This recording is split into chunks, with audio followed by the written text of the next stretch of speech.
Okay, everybody, it is 5:30, and if I could do a welcome to our SMMUSD Board of Education meeting on May 21st.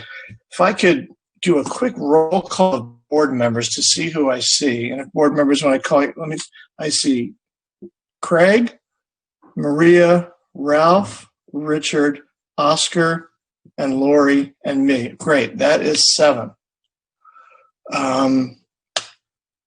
Okay, that's good. Okay. On that, so that's our roll call. So all board members are present, which takes us to the pledge. Sarah Warrenbrook, can you do me a favor and just unmute everybody for the pledge, because I just feel silly doing it by myself. So we can unmute everybody and let's all do the pledge together, and then we'll start our meeting. Is that doable? Great. I'll unmute the board. If I unmute everyone and have to remute, it messes up the translation, so I'll unmute the board.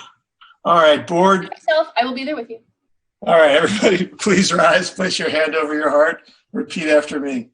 I pledge allegiance to the flag of the United States of America and to the republic for which it stands, one nation, under God, indivisible, with liberty and justice for all. All right, thank you all very much. We have one change for the agenda, so I will ask Dr. Mora to request that. Yes, thank you, President Keene. At this time, I'm requesting that we pull item F1, the textbook adoption. We are postponing all of our NGSS textbooks approval and rollout until a future time. Great. So do I have a motion to approve the agenda with the removal of item F1? I see a hand. I see Ralph's hand to move. I see Maria as a second. Let's unmute the board real quick. We'll do a quick roll call to see if we approve the corrected agenda. Craig, if you give me a thumbs up, I can report that. That's a thumbs up from Craig. Maria? Yes. Ralph? Yes. Lori? Yes. Richard? I see a thumbs up. Oscar?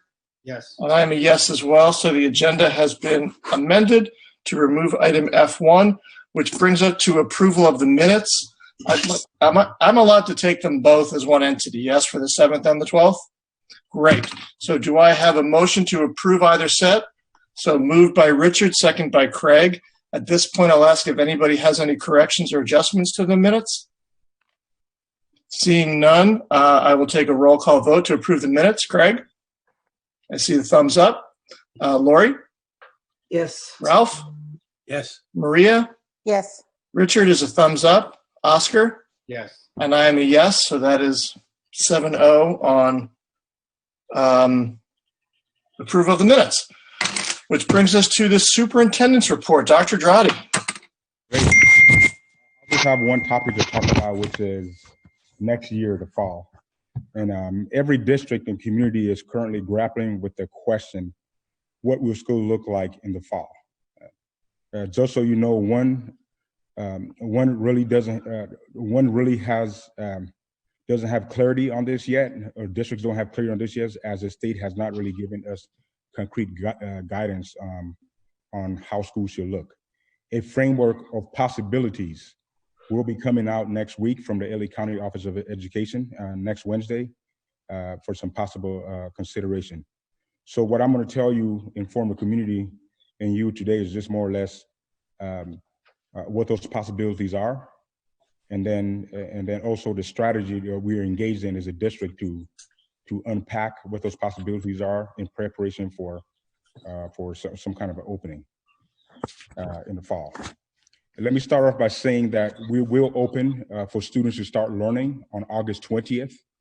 I know there was some kind of confusion about a month ago whether there was going to be some opening in July, given what the Governor Newsom mentioned at some meeting, press conference, but that did cause a lot of confusion. But I want to be clear that we will open for students to start learning on August 20th. That is our regular time to start learning. However, there are 3 options the county and state has us considering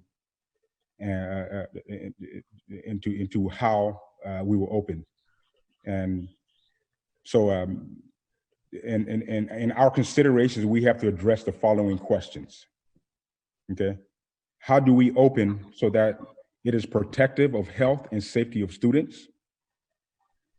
How do we do so that makes teaching and learning successful for all students and can be adaptable and flexible as needed? How do we open in realizing that some of our parents need to get home, cannot stay home and have to go to work? So those are the considerations that we are engaged in, and the whole county is engaged in. One option is to continue distance learning as is, and obviously engaged in. We jumped on it very quickly. A lot of staff had to get caught up on how to even teach in a distance learning format. So we are fumbling our way through it. But if that is the approach, not that I'm saying that it is, but if that is the approach, the instruction will definitely be different. I think we recognize that as a district, the teachers recognize that, and the principals recognize that. So the option of just keeping the status quo of staying distance learning, things will look different. Another option that I believe the state has given us clearance on is some sort of in-classroom experience, but with some social distancing requirements. One that will be impossible if we were to maintain the same class loads as we currently have. So right now, the conversations across the whole state and the county is how do you accomplish that? Keeping those questions I just asked earlier. And one way to do that is have some kind of in-classroom experience, a hybrid of in-classroom experience and distance learning experience, meaning half the day students are on campus, the other half are distance learning. Ways to approach that is to do it through some kind of alternating schedule, Monday, Tuesday, however you arrange it. That's one approach to create that separation in the classroom, because half the students will not be on campus. Another model people are talking about are some kind of half-day schedule, a morning session and an afternoon session.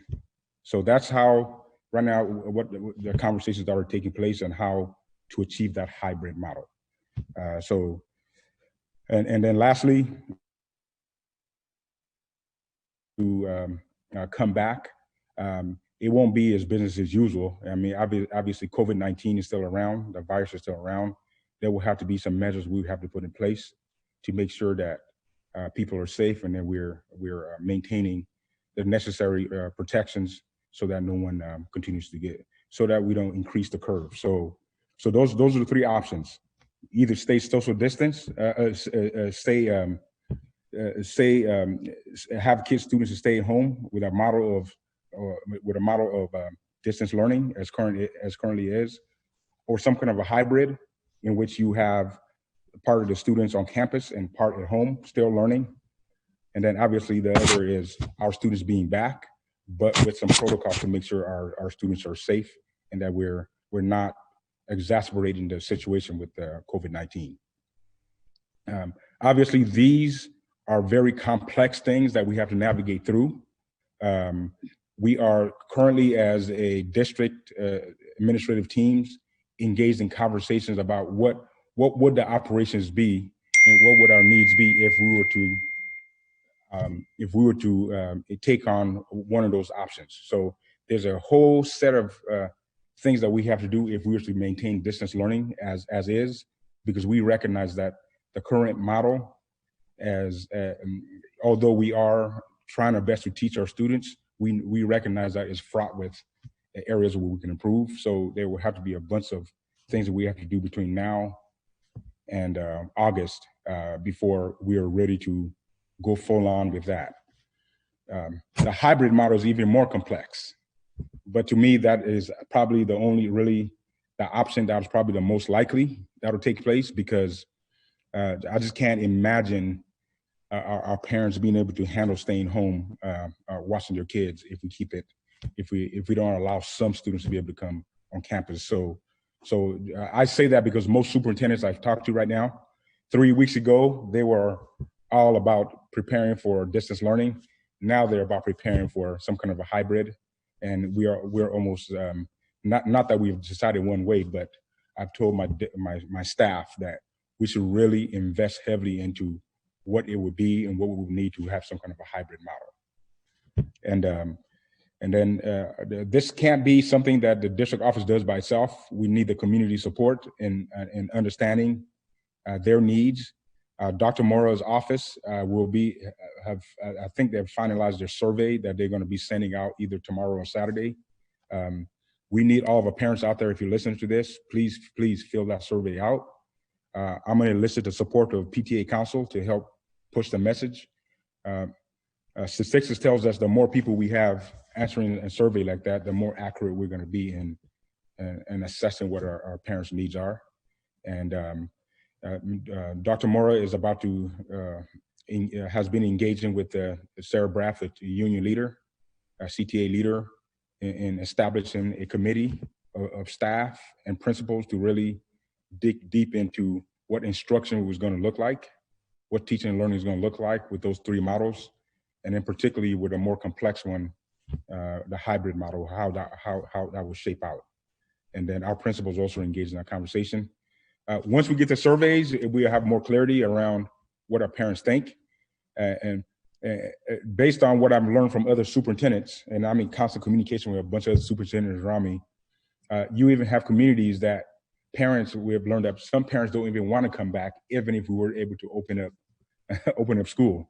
So that's a dilemma we have to deal with. So even if we were to come full on, we might have to have some kind of an option to continue to educate students in a distance learning format for those parents and those families don't want to come back. But those are just, like I said, conversations we're going to engage in the future.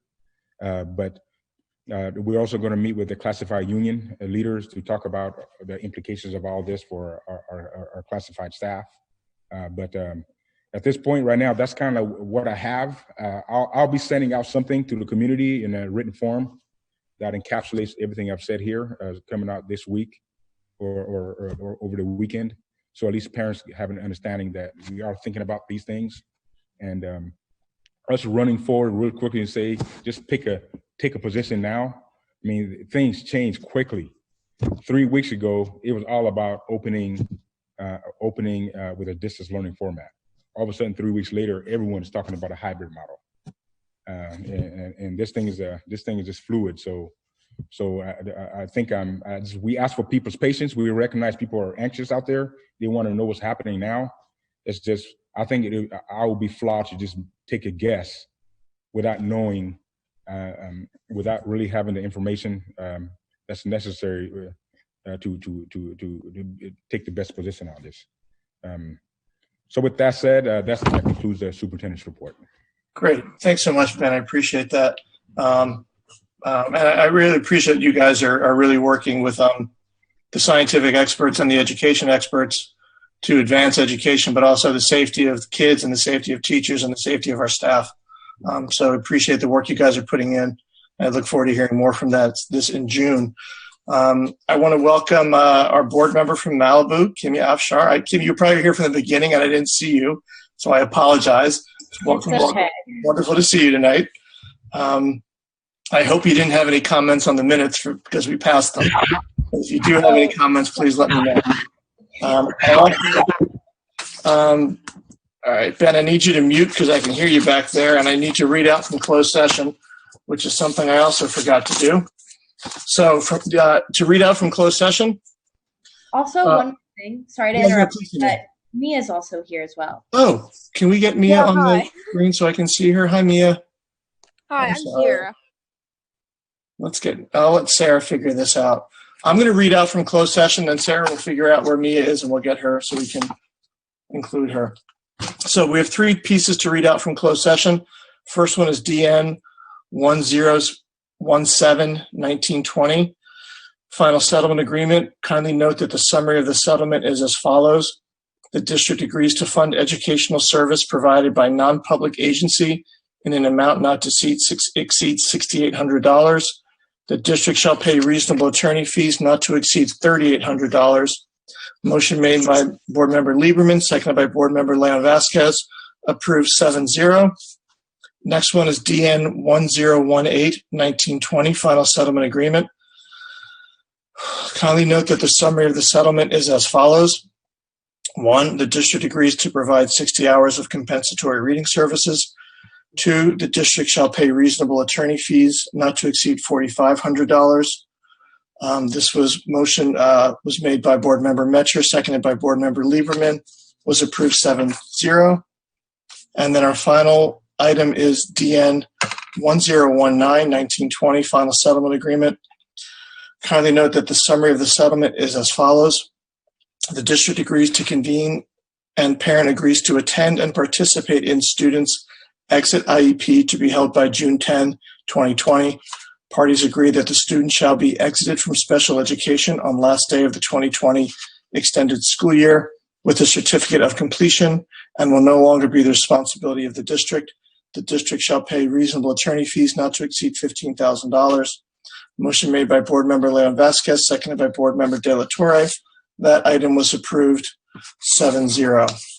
So now, having caught up on all the stuff that I missed before, brings us to consent. I move consent. So moved by Richard. Do I have a second? Second by Craig. Does anybody have any discussion or anything they need pulled from consent? Seeing nothing, I will then take a roll call vote. Craig, Board Member Foster? Yes. Board Member Leon Vasquez? Yes. Board Member Metcher? Yes. Board Member Lieberman? Yes. Board Member Afshar? Yes. Board Member Tavilder and Jeswin? Yes. Board Member Wachtel? Yes. Board Member De La Torre? Abstention. Okay, and I am a yes, so that is 6 yes votes and 2 advisory yes votes and 1 abstention.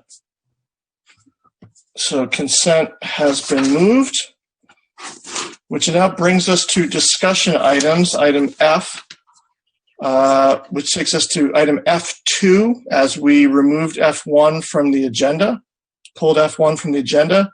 Item F2, proposed budget alignment for 2020-2021. And I will introduce Dr. Drotti to lead us into this item. Dr. Drotti. Thank you. Give me a moment. I'm going to share my screen.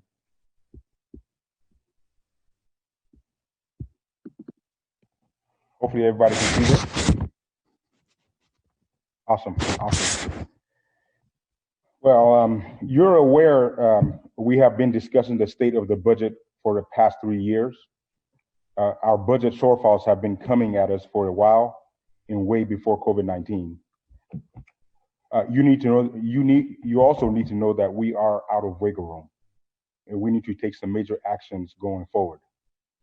A part of our process was letting the community know about the situation we are in. As a result, my staff and I have been very public with the current situation. As you recall, we started a 2 to 3 year process in December to realign the budget. We took specific steps from December to now in which you have to make some very tough decisions, including the action you took at the last board meeting to align staffing to our enrollment decline. I want to remind you, the process of aligning staffing to enrollment is a normal year-by-year process all districts go through. Of course, it will be nice for it to take place by natural retirement and staff attrition, which we have enjoyed for some time now. However, in times where the retirements and attrition does not occur, the layoff processes are executed to advance the process. Today, the first thing I want to do is make crystal clear is where we are financially in the simplest terms, so that we can all appreciate the challenge at hand. What you see here is an illustration of the degree to which our expenditures outweighs our revenue. The red bubbles indicate that in 2019-20, we budgeted to spend $11 million more than our operating revenue. And in 2020-21, we budgeted to spend an additional $11.4 million above our current projected revenue. Note, however, this is us being unclear about the impact of COVID-19. Now, you may wonder why the year-by-year deficit numbers in red are higher than our official budget. Our official budget is what you see published. Please recall that the board unanimously passed a resolution committed to making $3 to $4 million of cuts in the 2020-21 budget. That number is still theoretical. We haven't taken any action yet. So that number is what we have included in the official budget so far. These cuts tonight are those cuts that the board committed to in the resolution now made concrete. Two other things you might be wondering are the following. Why is there a deficit? Where does the money come from to spend if our expenditures are 11 million over the operating revenue?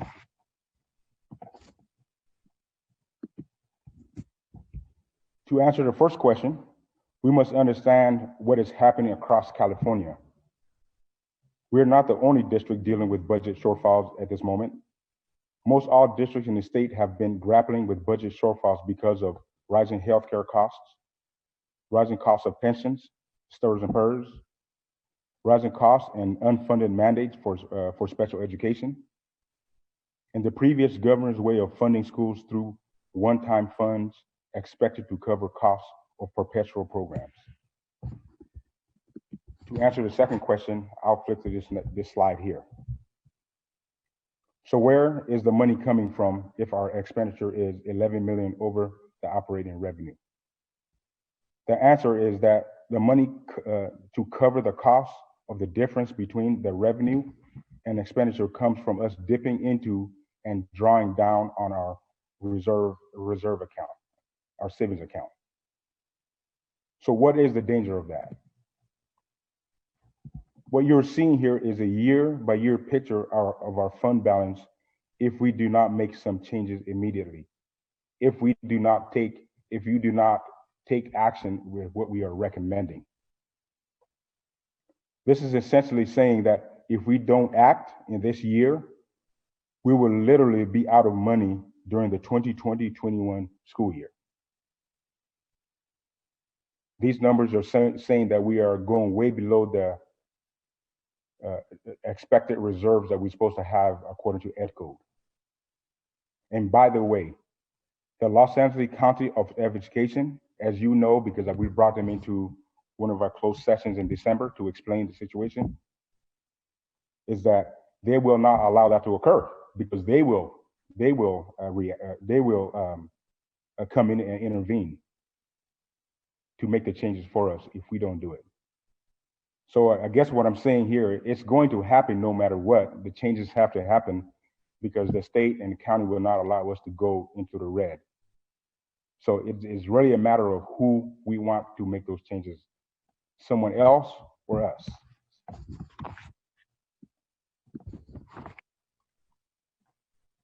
So tonight, I want to focus on some particular outcomes.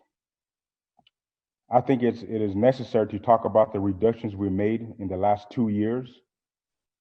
These cuts primarily came from the district office. We will also talk about the additional proposed cuts from the 2020-21 school year from the central office services.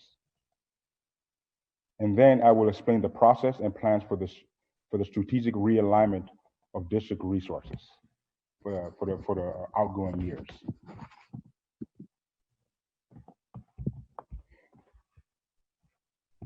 So many people have asked why we are not keeping cuts as far away from the classroom as possible. and they say we haven't considered cuts from the central office services. This couldn't be farther from the truth. And we have made cuts to the central office services and plan to propose more because we agree with the notion of doing our best to keep cuts away from the classroom.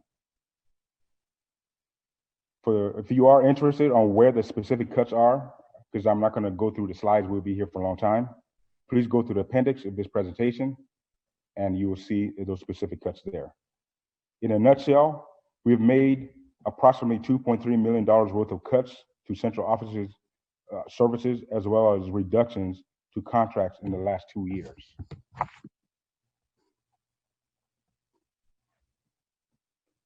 The following are more reductions we are proposing from central office services tonight. For a detailed outline, you can review the cuts and the implications in the appendix.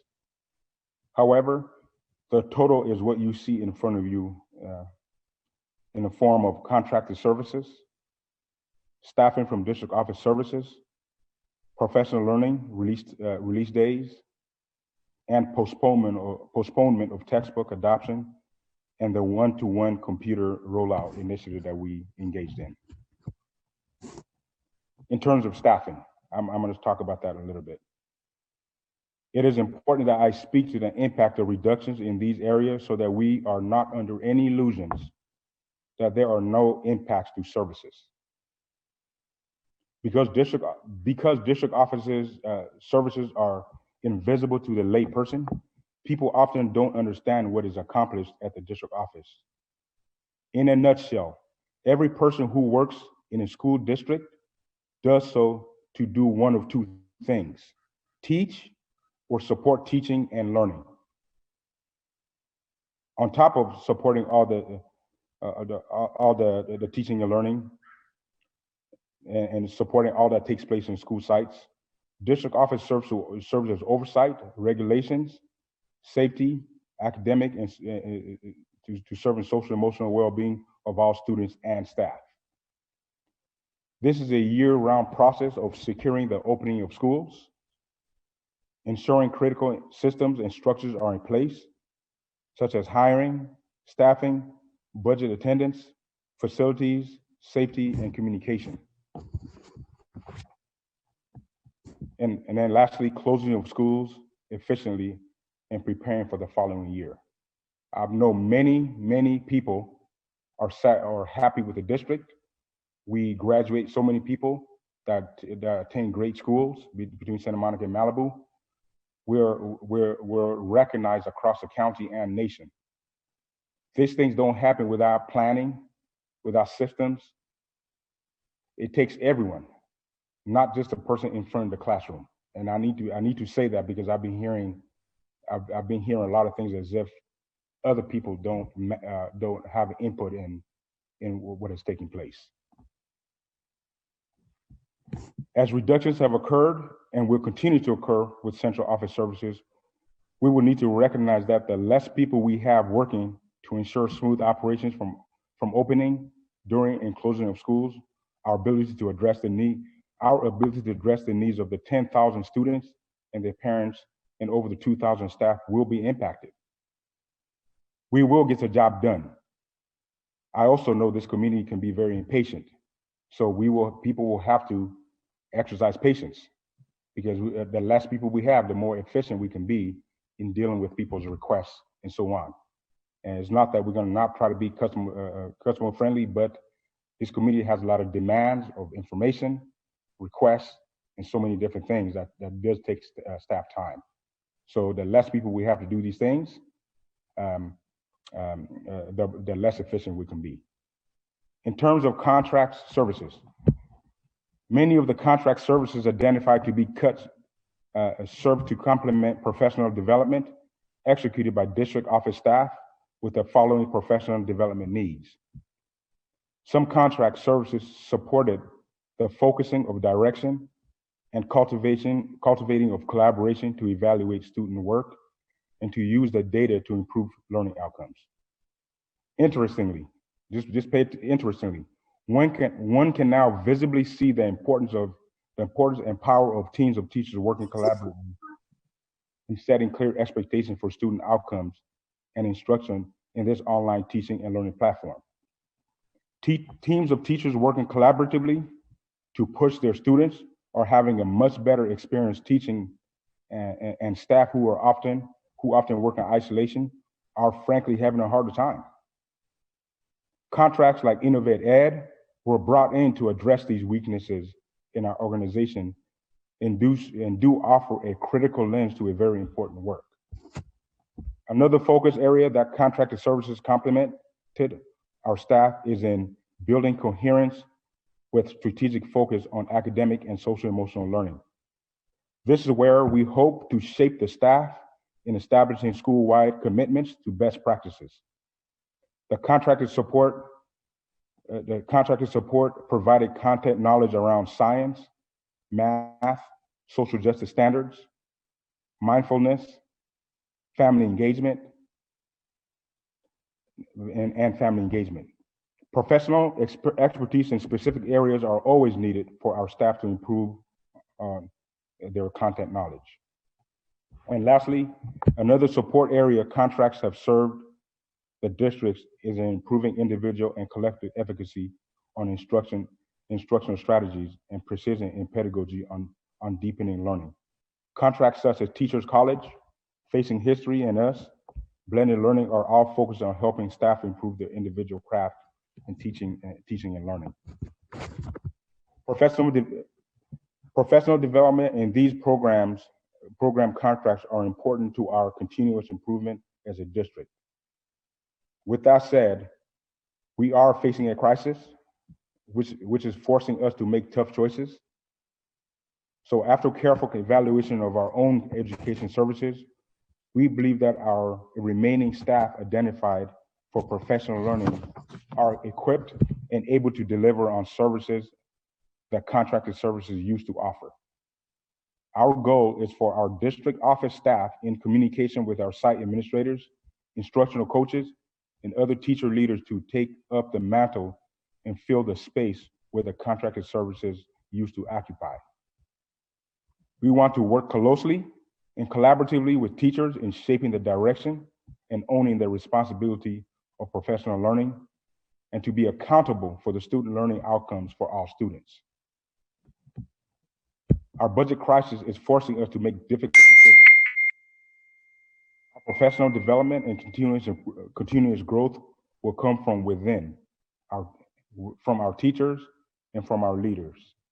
Additionally, the current pandemic means we need to have teachers in the classroom with students in whatever form that will take. To that end, we will be pausing on using our pull-out days, release times for executing professional learning. Teachers will use time they have for collaboration on site. We will work with our teacher leaders who represent each of our sites to use our goals to shape professional learning in a meaningful, efficient, and effective ways going forward. Now, looking forward, the work we've done up to this point, and it has been good work, board members. I realize it's been tough this last semester, but I will be presenting you with nearly $8 million of reductions so we can move forward. But all those decisions we made were prior to COVID-19. We are actually entering a new reality because we don't know what will happen with our revenue. More information will come out on that, but if you remember, $25 million of our revenue comes from local funds, measures GS and YY, which is totally reliant on sales tax in the community in Santa Monica, in the city of Santa Monica. And there possibly another 9 million could be in danger if things become too difficult for the city to handle. As you can see, the city of Santa Monica is laying out 250 people. Okay, it's tough times right now. So we will be impacted, the revenue will be impacted. So as we move forward, your decision tonight is actually putting us in a much better situation. Because if you approve it, we will be $8 million to the good in leaning into the challenge that we have ahead of us. If we don't, then the whole picture looks different. I thought it was important to bring up two quotes I took out of the Nagara report for you and the entire community to read. This talk, I was very grateful when I first got here that you guys, the board and the community, went through a review of the community, a review of our district, and you actually did an audit, an equity audit, to identify where you needed to improve. And you bravely identified what a lot of districts don't want to talk about, which is that sometimes with all of our efforts, some of our students are not getting what they need to be successful. I'm talking about the African American students, Latino students, students with learning disabilities, and the English learning students. In there, Dr. Nagara mentioned that we've been at this for 20 years. With all that we have, we still have not quite met our goals of closing the gap in achievement. The second bullet talks about something that we can easily control, which is basically our attitudes about teaching and learning. In here, it does talk about cynicism that seems to exist in our system that impedes progress, impedes professional learning. And these are things as we move forward that we have to really address. We have to dig deeper and look into. I was on the podium the last 2 weeks and hearing comments of so many different comments of things. One struck me particularly that speaks to this. For example, somebody bringing up the contract with the mariachi. That was brought up by two or three occasions. You wonder why that and not jazz band. Okay, why that and not jazz band? And I'm not saying we're going to make that decision. I'm just saying those are the type of attitudes we have to watch out for as we move forward.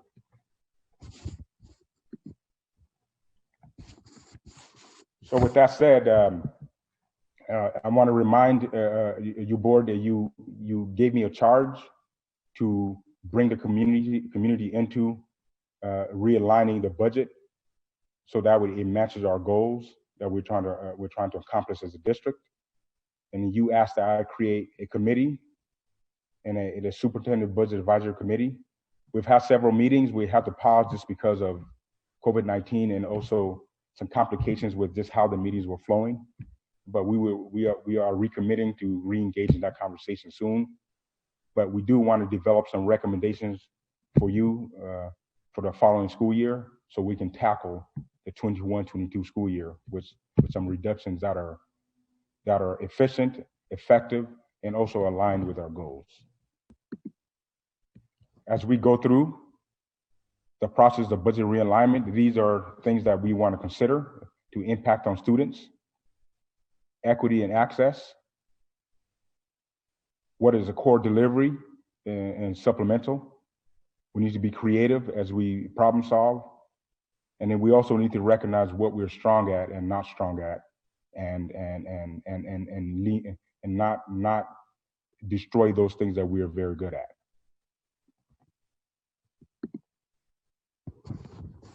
So in terms of the budget process, this is what you will see tonight, and a part of my presentation, I guess, is really about the May revision. Although I'm talking about the future years, this discussion today that Mr. Kennedy will be presenting to you during major action is a review of the 2019-20 school budget. But we have included the multi-year projections on there because we want you to see the actions you take tonight or how that implicates the future years. And possibly if she might even be demonstrated if we don't do those actions, what outer years look like. And then on June 4th, you're gonna review the preliminary budget for 2020-21. At that point, we would have gotten more information around where the state is in terms of revenues and also where we are in terms of revenues with the city. I'm not saying that we'll have all the information, but we'll be better off than today. And on June 25th, the goal is for you to approve the budget with the reductions that we are recommending. As I said, there's a bunch of information in the appendix, which we're not going to spend the time to go through, but I'll stop here and then pause and respond to any questions you might have. My cabinet is ready to also jump in because some of those reductions are coming from their areas. So as you ask specific questions, they'll jump on and respond as well. Great, thank you very much, Ben. If you could do me a favor and take the presentation off the screen, that would be great, so I can see the board members to see if anybody has any clarifying questions. I have one clarifying question for you, though, to start. I'm happy to see you mention the vulnerable students that were recognized through Dr. Nagara's report. I'm just curious, with this presentation that you presented tonight, were you able to work with Deanna Sinfield to make sure that our vulnerable students within our special education department will still be able to receive the high quality of services that we expect? Absolutely. This has been a long-standing conversation as a cabinet. I appreciate my cabinet members, their level of engagement, and willing to be creative and also really understand where they can make the reductions without limiting the opportunity to support all of our students. That's great. Thank you so much, Dr. Drotti. Do we have any clarifying questions? If not, we do have, I think, 9 or 10 public comments on this item, and then we can go to board discussion. Anything clear? Great. So let's go to, I'll go to Board Member Lieberman, who will lead us through public comment. Thank you. I think we have 7 or 8 speakers. So you'll each have 3 minutes. Sarah is going to exercise the timer or run the time. So when you hear the buzzer or the music, whatever it is that she uses, please be courteous with the next speaker and conclude your comments if you would. The first speaker is Carl Hopkirk, and he will be followed by Alex Modeloso, and then Allison Hobble.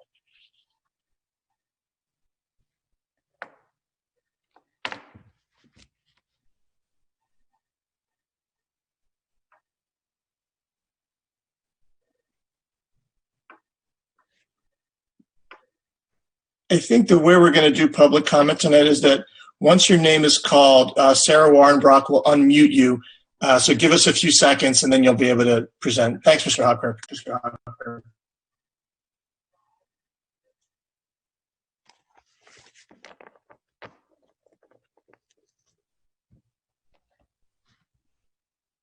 I can't hear him. Carl, we can't hear you. He's unmuted. Huh. Carl, stop. I heard him earlier. We have a technical issue because I know we could hear you before the meeting, so I know your microphone works. Could you? Carl, do you want to log back in and we'll come to you?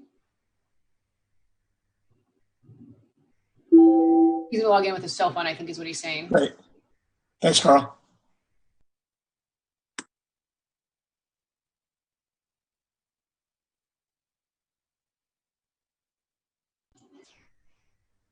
Let me get Alex unmuted and we'll come back to Carl. Is Alex on? Alex Modeloso? I don't see that name on the list. Alex M. Let's go to the M's.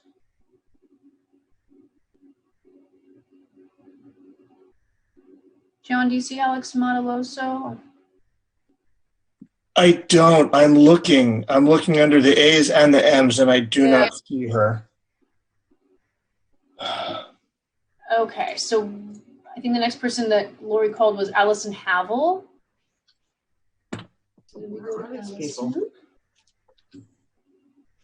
Allison, you are unmuted. Okay, thank you. Hi, dear Dr. Drotti and our school board. My name is Allison Havel. I am the vice chair of the board of directors for the Santa Monica Education Foundation. I also serve on the superintendent's budget advisory committee. but I'm speaking today as an individual, not on behalf of either of those organizations. I'm very concerned about the budget cuts that are coming, as we all are. It's in this context that I want to address the way you will evaluate the shortfall in funds raised by both the Santa Monica Education Foundation as well as its fundraising equivalent in Malibu. I know Dr. Jati didn't raise this topic yet, but I know it's something that's going to be discussed soon because both organizations have a shortfall this year in what we've been able to fundraise and what the programs actually cost. As you know, in the past, the Education Foundation has been short of funding the programs, and the school board has generously decided to backfill that funding so that programs would not be cut. But this year, we're in a completely different situation. As we know, we're facing a large district deficit and across the board cuts, which will impact us for at least the next 2 years. We're in the midst of a pandemic with families and teachers and administration struggling to maintain high educational standards for our students. But during this time, it's challenging for parents to truly see the benefits of the programs that the Education Foundation fundraised for last year, like instructional assistants, PS Arts, and ballroom dance. Because kids are learning at home, it's just a very different environment.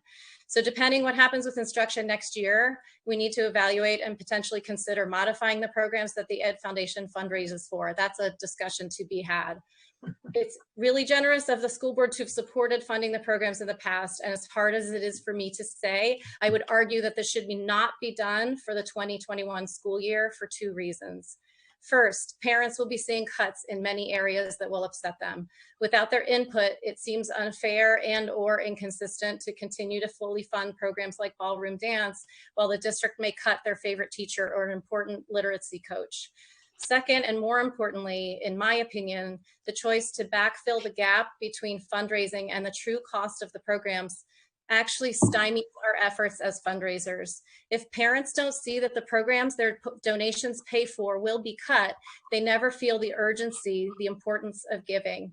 This year, their donations are going to be more important than ever, as the gap between the funding provided by the state and the city and the cost for an excellent public school education gets bigger than ever. Now is the time when our parents and our corporate partners need to know that their support is critical. Since the Ed Foundation and its equivalent in Malibu are the only ways our parents can help fund programs and staff, they really need to understand the cost of programs and the critical importance of charitable giving. Because, as I said already, this year, both organizations have not been able to raise enough money to fully fund the program. So I just urge you to consider this when those conversations come up. Thank you again, Dr. Drati and the school board and our school district staff for your service and your commitment to every student in our district, especially during this challenging time. Thank you. Thank you very much. The next speaker, I think we're going to go back to Carl Hopkirk if we've got his. See if I can unmute Carl. Oh, Carl, you're unmuted. Can we hear you? Can you hear me? Yes. Excellent. Okay. Okay. Sorry about that confusion there. So I'm going to take my 3 minutes and propose something. I'm going to talk a little bit about the past, and then I want to talk about the future.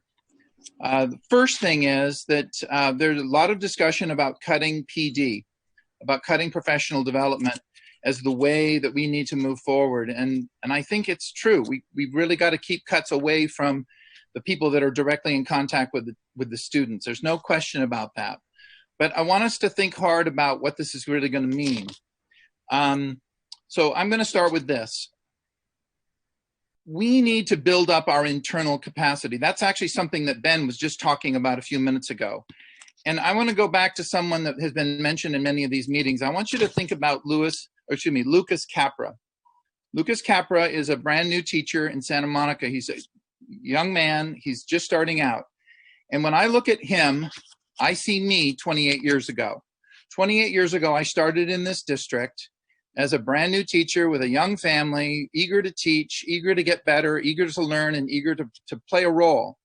And at the end of my first year at John Adams Middle School, my first year was at John Adams, my principal had to walk across the campus and come deliver me the bad news that I was being riffed and that my position wasn't coming back and that my job was gone. And I remember that. And when I look at Lucas today, I remember how I felt. The difference is that back in 1991, there was need for teacher, growing need for teacher. If I had lost my job in Santa Monica, I could have gone somewhere else. Lucas may not be able to do that. I want us to focus for a moment on what we're really talking about here. We are not going to be hiring new teachers next year or the following year. We may be filling a few positions because of credentialing issues, but we're just not going to be. We are in an inflection point in the history of our district right now. And what we need to do is we need to double down on who we've got. We need to do that. We need to make the cuts away from the classroom, but we also need to recognize that this isn't just about helping our students who need teachers like Lucas. What it's about is having the teachers like Lucas who will work with the teachers like me, the teachers that are going to need to guide us through the next couple of years of all these issues. So, having said all of that, we need to double down now on our youngest teachers. We need to make a commitment that we're going to keep them and that we're going to help them grow. But now I'm going to say something that's going to sound kind of funny. I've lost track of my time. How much time do I have? 14 seconds. So I'm going to need more than that, just a little bit. I am going to say now that what we need to do is we need the Hobkirk family has made the decision that this is what we're going to do. We are going to give back the 2.25% raise that we were granted at the end of this past year. For the 2021 school year, our family is going to take that money and give it back to the district. If we can save these teachers, we will do that. That money can then be put into an account. I've already talked to Linda Gross about this, that will be used to support the kind of professional development that will be needed to move forward. And it's critical. I want you to imagine, I want that money to be paid to Lucas. Sorry, the speaker's time is up. I apologize. Okay. So do I have to stop? You need to wind up your remarks. And Carl, we'd be happy for you to, if you have a lot more to say, to submit an email. I will submit an email. This is the beginning of a conversation. But if anyone has any questions, I'll be happy to answer them. But the idea is this. We're going to need PD. We need to pay these people. We don't need to cut them. And so I'm willing, and I hope that many others who are in financial position that they can do this will donate into that fund, and we will be paying people their hourly rate next year. Instead of laying Lucas off, we need him involved in the PD it's going to take for us to get through the next couple of years of really difficult waters. We need these young teachers. We need Sarah Paulus. We need Lucas. We need them all. That's all I have. Appreciate it. Thank you very much, Carl. Lori, I don't see Alex Modelasso.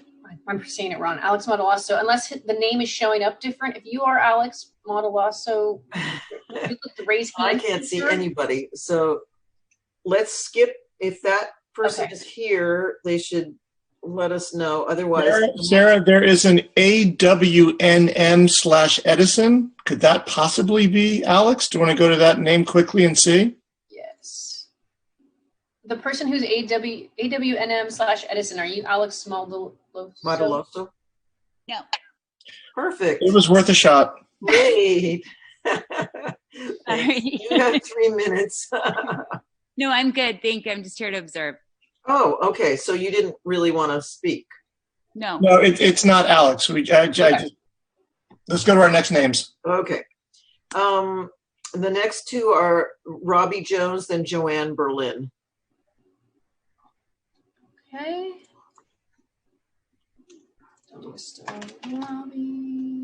Robbie's iPad, you are almost unmuted. Is it unmuting? There you are. Okay. Can you hear me? Yes. Okay. Hi, guys. Hello, board and superintendent.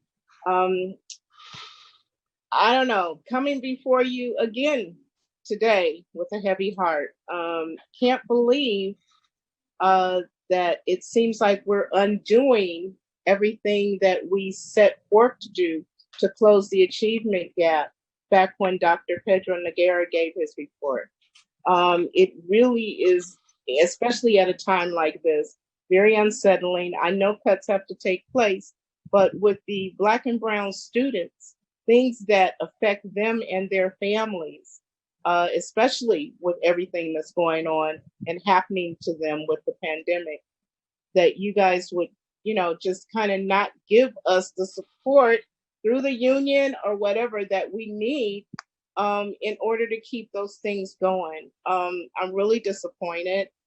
I hope that, you think about it again, and maybe by June that you will come up with something different, because, as being the founder of the African American Parent Student Staff Support Group since 1992, I've never really seen a great amount of service done for that community, for our parents. And I think that our superintendent was on a good path. I thought the board was along with him on that.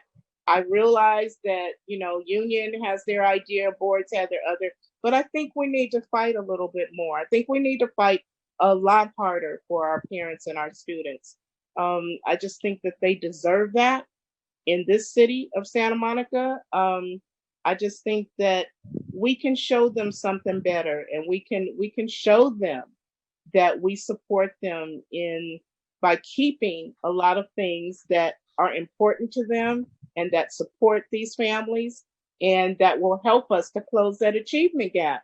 I just know that's what you guys want to do. So, let's roll up our sleeves and give it that whatever we need to give it. If we need to keep the younger teachers who work along with the plan that Dradi has, let's do that. Let's do whatever it is, whatever it takes, and whatever we need to do to support these families of Black and Brown. Not, again, push them out and not support them and not show them that we even care. That's all I have to really say. I wish I was there in person, but I wish that we had an in-person meeting, and I will be there when we do. So God bless you all. Good night. John, can I, Robbie, did she leave already? Oh, I'm here. Okay. This is so hard to do on Zoom, and Alex I wish you were there and I was there. I want to ask Robbie a question, and then you're saying the previous Alex Modeloso's there next. Okay, great.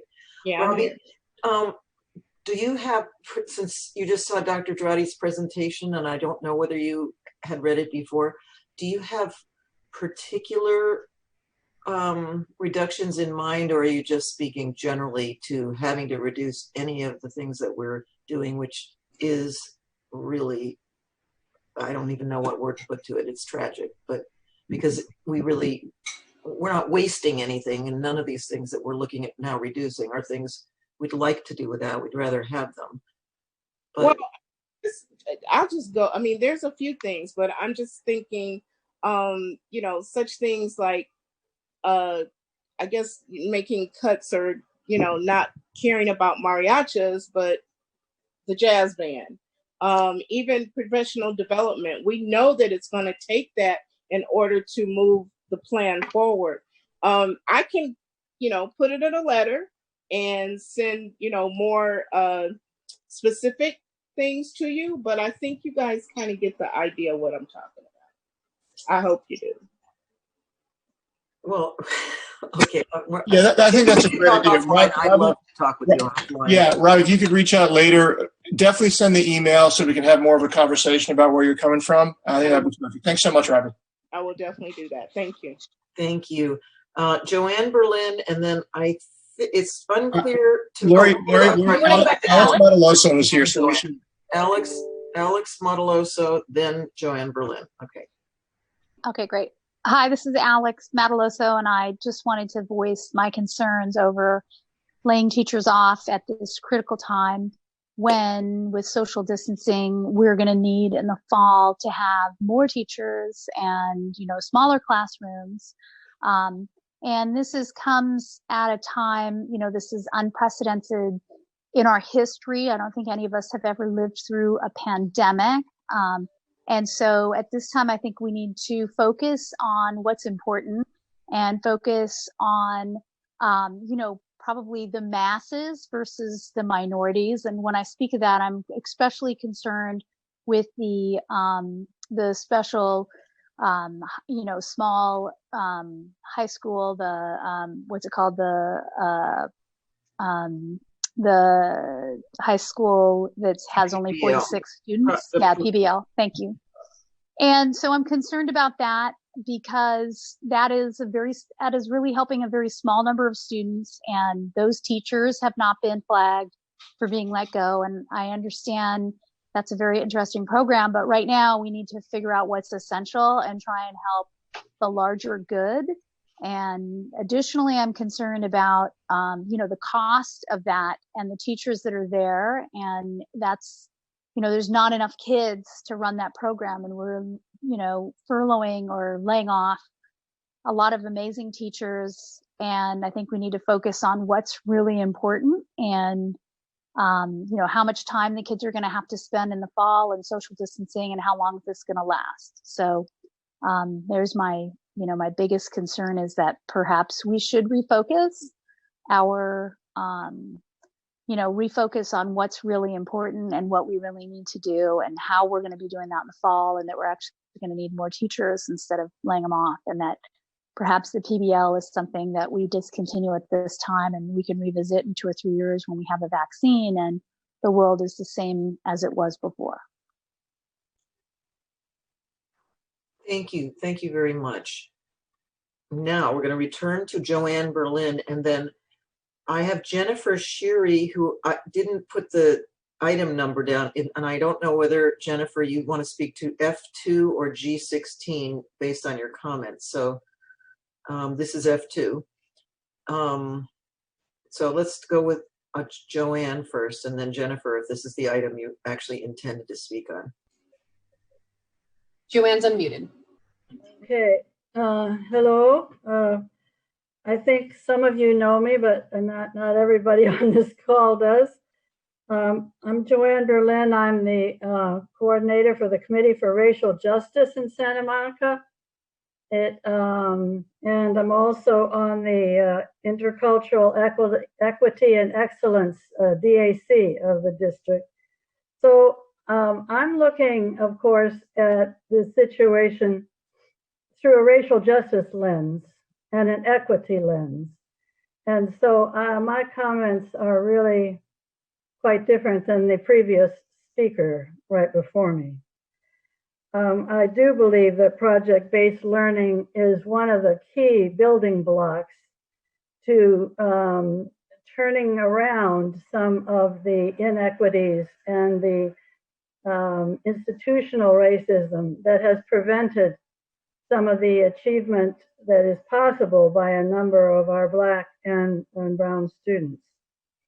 And so I was very heartened when the board took this achievement gap situation very seriously and brought Dr. Drotti here.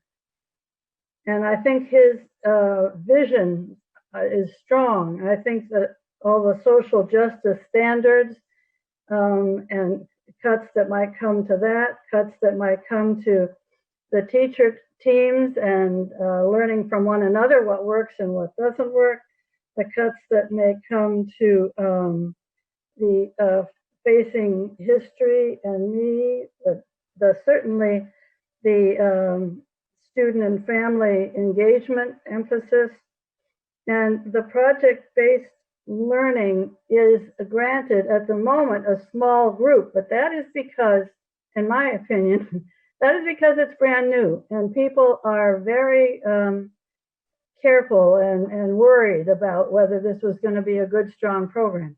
The concept is strong, the people who are working in it are strong, and I think that it's something that needs to be spread throughout the whole district, really, this concept of project-based learning. And this is the pilot for it. This can be a sea change for the students of color in our district. If we would just kind of look at this through a social justice, racial justice lens when we're evaluating what these cuts are going to be. It is our priority, in fact, what we state our priority is. The previous speaker said we have to focus on what's important. To me, this is most important because to be an unjust, unfair, inequitable district is a travesty. And when Pedro Nagaro said, to a large degree, frequent changes in leadership at both the district and site level contribute to a lack of follow-through on The speaker's time is up. promising initiatives. Don't I wipe them can't out. hear, I'm not hearing the, Joanne, I think your time is up. If you want to, like anybody else, if you want to submit extra comments, please do so on email. Thank you very much for your comments. Jennifer Sheary, is she here, Sarah? Let's see. I have a Jennifer Goldman, Jennifer Joyce, Jennifer Smith, Forrester, Goldberg. Let's see how the name is spelled. S-H-I-R-I. Yeah, Sherry. I don't see a Jennifer Sherry. Let me look under the S's. Hello, I just texted her and she's making dinner. She's going to try to get back on. She has 4 children, so she has to feed them. She's going to try to get back on. Okay. Just to share one thing though, there was some confusion at the last meeting. Hopefully she'll come back on while we're on this topic, because once we've moved on from comment for this topic, unfortunately we can't go backwards within the meeting. So hopefully there's a few more speakers on this. Hopefully she'll be able to come back on shortly. Thank you. Okay, yeah, there are Sarah Barrett, then Angela D. Scott, and I think, oh no, I'm sorry, I skipped Steve Cannell. So Sarah Barrett, Steve Cannell, and then Angela D. Scott, and that's all the speakers I have on this item. Okay. Sarah Barrett has been unmuted. Okay, but I'm still not on camera. Is there a reason? No, we're not doing a video for anybody except the board members and the only board. Oh, I see. Cabinet. Okay. Yeah. So, but we can hear you for sure. Okay, terrific.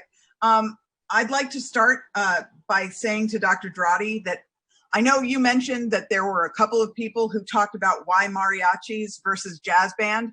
I certainly did say why mariachis, but I was not saying why that instead of jazz band. I was saying why mariachis when you are gutting the immersion program.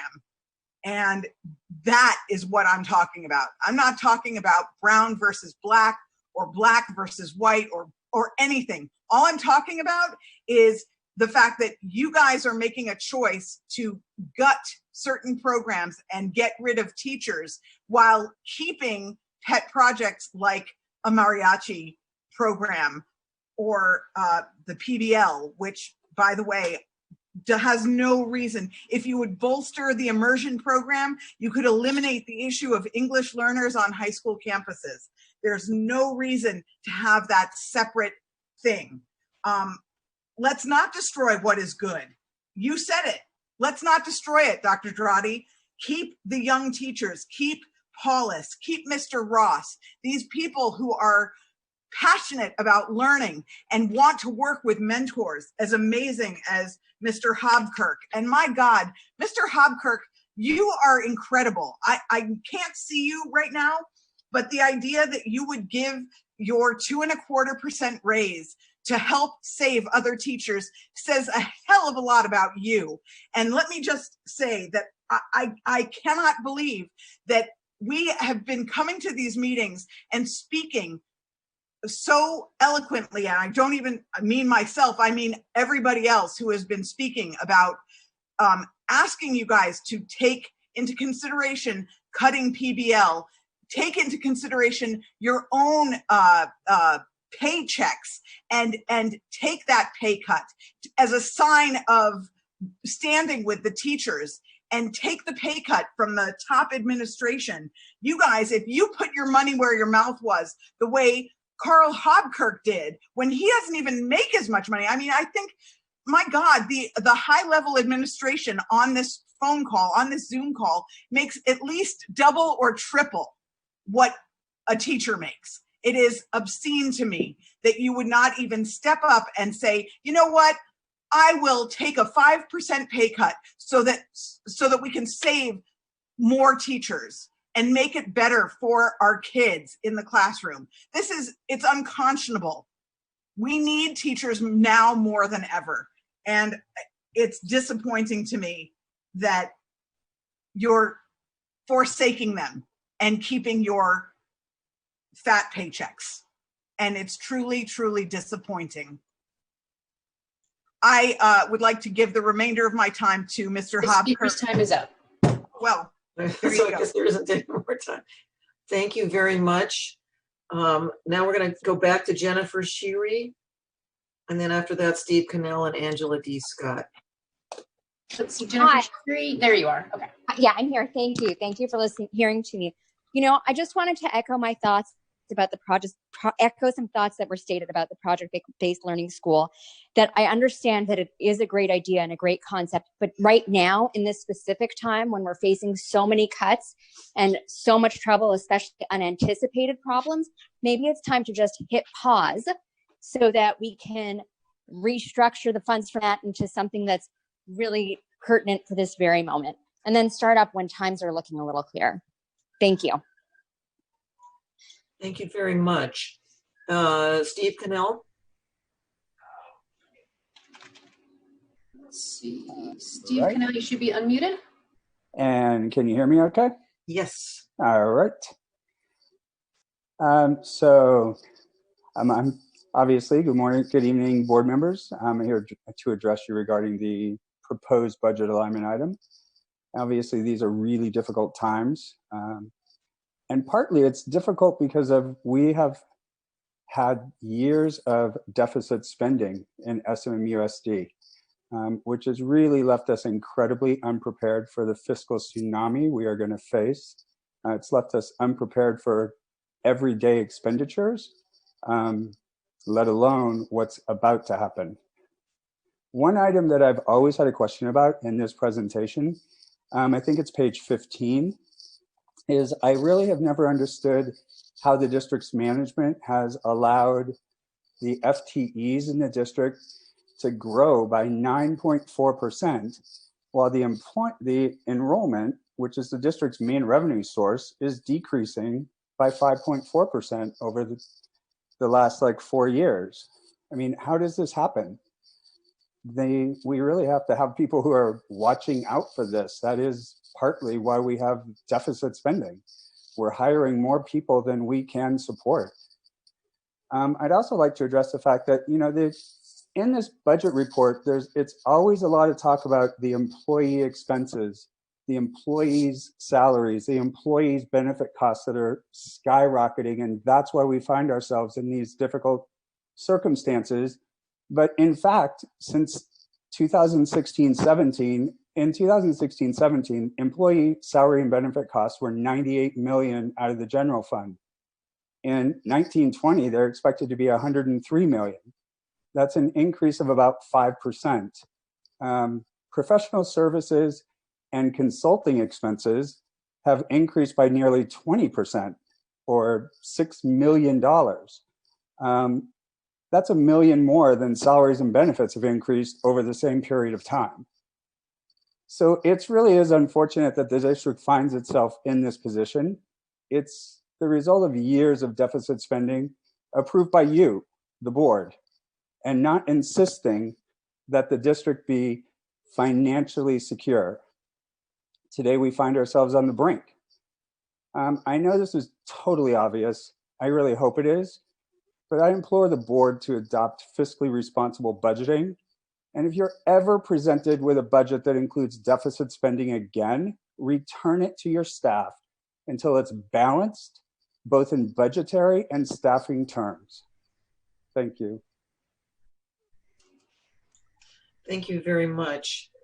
Next, we have Angela D. Scott, and then Roberta Brown, I think, put in a chit late, so she will have 1 minute. Sarah, do I have that right? Seeing Angie.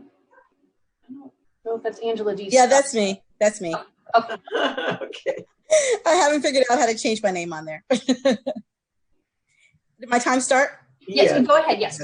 Good evening, Dr. Dradi and school board members. Again, my name is Angela Scott. I'm speaking today as a parent of a child of Black and Brown heritage that also has special needs. So I kind of want to piggyback on a little bit of what Robbie Jones and Joanne Berlin has stated about equity and social justice, but also through a a special needs lens as well. So as we look to transferring to a hybrid model or continued distance learning, I'd really like you guys to consider what that will look like for children with special needs who are also immunocompromised. And so they may not be able to go back into that setting. But at the same time, within the distance learning setting, it's caused severe anxiety because they don't quite know how to handle the work. And although they seem to be okay in the Zoom meetings, it's afterwards and doing the work that is causing continued stress. So I want you guys to take a look at that and think about that as you create these hybrid models and these continued distance learning models. And at the same time, I'm going to switch over real quick and look at equity. And I want you guys to think again about that as far as now my child is Black and brown, and we're looking at closing in this achievement gap. But at the same time too, maybe some other kids are having technology issues. So these are all the things that we're facing on top of, oh, my mom lost her job, or, oh, you know, all these other things. So I just want you guys to think about that as we look at budget cuts, as we look at maybe closing the community centers on some school campuses that might have been a quote unquote home on campus for them. You know, just think about all those things as we look through this upcoming school year. That's all I want to share. Thank you very much. You're welcome. Roberta Brown, you have 1 minute. Clarifying which item, F2, right? Yes, the one we're talking about now. Okay.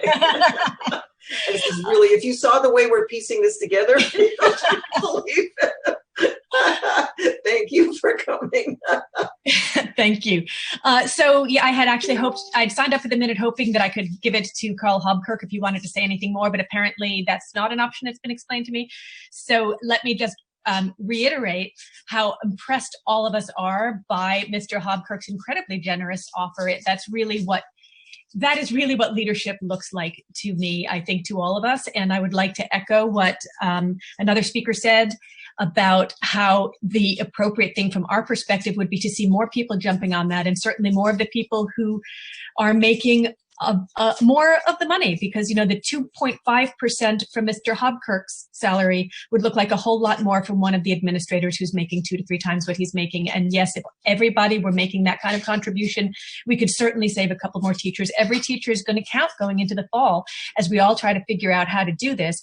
I agree that something forward thinking like PBL is wonderful, but this is not the time for growth. This is the time for maintaining what we have and losing as little as possible. So please make cuts wherever it stays out of the classroom.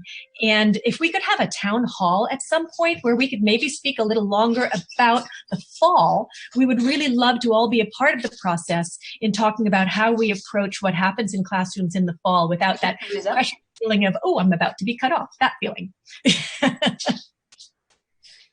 Okay, great, thank you. I think that's an interesting suggestion, and I think our superintendent can take that up with cabinet and talk about the possibility of something like that. Thank you. I think that concludes the speakers, Sarah, unless I am missing somebody on this item. I think you're correct for this item. Okay. Sounds like Brady Lieberman is speaking behind you, Lori, if you want to. That's her puppy. And Roberta, thank you for that comment. It is something that the board members have been talking about with Dr. Drotti, ways of getting, you know, good. It's going to take all of us to get schools reopened and to get our kids educated in the way we expect. So we're going to need everybody to play part in that. Board member comment. Let's see who. Again, I can see all the board members now. So I'll say let's start with Maria, and then if you show me hands, I can add you to the list. But right now, I'll start with Maria. So board members, if you raise your hand, I'll see you. We'll go Maria, Oscar, and then board members, just raise your hand as things are going. I'll write you down. Okay. Well, thank you for everybody who came or online that didn't speak, but I see a lot of participants here. There's about 178 of us on here.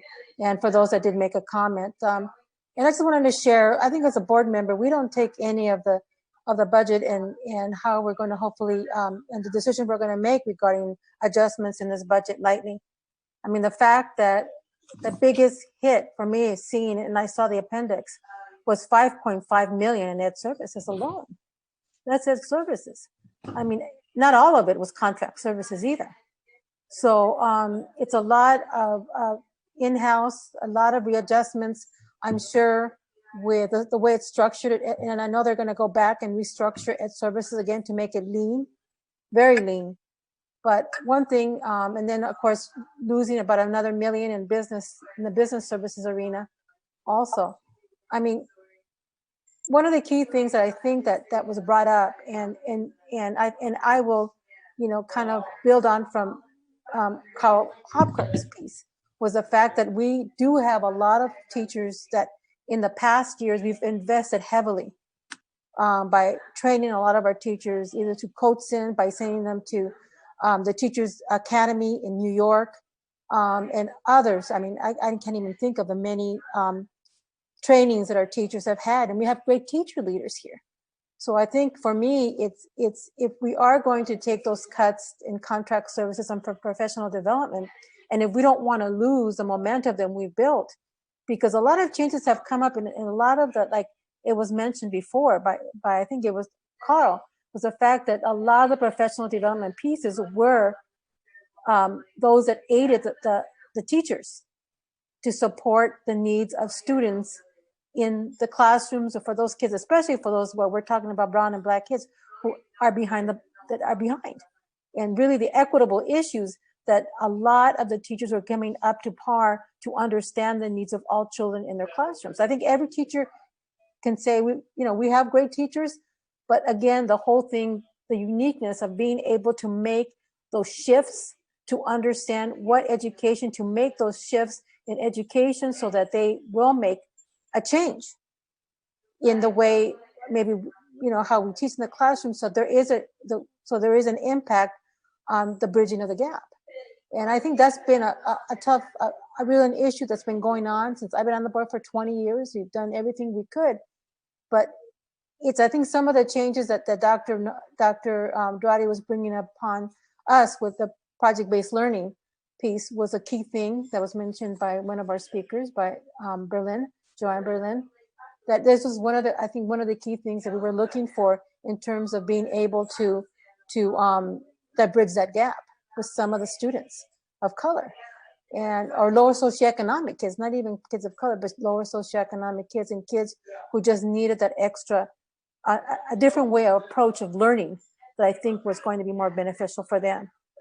I think we've heard a lot tonight from parents who, or maybe our traditional parents whose children have done well in this district. My kids did well because I think it always depends upon in your background, the investment that I think I did, and many of the parents, the middle class parents, invested in their children to make sure that they did well in this, but not everybody is in that position.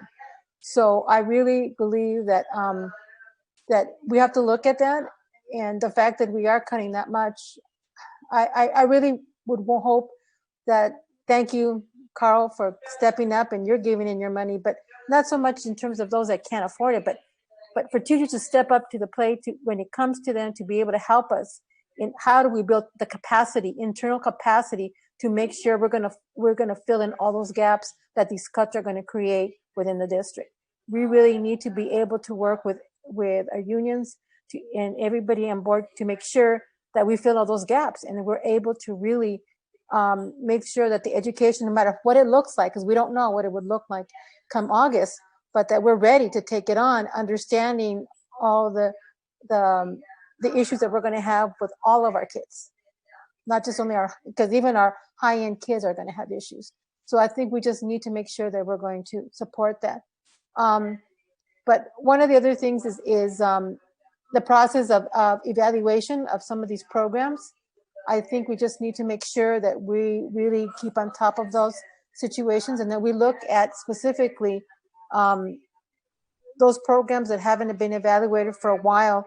And if we are going to make cuts in terms of personnel, that we look at those programs, and it's going to be a definite must that we have to do that this year, to make sure that if we are going to keep personnel there, that we know this because the program is being successful. And the only other thing that I just kind of wanted to mention, just and maybe I'll have another once I hear more comments from my board members, is I agree. I definitely agree with Carl. I think you were the champion tonight with your comment about building capacity, internal capacity in terms of the new teachers. Because I think that we have to understand that we need to make sure that we keep some of our younger teachers, because we don't know in the next 2 to 5 years the turnover in terms of those that will be retiring. So we have to build that capacity for those young teachers to take it on, because they're going to be our future for the next, hopefully 5 to 10 years from now. And unless we were able to do that, it's going to be difficult. And like I said, as new teachers, you come on board to the new changes, because maybe you've been schooled in the last 5 to 10 years, or even sooner than that. But at least you have, and you understand the dynamics that exist in the teaching profession these days, and especially now with the pandemic hitting, even the more struggles of knowing how to and understand how to teach in a distant learning model. So, and maybe you would be able to help us with some of our other teachers who are having a little bit of difficulty being able to teach in a distant learning capacity. But I don't see any other way that we're looking at the way the budget looks today in terms of the $8 million cut, but I'm looking at what we're going to come probably the middle of July or August, when we get final numbers from all the other sources that we receive revenue, and us having to go back to the table and looking at other deeper mandates of us having to cut. So at this point, I think we need to kind of everybody be able to help in the process, and hopefully we will involve everybody within your own particular schools. And I'm looking at, again, the leadership capacities for all of our principals and other schools to be able to lead, hopefully, their staffs, their parents, their families there, to be able to come up solutions for their particular schools, especially with the cutbacks of the professional development piece. The only other thing is in terms of the family engagement piece. There too, I know we're cutting back on a lot of the professional development pieces there, but I think the progress that we made in the family engagement this year has built capacity with some of the parents. So I'm hoping that a lot of the parents that were involved in the Latino family groups, in the African American family groups, that the parents will step up to the lead to be able to continue with the leadership in those groups to keep building and keeping that contact of the family of those families with the district. So I think that's all I have to say. But I just think, like Dr. Duarte says, I think we all have to be patient. And I think it's not because some of us have pet projects or not. That's not the issue. I think the issue is going to be that everybody's going to have to give in something somewhere as we build the internal capacity to fill in the gaps. Great, thank you, Maria. The next speakers are Oscar and then Lori. I just want to check in with Craig, Ralph, Mia, Kimya. So Ralph wants to get on the list. Everybody else is waiting. Okay, so it'll be Oscar, Lori, then Ralph. Thank you. I'll go last. Okay, thank you for giving me the opportunity to speak. And I want to thank all the parents and all the teachers and everybody who's weighing in on these very important matters. We need the public's input. I think it's real important to hear the input so that we can make decisions that are thoughtful, and we're also thinking about those voices that usually aren't heard in these platforms and these meetings. So that being said, I think that the most important thing that we need to do is support high quality teachers in the classroom. I mean, that has to be the most important thing that we do, is to support teachers and support teachers in the classroom and give them all the support that they need, to succeed. I believe that there shouldn't be any sacred programs. We should do, basically start from zero with all the programs that we have. We haven't really evaluated a lot of the programs. That was something that was brought up in the Noguera report as well. And, on the issue of the PBL school, compared to like the immersion program, there was Sarah Barrett made a real important comment, that we do some things very well. We have an immersion program that is very good, but it becomes weaker as we go through the pathway, as students go leave Edison and go to John Adams, and definitely at the high school, it's weakened there. And so we need to do what we can to strengthen the immersion program. And I don't really feel comfortable supporting new programs if programs that we already have that have been working for many years in our district are not working as well as they should be. So we should be strengthening what works and questioning and being very critical about the new ideas that we have moving forward. So that I think is some, in terms of the principles that should guide our decisions, we should be thinking about those types of principles. I think, overall, the other thing with what I'd like to see is more cuts in administration.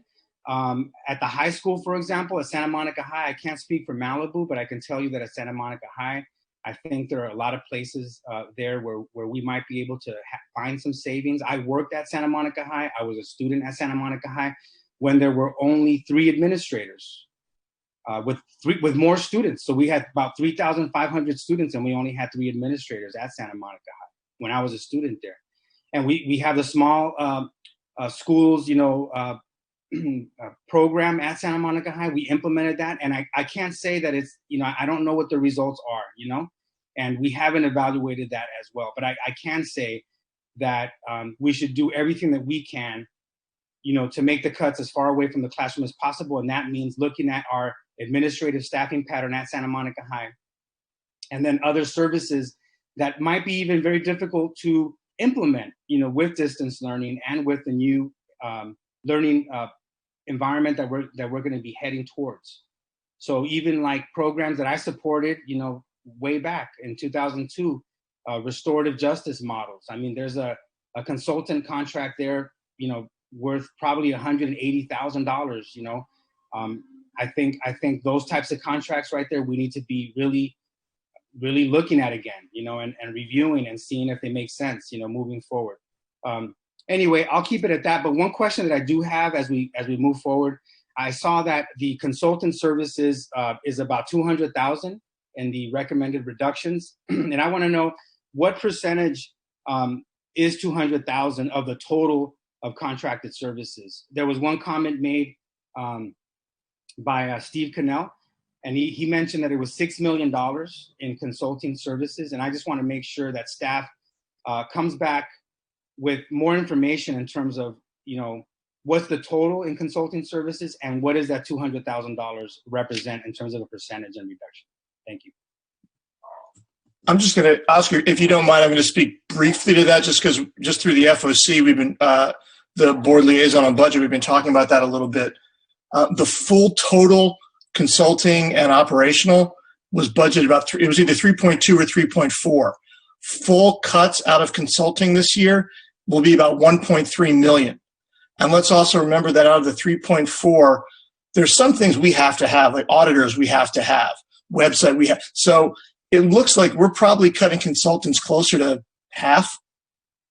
So I think it'll be clear, but I'm glad you brought that question up because it is something that's not as clear through the presentation. Sorry, I lost my list. Lori, Ralph, Craig. Okay. I guess the first thing I want to say is I think there have been a lot of interesting and good points and ideas shared tonight. I want to start by echoing something that the superintendent said, which is pertinent really to this item. The item is about where we're looking at cuts and where the superintendent and senior cabinet are proposing central office and contract reductions. And in that context, he said, I think I got this right, look, it's important to realize that everyone is a teacher or they're here to support teaching and learning. So I think we have to hold on to that thought because I don't think people should have the impression that making $1.3 million of cuts to the central office and to contracts is just, oh, let's just cross out all these things. No big deal. they are a big deal. And if we could afford them, we would presumably keep all of them, or certainly most of them, because why would we be doing them if they weren't in support of teaching and learning? So I do think we have to remember that. We don't just have extras because we just want to pay our friends or the superintendent's friends. These are important to our vision of what we want to create in this district, and to always increasing and building on the quality of learning that we already offer. So these are not insignificant, and it's not that they're not going to be painful. I do also want to talk to the issue of internal capacity that was raised in a couple of different contexts and a couple of different ways, and take it in a somewhat different direction, which I hope is sort of, it's intended anyway to be a positive one, which is, as I think a couple speakers said, as Maria said, we have done a lot of professional development, sent teachers to Teachers College. We've done a lot of professional development over the years. And so presumably we actually have built some internal capacity, and we need to be building more. And with some of the consultants who do professional development, the idea, I think, ideally should be that we are learning what they have to share, and that our teachers become teacher leaders, teacher mentors, and that they become I'm looking for the word, the purveyors of professional development, that they become the professional developers themselves for each other in many ways. And so even though I think it's awful to have to cut the budget for people to come from outside to provide professional development, I am thinking, Dr. Mora, that maybe you'd want to speak to what our hope is to take the place of that, which I see as, although it will be difficult, it will be a challenge. I see it as an experiment in a positive direction to empowering our teachers to grow and to use their skills and their knowledge to help each other and to help build our capacity even greater. So I would like to ask Dr. Mora if she could comment on that and see if she could take that into a more detailed direction than I've been able to, and see if, and tell me if I'm right. Thank you, Board Member Lieberman. So definitely, we've had, as you've mentioned, our teachers and our central office staff directors, coordinators have all engaged in professional learning opportunities, not just in these past few years, but throughout the past time with Teachers College, and most recently with restorative justice, with the social justice standards, with project-based learning, which it was the Buck Institute, now is PBL work. So we've been actively involved in those sessions, and the intention has always been to learn from these thought partners and external individuals with the expertise in order to build our capacity to be able to deliver professional learning opportunities to our staff through the collaboration of teachers and central office coordinators, directors in that process. So yes, that is the intention, that is the direction that we are going, and that is the promise that this holds for us. We are looking forward to the challenge and the charge of really providing and continuing with these learning opportunities in a different way, right? So the intention is for our directors to partner with principals and coordinators and site leaders to continue the work around coherence building, right? Around the implementation of the site's strategic plan, and to build on the offerings that they've provided to their teachers around key high leverage instructional strategies. We've been engaged in conversations as an Ed Services Department around how do we more intentionally bring forth our strengths and cross-collaborate within content areas to more clearly highlight the connections across the various offerings that we've provided thus far. You know, this evening you're going to be able to hear from our teacher leaders through the sharing of their work around the revision, the redesign, the reimagining of their courses to integrate the values that we so hold dear to us: culturally responsive practices, the social justice standards, project-based learning experiences. And this has been as a result of bringing them together, facilitating and co-constructing conversations, and really thinking about how can we redesign these learning opportunities for our students? How can we harness the expertise of our teachers and the members of central office with external partners? But then again, now as we think about the future and what that holds, is continuing that momentum. We have expertise in our district, and we have teachers and central office support staff that are committed to continuing this work, knowing that it may look a little bit different, but we are excited to continue working together to make the learning experiences that much more meaningful for our students and for ourselves as we model learners in this journey, right? I think we are in a prime example of us as the adults modeling being learners as we try new things and adjust our practices to better support our students and face the current reality that we are encountering. So, Lori, yes, you're right. That's the intention, right? We want to think about what have we learned through these opportunities that have been afforded to us, and then how can we leverage the excitement, the momentum that we have to continue moving forward and deepening the work. Thank you. And then I just want to make one more comment. I think several speakers raised this, and I think it's a very important point, that it is important that we be applying an equity lens as we make reductions. And so I will say that I've been making the assumption that our staff was doing that, because I know that they are as committed to equity as we all are. But I think it's also, as we move forward, I think it is important to examine all the reductions that are being proposed in that light. I believe we're keeping our contract that continues the restorative justice program that we've begun. We're not doing away with the social justice standards or anything like that. We are going to continue, and to the point about project-based learning and it becoming a more common method of teaching across the district. We're not cutting the Buck Institute contract either, are we? We are. We are. Okay, so that's one that I didn't realize we were cutting, because I do think, I don't remember how much that is, but I do agree with the speaker's points, and generally that we want this to be, it's more important. It's very important to me that we continue to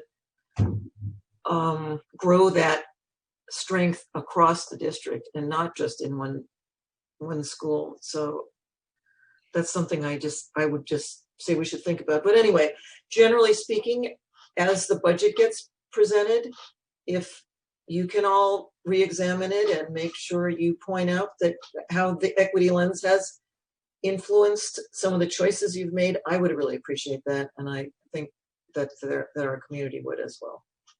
So anyway, thank you all, because I know you've all been, I think Dr. Moore wants to respond. Yes. Have been working, I know, really hard to come up with these, and I know it's not fun to cut your own staffs and to shrink departments, and know that means that other people will have to be taking on more work than they're already doing.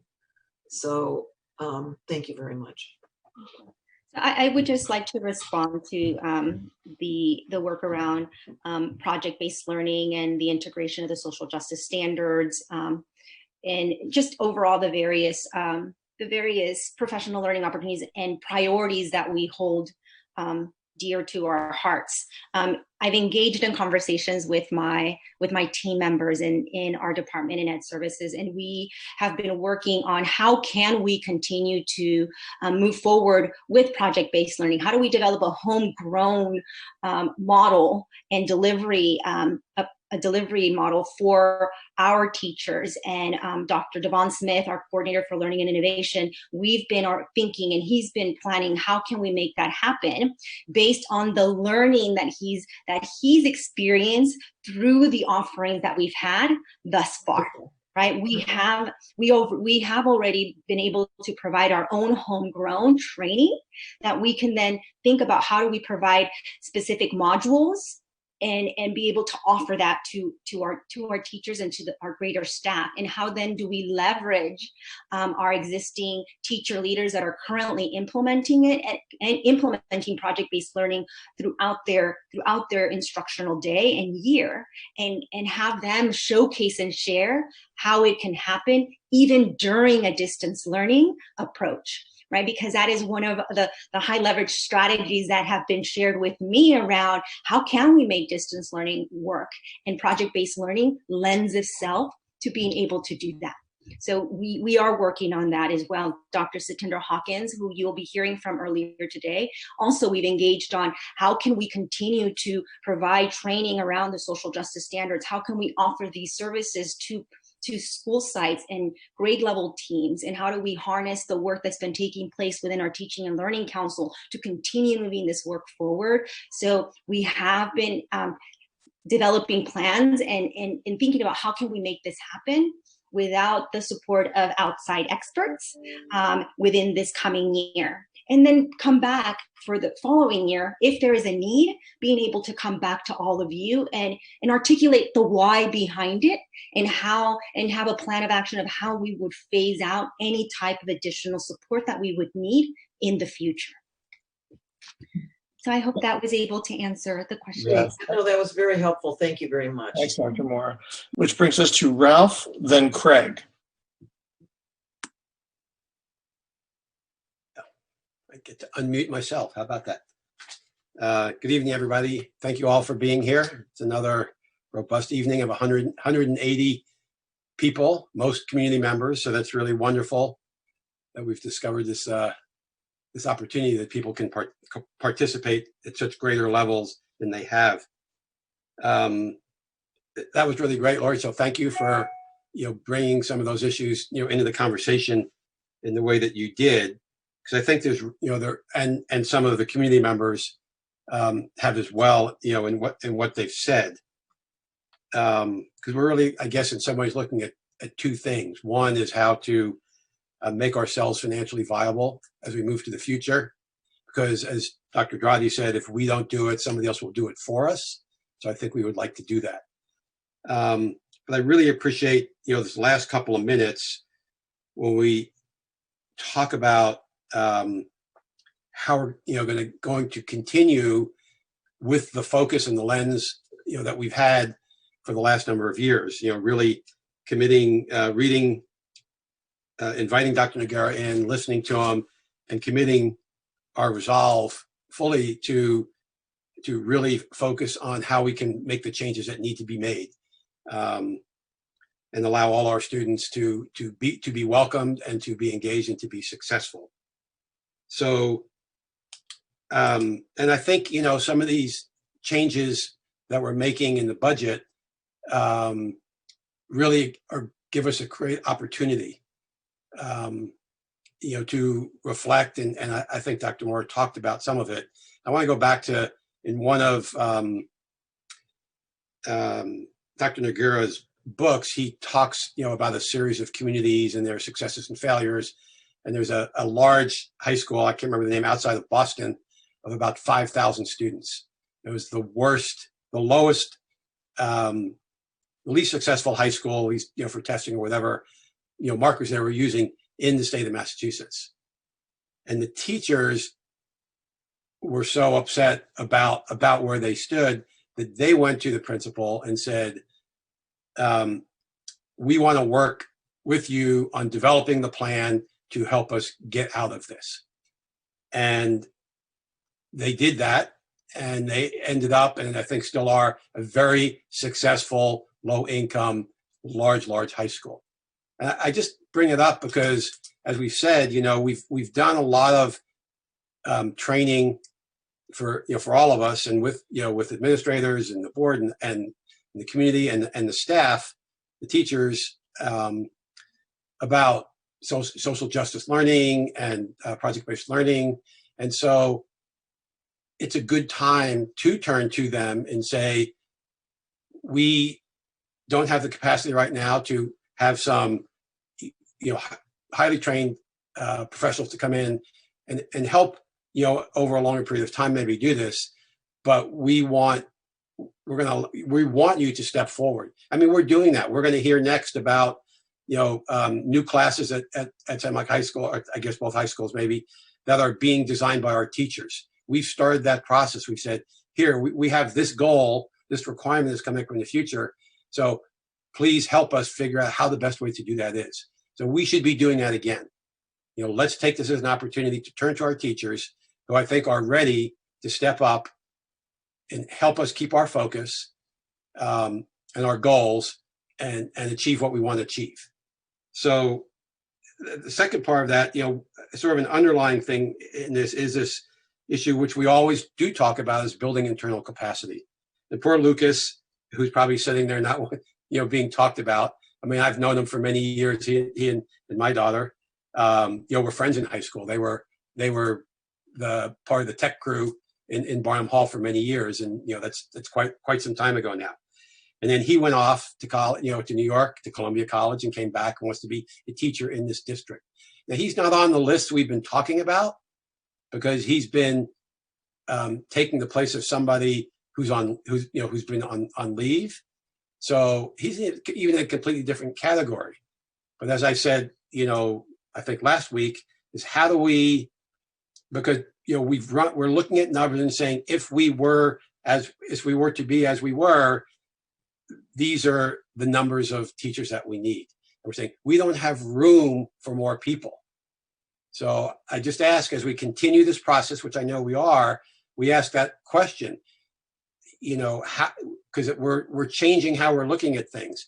How can we use, some of the teachers, and fortunately we're down to a smaller number that aren't returning right now, and some, that are told that, that there isn't a space for them, that maybe there is a space for them, and maybe they're in a way teachers on special assignment, or they're doing different things. They're not just, there's no class for them to teach. There are things that they can do to help teachers in other ways, to help programs in other ways. I don't know what they are, but I'm asking that we, continue to look at that. So we use our strength, which is our people, to achieve the goals that we want to achieve for our students.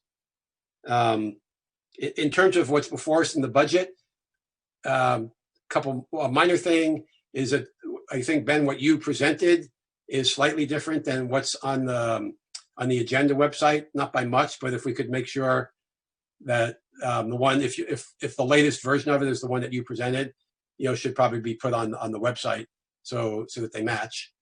It really wasn't much of a difference.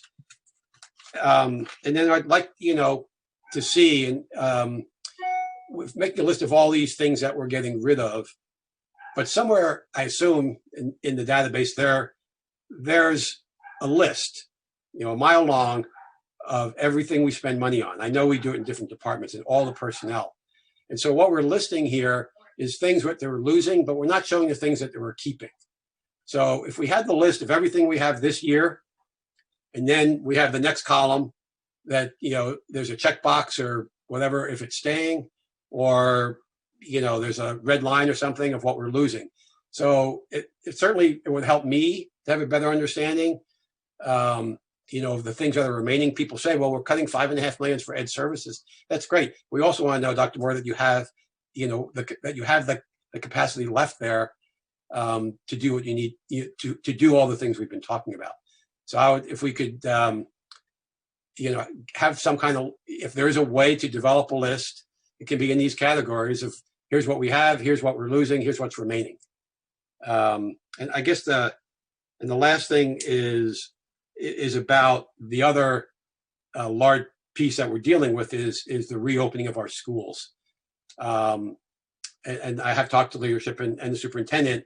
I would hope that at our next board meeting that we would have, as a minimum, that Dr. Drali would be giving us an update on the further discussions of where this is, or that we have a discussion item where there's some kind of presentation to the board and the community of what our options are. Dr. Driley talked about several options. So if those are the ones that continue to be the viable options, that we just have more insight into what those mean. There's the earlier we understand what we might be doing in different ways, the better we understand other changes that might be. And if it's more cleaning, how does that get done? If kids are coming twice a day, in splits, what does that mean as opposed to Monday, Tuesday, Wednesday, Thursday, whatever those options are, that we begin to see the detail of how that impacts the daily life in our schools. Because that's really what it is about, is how do our schools function in the best way for us to be able to work and educate our children. So I thank you, staff, all of you, and I know Dr. Driley, you've had many long nights, and Dr. Moore, going through all this, trying to figure out a viable way for us to write our budget and write our district. So thank you all very much. Thank you very much, Ralph, which we will go to Craig, and then Richard is not speaking on this, and then I will hopefully wrap it up. All right, so it's remarkably hard to communicate, to get ideas out, and then to have them heard in the way they're intended to in what they're intended to mean. I think we're really lucky in this district that we don't have disagreements about what's supposed to happen. I watch particularly national politics, and there are very, very, very, very big divisions about even what's right and what's wrong.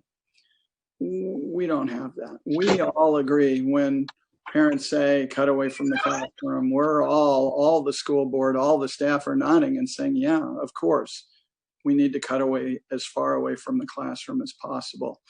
Talking about preserving the programs, which I'll talk about in a minute. We all agree with that. So it's good when 171 people, so 55 people who aren't intimately involved in this day to day come out, because it holds us accountable. It reminds us of what we believe to be important. It gives us ideas we may not have thought of. So it's really helpful. And I think for me, the intent of the superintendent's presentation tonight was to very loudly and very clearly say, we all agree that the first place we need to cut is the central staff. And so you've heard that there will be $6 million worth of cuts in the central staff. And in the presentation, Ben also talked about the next phase. And that's the substantive phase. That's the interesting phase.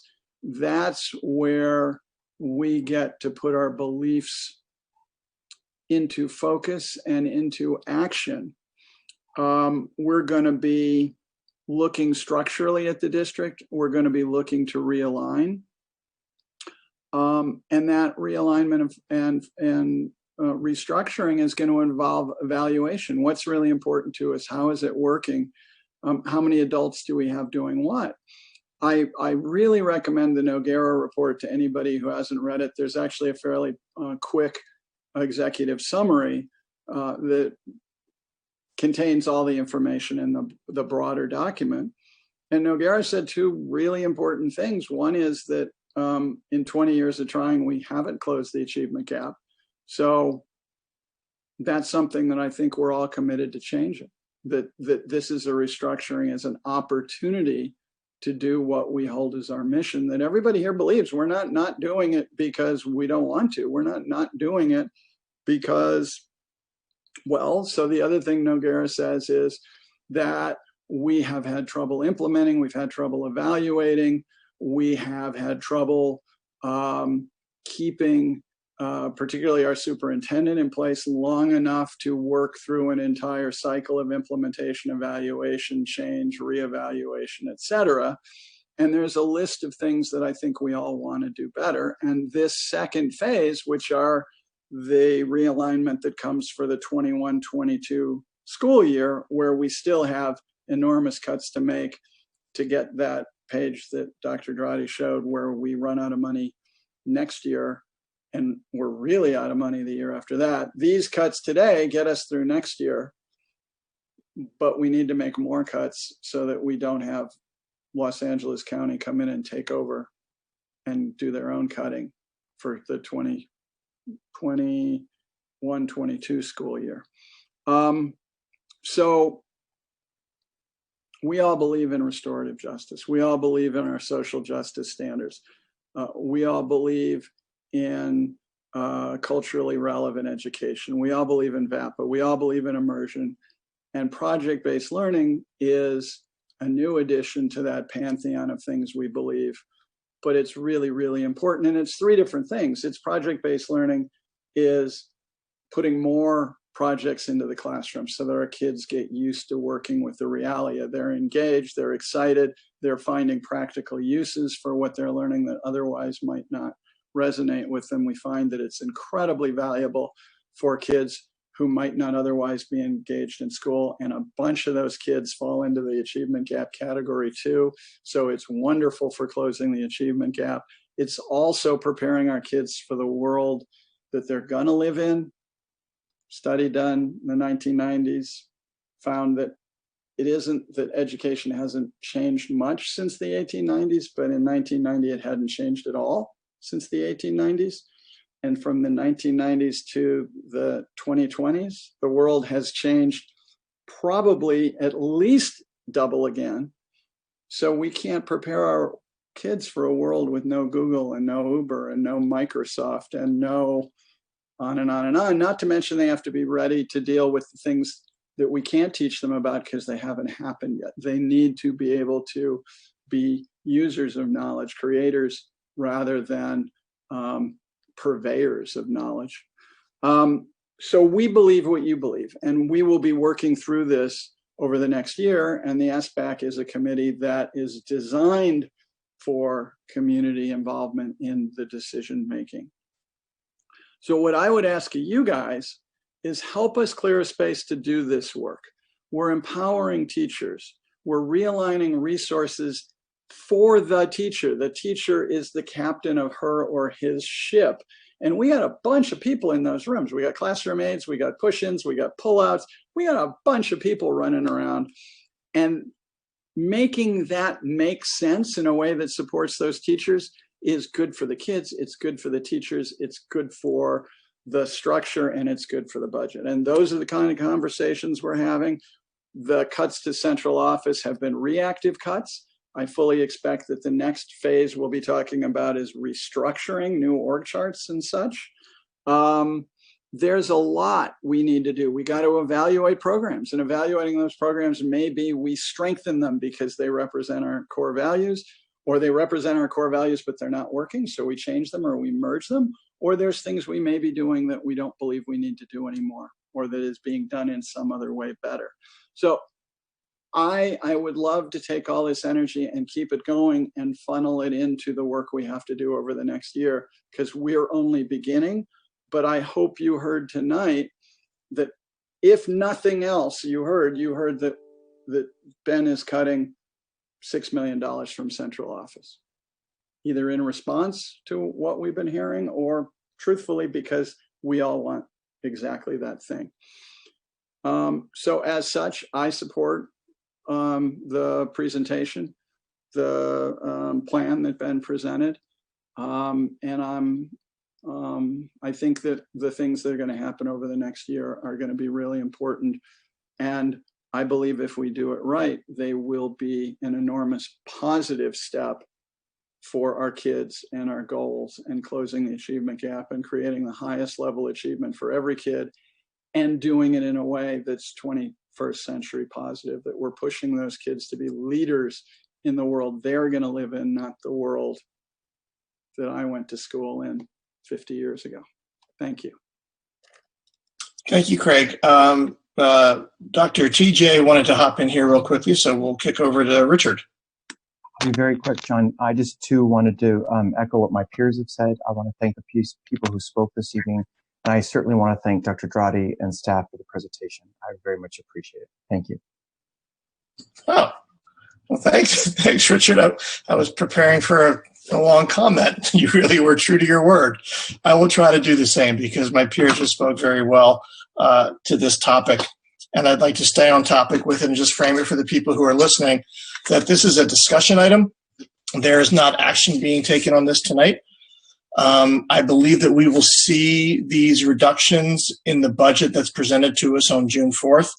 We will see them reflected tonight in a broad way as part of the third interim, I believe, but we'll see it more broken out in June. So please stay tuned for that.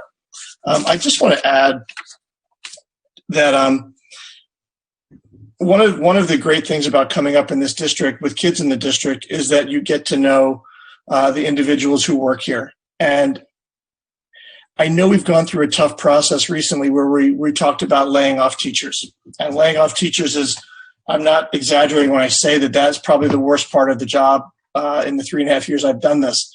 Because I look out now and I see teachers that have made an impact on my family's life. I see Jen Goldman.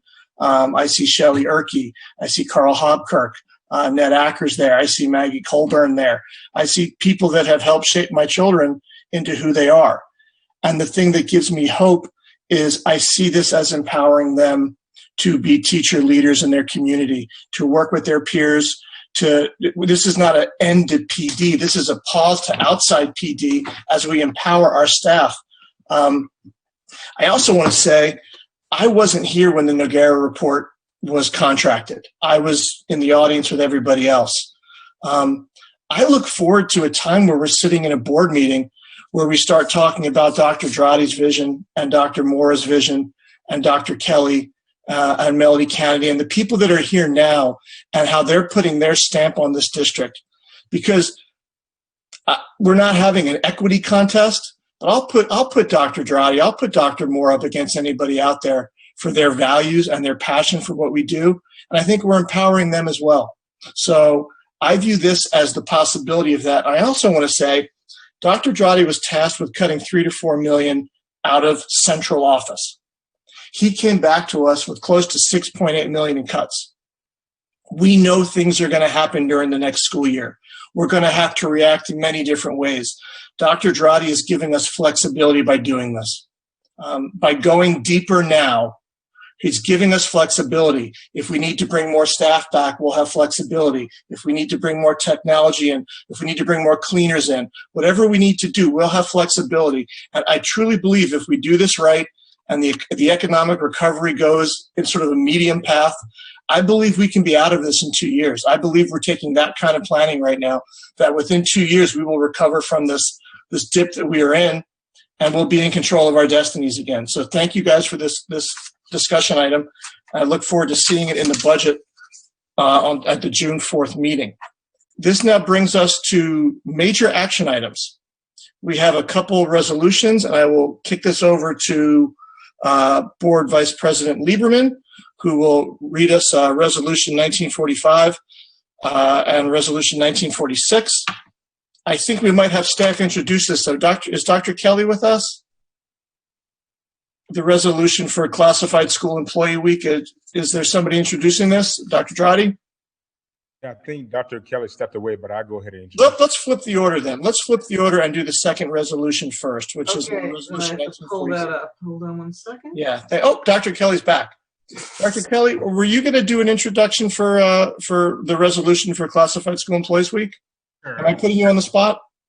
No, it's okay. I'd be happy to. So, this is our opportunity to celebrate our classified staff. And, during this spring, during this pandemic, we've seen just incredible work from our classified staff.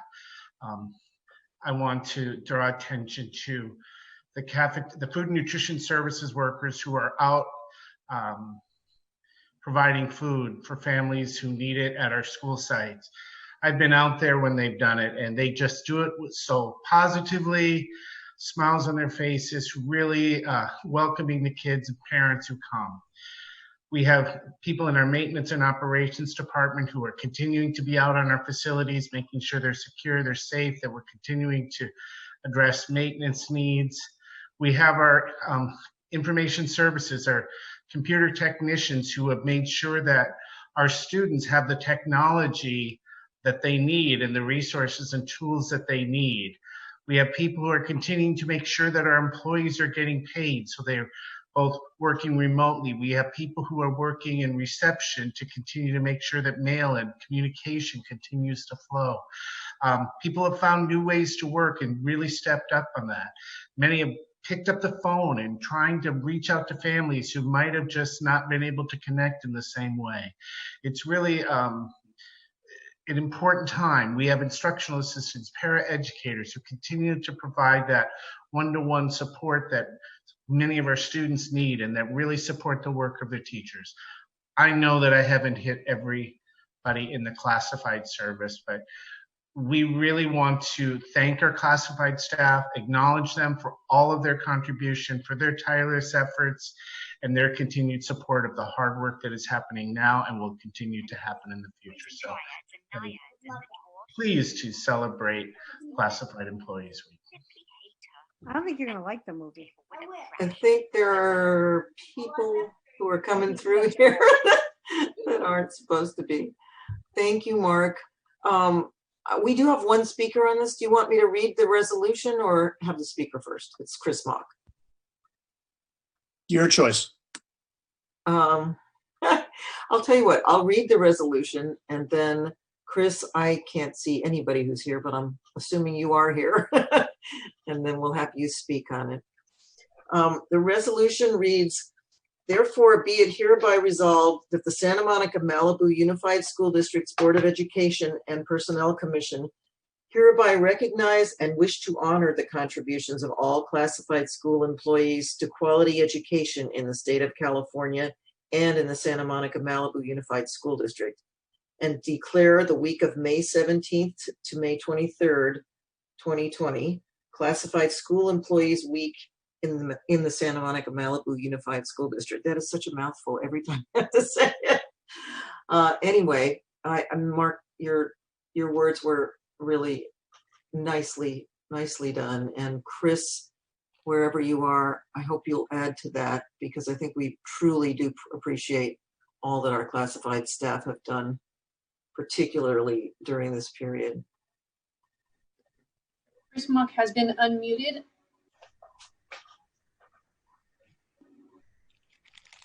Can you hear me? Let me stop, Chris. Can you hear us, Chris? Hello, hello? Oh, there you are. Oh, my bad. You're up. You have 3 Let's try it again. Chris. I had already started, but then we'll start again. We need you to start over. Okay. All right. So good evening, board members, Superintendent Drotti, Executive Cabinet, staff, parents, students. Every year, this week in May is set aside to honor and appreciate our classified staff. Classified staff are everywhere around our schools and are equal partners in the education and the success of our students we all collectively serve. We are the oil in the machine, the spine in the book, the fuel to the fire. And as our community shelters in place as the only really safe option to shield ourselves and those we love from falling victim to this global pandemic, our classified staff continues to report to work to provide meals, laptops, and other essential services for our students and families. We report to work because that is our job, and we are committed to our work and for what we do for our students. Tonight, this board can honor our classified staff by acknowledging the risks our essential staff take every day when we report to work in the face of this pandemic, by providing our classified staff with additional compensation to acknowledge the risks that they take every day. They leave the safety of their homes to report to work at the gates of our schools. Now is the time to act. It is my great privilege and honor to serve and work for the classified staff of Santa Monica Malibu Unified School District. I thank them for their invaluable contribution to the district and for their fearless commitment to the students they serve. And don't ever forget, in this moment, you are the heroes. Thank you. Thank you, Chris. Thanks so much, Chris. So we've read the resolution. We've heard our comment. We will now do a roll call vote to approve this. We didn't make a motion. I move the item. I move it. Moved by Maria, seconded by Craig. I'm out of order. And now we'll do a voice vote, roll call vote. Board Member Foster. That was this. Thumbs up. Board Member Leon Vasquez. Yes. Board Member Lieberman. Yes. Board Member Metcher. Yes. Board Member Tavilder and Jessman. Yes. Board Member De La Torre. Yes. Board Member Wachtel. Is Mia still with us? She might have had to go. Board Member Afshar. I guess Kimya had to go too. And I'm a yes, so that is 7 votes yes. Thank you very much to all our classified staff for everything they bring to our district. We will introduce, Dr. Kelly will introduce the next resolution.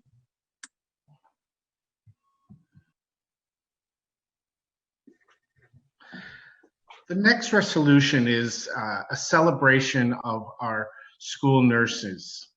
And boy, do we need them more than ever. From the beginning of this, they were right there on every single day trying to figure out what goes on, what we should be doing. They're our voice of reason. As part of our emergency operations center, our coordinating nurse is telling us what the health department is telling us we can and cannot do, helping shape what we do.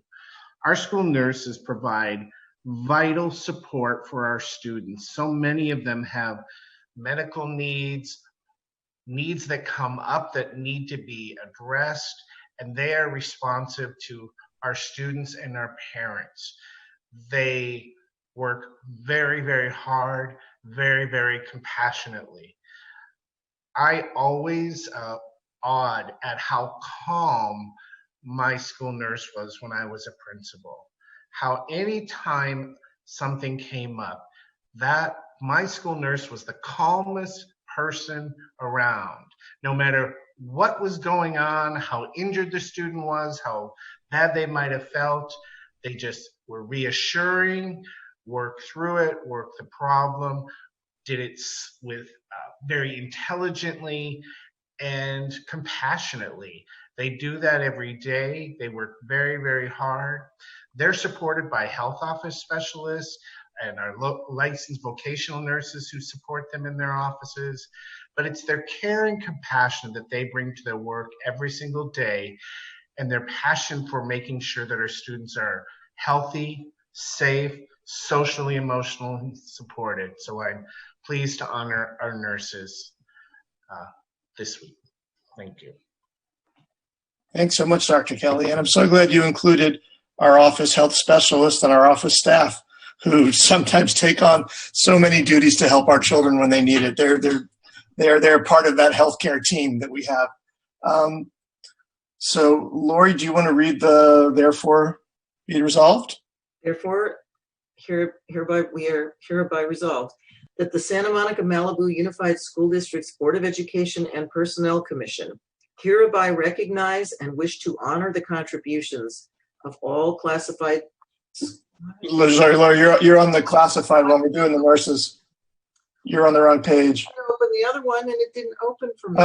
I can do it. I have it up right now if you want me to. Because mine is very slow right now. I'll read it. I have it up right now. So therefore be it resolved that the National Association of School Nurses celebrates and acknowledges the accomplishments of school nurses everywhere and their efforts of meeting the needs of today's students by improving the delivery of healthcare in our schools, and offers gratitude for the nation's school nurses who contribute to our local communities by helping students stay healthy in school and ready to learn, and keeping parents and guardians at work, not just on this National School Nurse Day, but at every opportunity throughout the year. Do I have a motion? I see Maria. Do I have a second? I see Richard. And we'll do a roll call vote. Craig. And so we concentrated on That's a 2 thumbs up. Maria. That's a thumbs up. Lori. Yes. Yes. Ralph. Yes. Richard. Yes. Oscar. Yes. Just checking to see if Mia or Kimya came back. I'm a yes, so that is 7 yes votes to approve this. which brings us to item G3, adopt resolution 1947. We're not going to read this one. We're just going to have Melody Kennedy introduce the concept of it, and I think we'll understand what we're doing, and then if we have a motion and a roll call. So, Ms. Kennedy? Hi there, everybody. This is actually the delinquent tax receivables from the state of California, or for a statewide delinquent tax finance authority. So it's giving the authority to this group to go ahead and collect those, and that we actually end up receiving those delinquent taxes. Just doing a real quick check right at the moment. We've actually, in prior years, our taxes have been about 2.1, which is an additional $600,000 from our adopted budget. And then there's about 30,000 of that is for penalties and interest related to that. So when people don't pay their taxes, this authority basically goes after it. They sell off of those pieces of property or what have you they sell off of those back taxes, and then we're able to collect on that. So that's kind of it in a nutshell. Great. Thank you so much, Ms. Kennedy. And I believe me, we're doing everyone a favor by not reading this whole one out loud. Pretty much. For bringing this to us. Do I have a motion? From Craig and seconded by Ralph. We will do our roll call. Craig. Maria. Yes. I should have put out Craig gave me 2 thumbs up. Maria was a yes. Lori. Yes. Ralph. Yes. Richard. Yes. Oscar. Yes. And I'm a yes. That is 7 yeses. Thank you very much. Now we have a lot of items coming to us about new course approval. We're going to take them in a bit of an interesting order, so I'm going to leave it up to Dr. Mora to guide us through this process. It's going to be exciting, so I'm really happy that we have a good size audience to hear about some of the new stuff coming online at our schools. Dr. Mora. Thank you so much. So good evening, Board President, members of the board, Dr. Drati, Cabinet, and guests. It is a pleasure for me to be able to introduce these 12 new courses that come before you. These have been developed through the hard work and collaboration amongst our central office team and our teacher leaders at the site. This could not have been possible without their commitment to reimagining learning experiences for our students. You'll have an opportunity this evening to hear 12 different courses, and amongst them you'll be able to learn about how our teachers are interweaving the social justice standards, thinking about how we are addressing the needs of our most vulnerable students, and really showcasing what we value most. You'll also be able to learn about the journey that they've engaged in to come to this point in time where they're able to showcase to all of you in our community the efforts and the fruits of their hard work and of their learning through the professional learning experiences that you have supported them in this past year. So what we're going to be starting with, and first is I am really pleased to be able to introduce Mr. Francis Costanzo. He is our special education coordinator, and he worked closely with Miss Darcy Keller from Lincoln Middle School. She's our assistant principal, and they will be introducing Peer Connections, the new course to be approved this evening. At the end of their presentation, you'll be able to ask questions, and then we'll be able to move to the next course. Is Darcy or Francis, one of you sharing your screen for the PowerPoint? I can. Darcy's. Okay, let me make you a co-host real quick so you can do that. And then you should be good to go. All right, let me introduce, and then Darcy, you can start. I'm Francis Costanzo. I'm a special education coordinator in the school district, and I want to thank all of you this evening for giving us some time to talk about our new course. We're very excited about it. We know there's a lot going on, so we appreciate this chance. With Darcy Keller, who is the assistant principal at Lincoln Middle School. She used to be a special education teacher and a special education coordinator, and she's going to present on Peer Connections, which is an elective class we'd like to start at Lincoln Middle School that combines it's a new opportunity for general education students and special education students And we believe this class combines the best of both worlds for both general ed and special ed students, and a lot of what's been talked about tonight in terms of social justice and other things that are important to the district are part of this presentation. So with that, I'll have Darcy go ahead for us. Thank you. Thank you for giving me the opportunity to speak this evening. For those of you that don't know me, as Francis shared, my entire career background is special education. I've been with the district for 20 years and 18 of those were in special education. So clearly this is my passion. One of the things that I have noticed over the years is that we have our students with significant disabilities.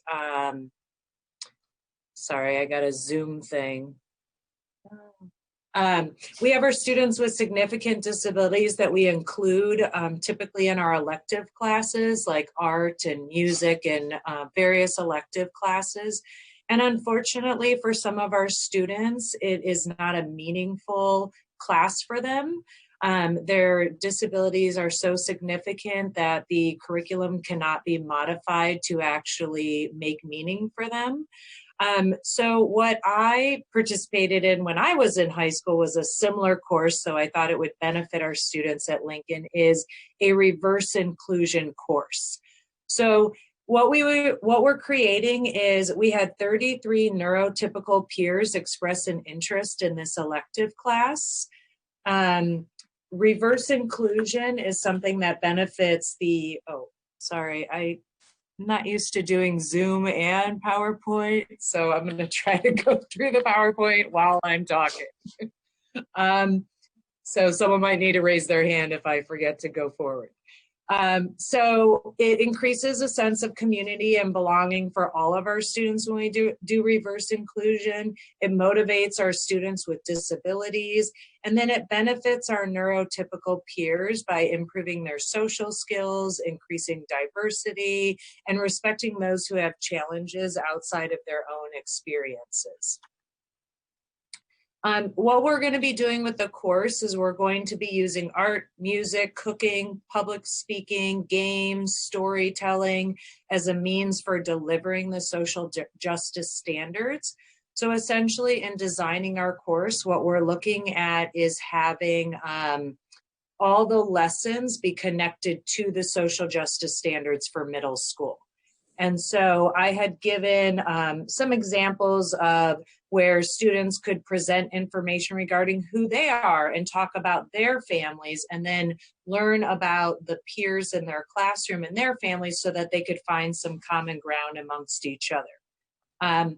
My hope overall with the class is that students are going to go through the process of understanding people with disabilities, educating the greater community about that, and taking action on how we can be a more inclusive community as a school and as a greater community. Hopefully I'm on course materials. I can't see my screen. So we don't really need a lot of materials, supplementary materials, games, art supplies, video equipment. One of the activities we talked about with this class is that we would, the biggest thing that I see is when we're working with our students with significant disabilities, our neurotypical peers have difficulty approaching these students because they just don't know how. They don't know what to say, they don't know what to do, they don't know how to respond when someone doesn't communicate back. And so one of our hopes is that we could create videos introducing our neurotypical peers and our peers with disabilities and explain, hey, if you see me out in the hallway, this is how you could come up and say hi, and this is what I'm gonna do back to you. I might press a button, I might wave, I might make a noise, but this is how I respond. And then people will feel more comfortable approaching those students. Am I on course of study? Oh yeah, okay. So this class will be helpful for our neurotypical peers as well. It allows them to develop the knowledge and skills related to both prejudice reduction and collective action. It is positive for admission to college.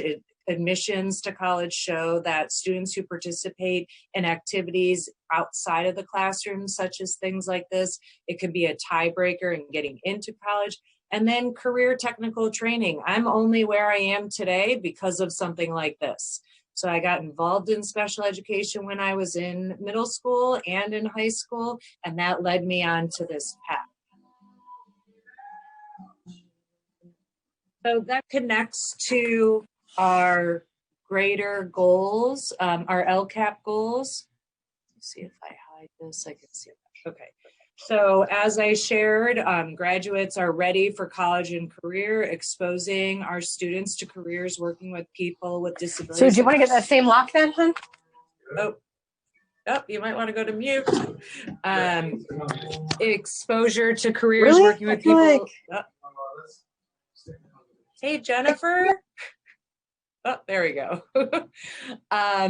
Exposure to people with disabilities. There's so many careers that open up for that. Making sure all our students and families are in schools that are safe. It's a positive environment for modeling appropriate behavior, greater sense of empathy and respect for all. One of the things that I've noticed through the special ed group I started at Lincoln for Parents is, our parents don't really feel connected to the community. And so I think a course like this can even help with that connection. And then finally, as I shared before, our units will be aligned to the social justice standards. And we will be working with our students to be more comfortable about speaking about who they are and their families and how they can have a greater impact on the community as a whole. And that's it. Great. Thank you so much, Francis and Darcy. Darcy, would you mind getting rid of the share screen so we can see everybody? I don't mind as soon as I can figure out how to do as it. we do that PowerPoint at the same time. There we go. Okay. My fellow board members, there we are. What I'd love to do here, we have 12 courses being presented to us. I know unless we have something that is a deeper concern to us, I'd love to give more time to the presenters as opposed to us telling us how much we love them. So I'd love to do all the presentations unless we have an important clarifying question, and then approve them all as a group at the end. And maybe we can say something quickly at the end. That'll give our teachers more time to present. Thank you so much, board members. Thank you so much, President Keene. So at this point, I would love to introduce Dr. Satinder Hawkins, who will be introducing our U.S. History team members and the U.S. History course that has been revamped to fulfill the American Cultures and Ethnic Studies requirement for the class of 2024. This was one of the very first items that I remember being a part of when I joined the team. So it's really exciting to be able to introduce Dr. Hawkins and have our teachers showcase the work that they've accomplished in a year's time as a result of your support and their co-construction and facilitation. So with that, I will introduce Dr. Hawkins, who is our American Cultures and Ethnic Studies Coordinator. Thank you, Dr. Mora, and thank you to the board for allowing me to come and share with you. So let me just share my screen here, and we'll get started. So what I'm going to share with you tonight is the new U.S. History course that was created, and I'm going to be helped in my presentation by the department chairs at all three of the high schools. So Amy Bisson, Andy Meyer, and Deborah Simmer are also here with me today. So we're going to all be sharing a little bit of information with you. So just to kind of get started, what we're doing is one part of the social justice standards integration that the Santa Monica Malibu district has committed to. So throughout the course of this meeting, we've made references to the social justice standards and that very important work. And so on the June 4th meeting, I'm going to come back and I'll share what the social justice standards cohorts and the Teaching and Learning Council have done, just to give the board an update. But tonight, our focus is going to be on the work that was done by the district's U.S. history teachers. So the rationale for the new course, the board voted and passed a graduation requirement that said that all students pass an additional course from a list of board-approved courses that meets an American Cultures and Ethnic Studies requirement, thus the ACES abbreviation. And so in order to fulfill that requirement, a course must be taught from a minimum of 5 perspectives. It must integrate all 20 of the social justice standards, and it must include a capstone project. And so working with the 11th grade US history team in the district, we have done that. So we have a new course that we're really excited to share some of the details with you. And it's hopefully will meet with your approval. So the overview right here, the document itself is about 20 to 25 pages. And what it does is it presents the whole course. In Santa Monica, there were no curriculum guides for history classes. So we're really excited to begin the process and start with the creation of those guides. So this is the first in what we hope will be a series. And to do this process, just so you kind of have an understanding of the journey that we took, I took the team and we created 3 professional development days. And we had 3 strands that we focused on. One was we standardized our language and conversation about learning targets. And so, as you know, in education, there's all kinds of ways of writing objectives and learning targets, but we wanted to have a common language. So we went ahead and decided that we wanted to have learning targets that had a cognition and a measurable proving behavior so that we would be able to assess the learning. That was followed by the teachers on the team bringing their lesson exemplars. So everybody on the team would come to the meetings, they would bring their favorite lessons, things that they thought were really dynamic, and they shared all of that. And we had some intellectual conversations about those lessons, which was then followed by the social justice standards alignment. And so we wanted the alignment to be very organic. We didn't want it to be forced. We wanted it to flow in a holistic way, so it was authentic. And so that's what we did. And so I'm going to have my friend and colleague Amy, Deborah is going to take over this next part here where she gives you some of the details about our curriculum guide.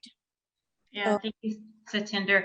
So the curriculum guide, the first page just basically starts with the overview and then the alignment to the UC, as well as, I forget what was on that slide. I just wanted to just go back just a little bit as like the overview. So each unit has an overview description, suggested duration. The guiding questions come from the California Social Studies frameworks, as well as you'll see the textbook and content standard alignment. And then also the alignment to the social justice standards. And within that, that band there, you have those lesson exemplars that Satinder mentioned. So these were crafted by the U.S. history teachers in the district.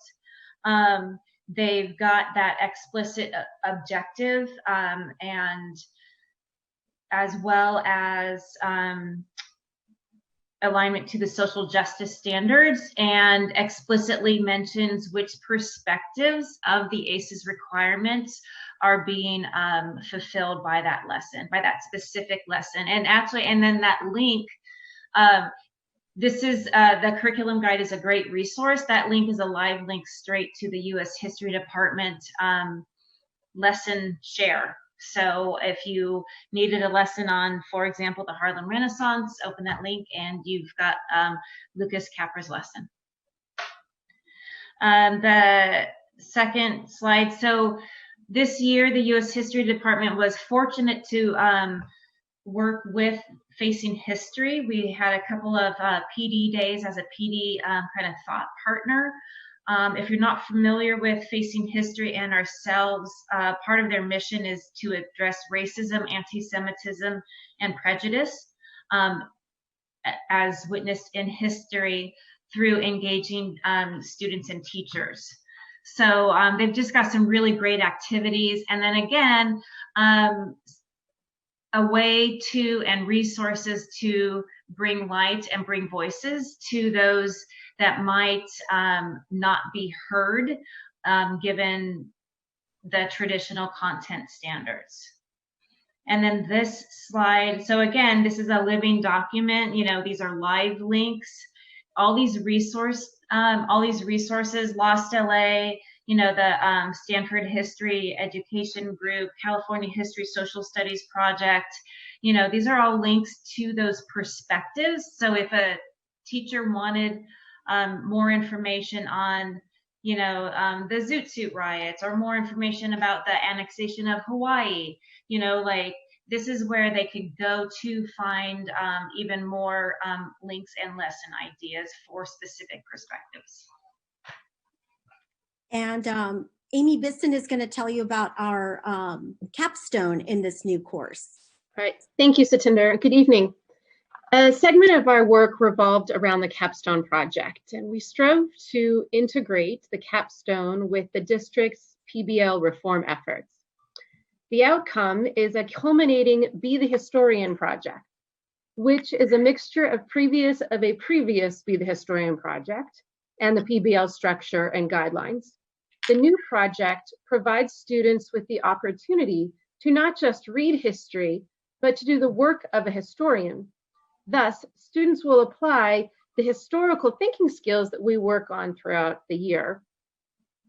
The project is broken down into these milestones, and then each milestone has a resource folder for students and teachers, or for student and teacher materials. Resources include thinking maps, primary source documents, and editable PowerPoint presentations. The resources are really powerful for us because they support our ability to scaffold instruction for all of our students, so that we can work as we're working with ELD students or our CoLab students and all of our students that have diverse learning modalities. We have this incredible resource of documents, of material in which to work with. Thank you, Amy. Sorry, I think I went a little fast on those slides. And so our capstone goals, I did want to share that with you because we've been making some connections with the Santa Monica History Museum. I met with some of the board members there. They came to our office, and we had some really interesting plans that we were starting to roll out. They were very gracious in creating some special entry codes for Santa Monica Malibu students. So any student who comes in with an ID from our district would get free admittance. I was working on arranging with 11th grade history teachers to have the students visit some of their exhibits. We had some 4th grade classes that were getting ready to visit. And so I'm hoping after the pandemic is over, we'll kind of go back to that opportunity and get an opportunity for our students to also showcase some of the digital items that they create in their capstone at the museum. So that's kind of our long-term plan on that. And Andy, our colleague from Malibu, is going to take the next couple slides. Yeah, good evening. As you can see here, the class has already been approved by the UC system for all 3 high schools. So that's already taken care of. And here are some of the teachers who worked on it. In fact, it's all the 11th grade history teachers in all 3 schools. So it was a very collaborative effort. Once the board approves the class, this whole document will be posted on our district website, the history part of it, and all the teachers will have access to all the materials here. And next year, we're committed to using our PD time to kind of focus on rhetorical writing skills and even add more lessons to this. Thank you. And so that's what we did this year, and our goal is for next year to replicate the process. I would love to have an opportunity to meet with the history social studies classes in grades 6 through 12. We had a very successful year. We built a lot of collaborative team. It was a really good sense of creating culture and team building. And so I'm really looking forward to the opportunity to doing that again next year with the remaining grade levels. And just to conclude, I really want to express my appreciation to the board for their commitment to social justice standards, and to Dr. Drotti and Dr. Mora, who have been incredibly supportive of this work throughout the year. So thank you very much. Thank you so much for all of your hard work. You're greatly appreciated. Thank you. And at this point, I would like to introduce Dr. Devon Smith, our coordinator for learning and innovation, that will be introducing advanced graphic and advanced photography. And after that, we will be seeing Project Lead the Way, AP Computer Science, Project Lead the Way Aerospace Engineering, and Professional Dance 1, 2, and 3. So a lot of amazing work taking place within our CTE strands and Okay, thank you. Can you hear me? Project Lead the Way strand. So Okay, fantastic. I will share my screen.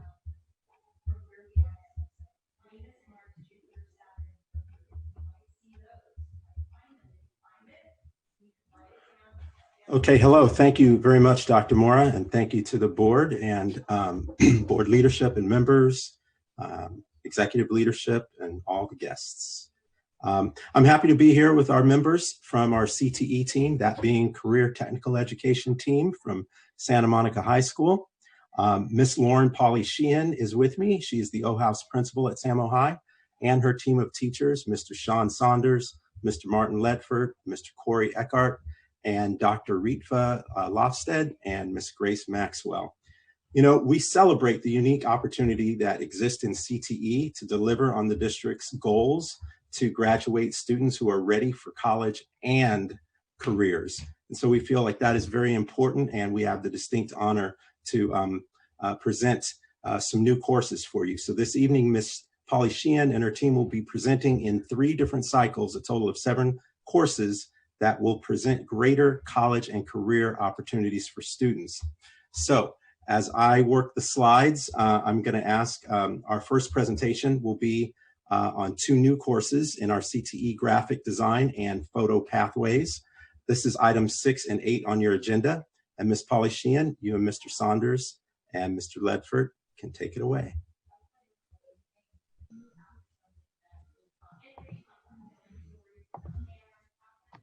There we go. Good evening, everyone. I'm Lauren Polly Sheehan, House Principal at Santa Monica High School.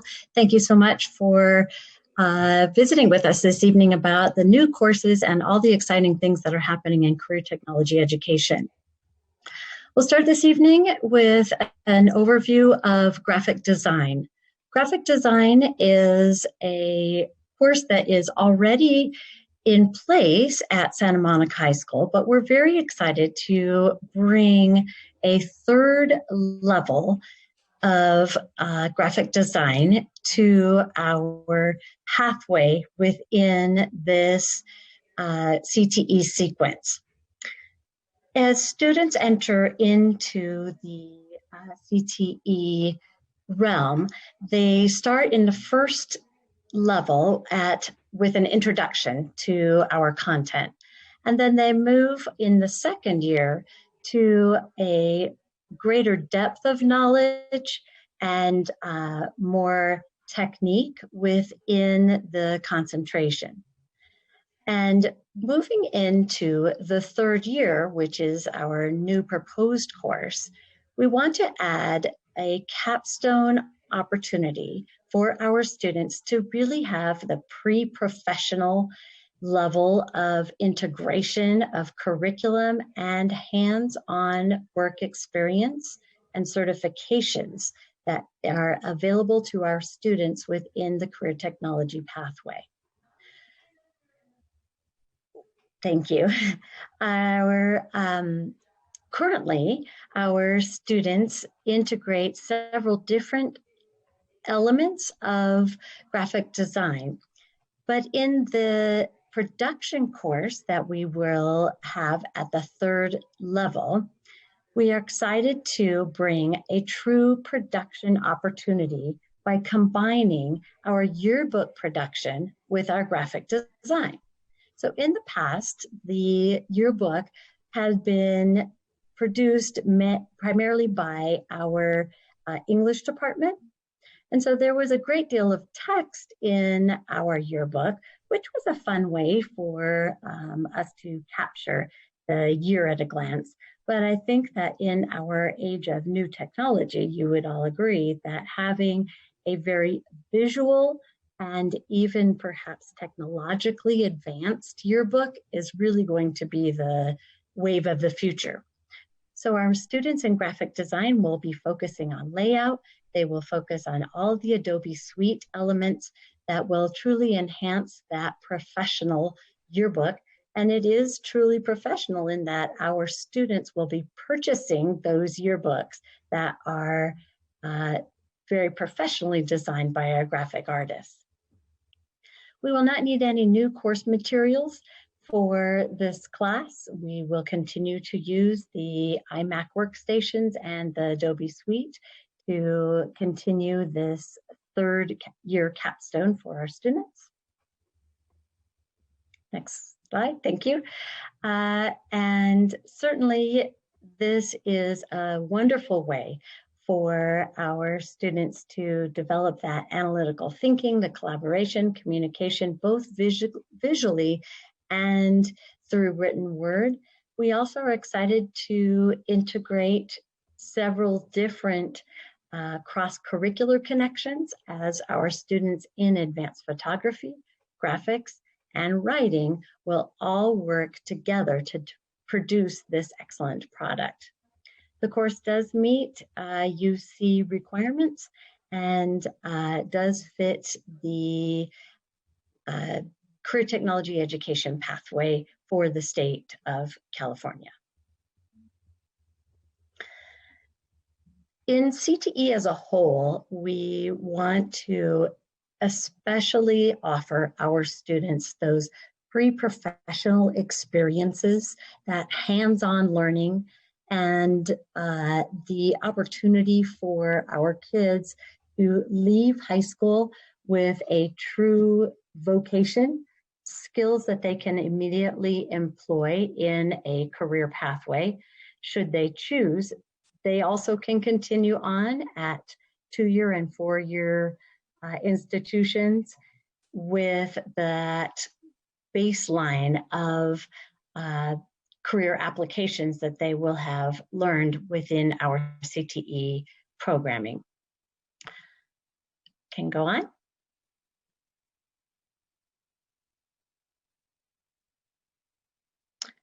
The standards, there are multiple standards within our career technology graphic design courses. And if the board members choose to click on that link, they can see the very extensive list of standards that will be met through our 3-year graphic design program. And as I mentioned, we will be meeting our academic standards within reading and writing, and of course, our social justice standards, where we will, in a very visual way, be celebrating all of the students that form the fabric of our community.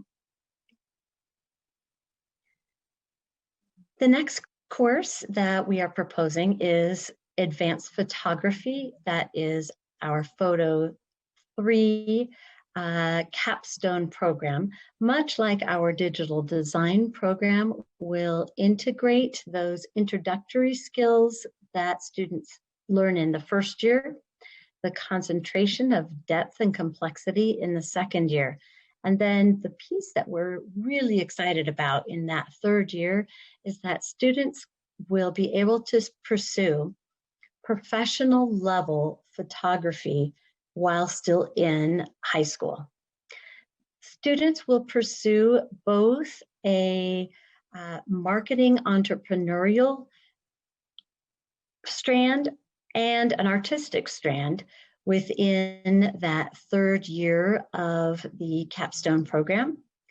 And we have already started to experiment a bit with this with some of the students that are currently in Mr. Ledford's photo classes.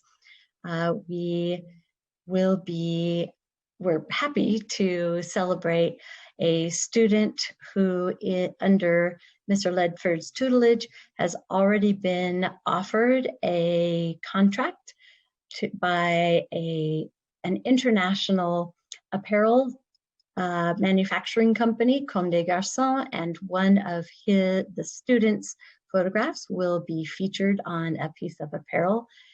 And that is one of the kinds of activities that we're really excited to see within that third year photography class.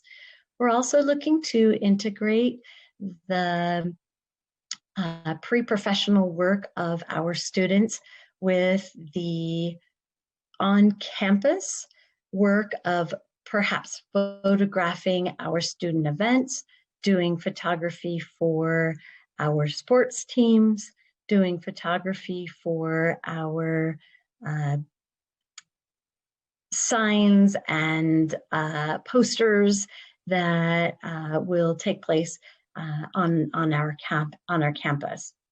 The course materials are the same materials that we currently employ in our level 1 and 2 levels of photography, and we are happy that due to Mr. Smith's work on our state and federal grants to be able to afford some additional software and photographic materials that will enhance the program at no cost to the district. The advanced photography course certainly encourages confidence and expression through the arts, and it also will provide students with that pre-professional work-based practice at the high school level. And it does meet the A through G requirements for the state of California, and will also meet the outcomes that are required within the district itself, meeting our college and career goals, meeting our social justice standards, and what better way for our students to share their artistic concepts and modeling of the visual art elements than having their actual work being displayed throughout the school and community. I think that one of the highlights certainly will be integration of our third year graphics program and our third year photography program into our arts, media, and entertainment industry sector that we are really honing in on at Santa Monica High School as our teachers work together carefully and with purpose. So we anticipate that we'll be meeting our LCAP goals with safety, for using the OSHA required elements to photography, dark room spaces, and then, of course, our social justice and work standards. I think we can skip on beyond there if I can. Sorry, I'm not controlling the slides. No problem. Sorry. Okay, we are not taking questions now, as has been our direction here. So I'm just going to transition. I need to stop sharing for a second, and this just gets a little awkward. I'm sorry, everyone. But we are going to be, by the way, thank you, Ms. Polly Sheehan. We're not going to transition into our Project Lead the Way courses. We have two, items 9 and 7 on your agenda. They're going to consist of a name change in the Project Lead the Way Computer Science Principles, followed by a new course, which is Project Lead the Way Aerospace Engineering. So bear with me one moment, and Ms. Polly Sheehan, you and Mr. Eckert, I believe Dr. Lofstedt is not here anymore, but we'll turn it over to you all.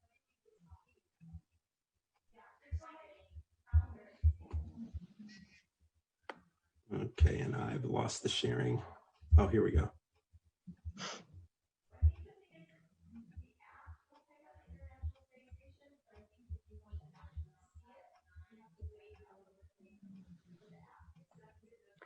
Okay, we are ready. Okay, hooray. I actually came to the school board last year for approval of a new course, Project Lead the Way Computer Science. And we offered that course this year, and our students are completing their final projects this week and submitting them, in fact, for students who chose to do the College Board Advanced Placement Test this year. Because that was our pilot year, this year was our pilot year. At the time when we came to you with this course previously, we did not ask for the advanced placement designation. Now that our teacher has had 1 full year of curriculum, experience, training, and teaching this course, we are quite confident that we will be able to meet the standards, the College Board standards, to add the AP designation to our computer science principles course. So there really is no change in that class, just adding the AP designation. The new course in Project Lead the Way is the addition of aerospace engineering to our engineering curriculum. The Project Lead the Way sequence incorporates work at the freshman level for an introductory course to an introduction to several different engineering disciplines.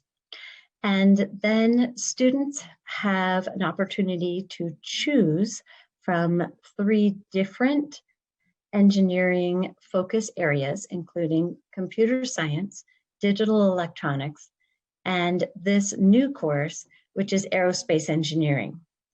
The aerospace engineering is a highly appropriate course for the students in our area because we have such great industry partners with several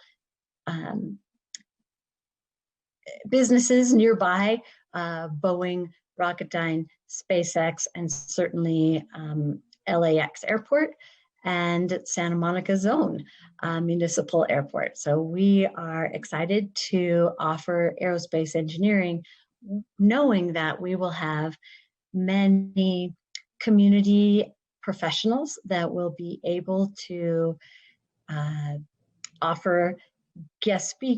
be offered as guest speakers and internships potentially for students as they grow into their capstone program in the 3rd year of Project Lead the Way Engineering.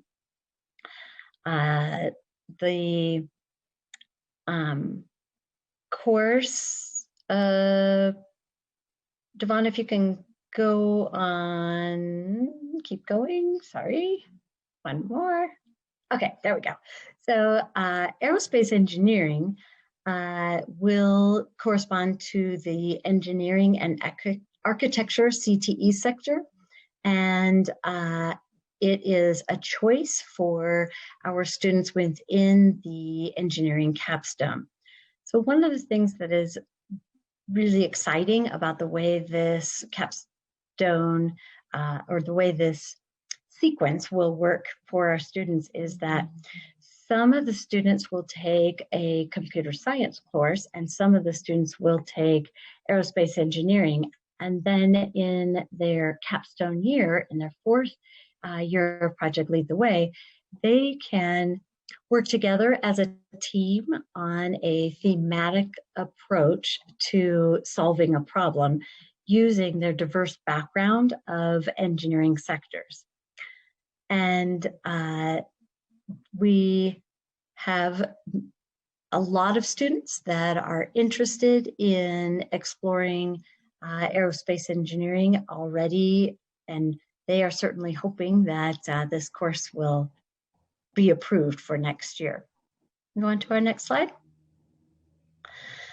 The students in aerospace engineering will have a true look at flight and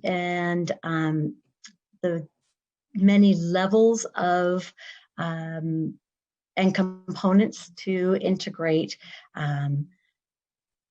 from students being able to be employed as mechanics and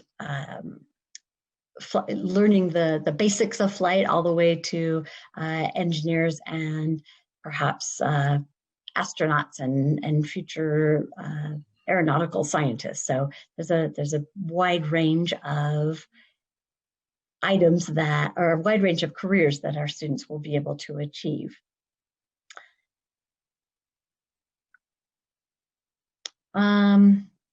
We will be using the Project Lead the Way curriculum, and that does align with career technology education standards within the state of California. It also can, Project Lead the Way does include an end of year assessment that is nationally normed for all students across the country, and a way for us to make sure that we remain on target with the curriculum and other students within the program itself. Thank you again. We are now going to transition into our last one. If I can stop the sharing. There we go. Our last one will be in CTE dance / choreography. That's pathway. And this will be items, or should be items 10, 11, and 12 on the agenda. And this will consist of a curriculum change to the alignment so that it can be better aligned with our CTE descriptions. All right, so this will be, again, Ms. Polly Sheehan and Ms. Maxwell, and I will transition to the last one here. Bear with me.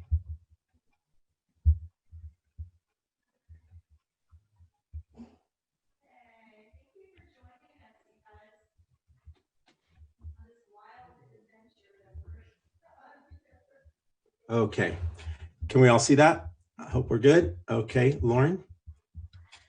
So our last curriculum change is in the area of professional dance. We are looking to add a third year of professional dance, including a choreography element, which will enhance our students' ability to capture a career in dance, both on stage or as a performer or as a choreographer, producer, or artistic director. Our capstone level course will align with the industry standards and the career technology education standards within the performing arts pathway. And as we currently offer all 3 levels of dance within our curriculum, our course descriptions were not well aligned with the CTE state standards. And so with the generous help of Ms. Maxwell, our dance teacher, we were able to be sure that all of our standards are aligned to the course names and to the career technology education standards. Students will continue to work both physically in dance and in choreography, but in that 3rd year, just as in our other CTE 3rd year capstone programs, the students will gain further exposure to pre-professional experiences, and in the dance 3rd year will be responsible for doing all of the components of a professional production. We're excited to see those results when the students finish that 3rd year progression.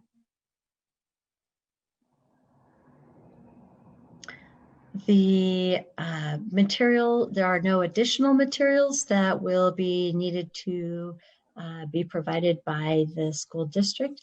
Once again, we will look to include a few extra items that we can purchase with CTE state and national grant funds to support the 3rd year of our capstone program in dance.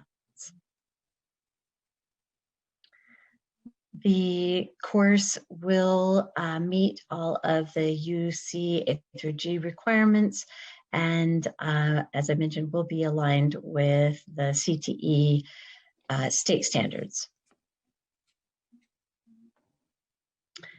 One of the wonderful features of a 3rd year capstone program in dance is that it gives an opportunity for our artistic students to be able to demonstrate their skills in a pre-professional and professional modality, and they will certainly engage in our social justice and multicultural goals, in that our curriculum does incorporate ethnic dance. It incorporates a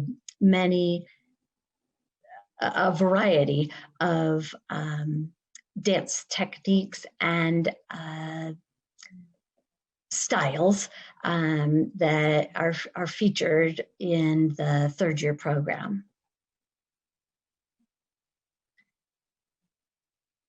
Okay, I think we can keep on going, and there's the end. Okay, from aerospace to dance, we got a lot going on in CTE. Yes, thank you so much. I'm trying to stop sharing, and there it is.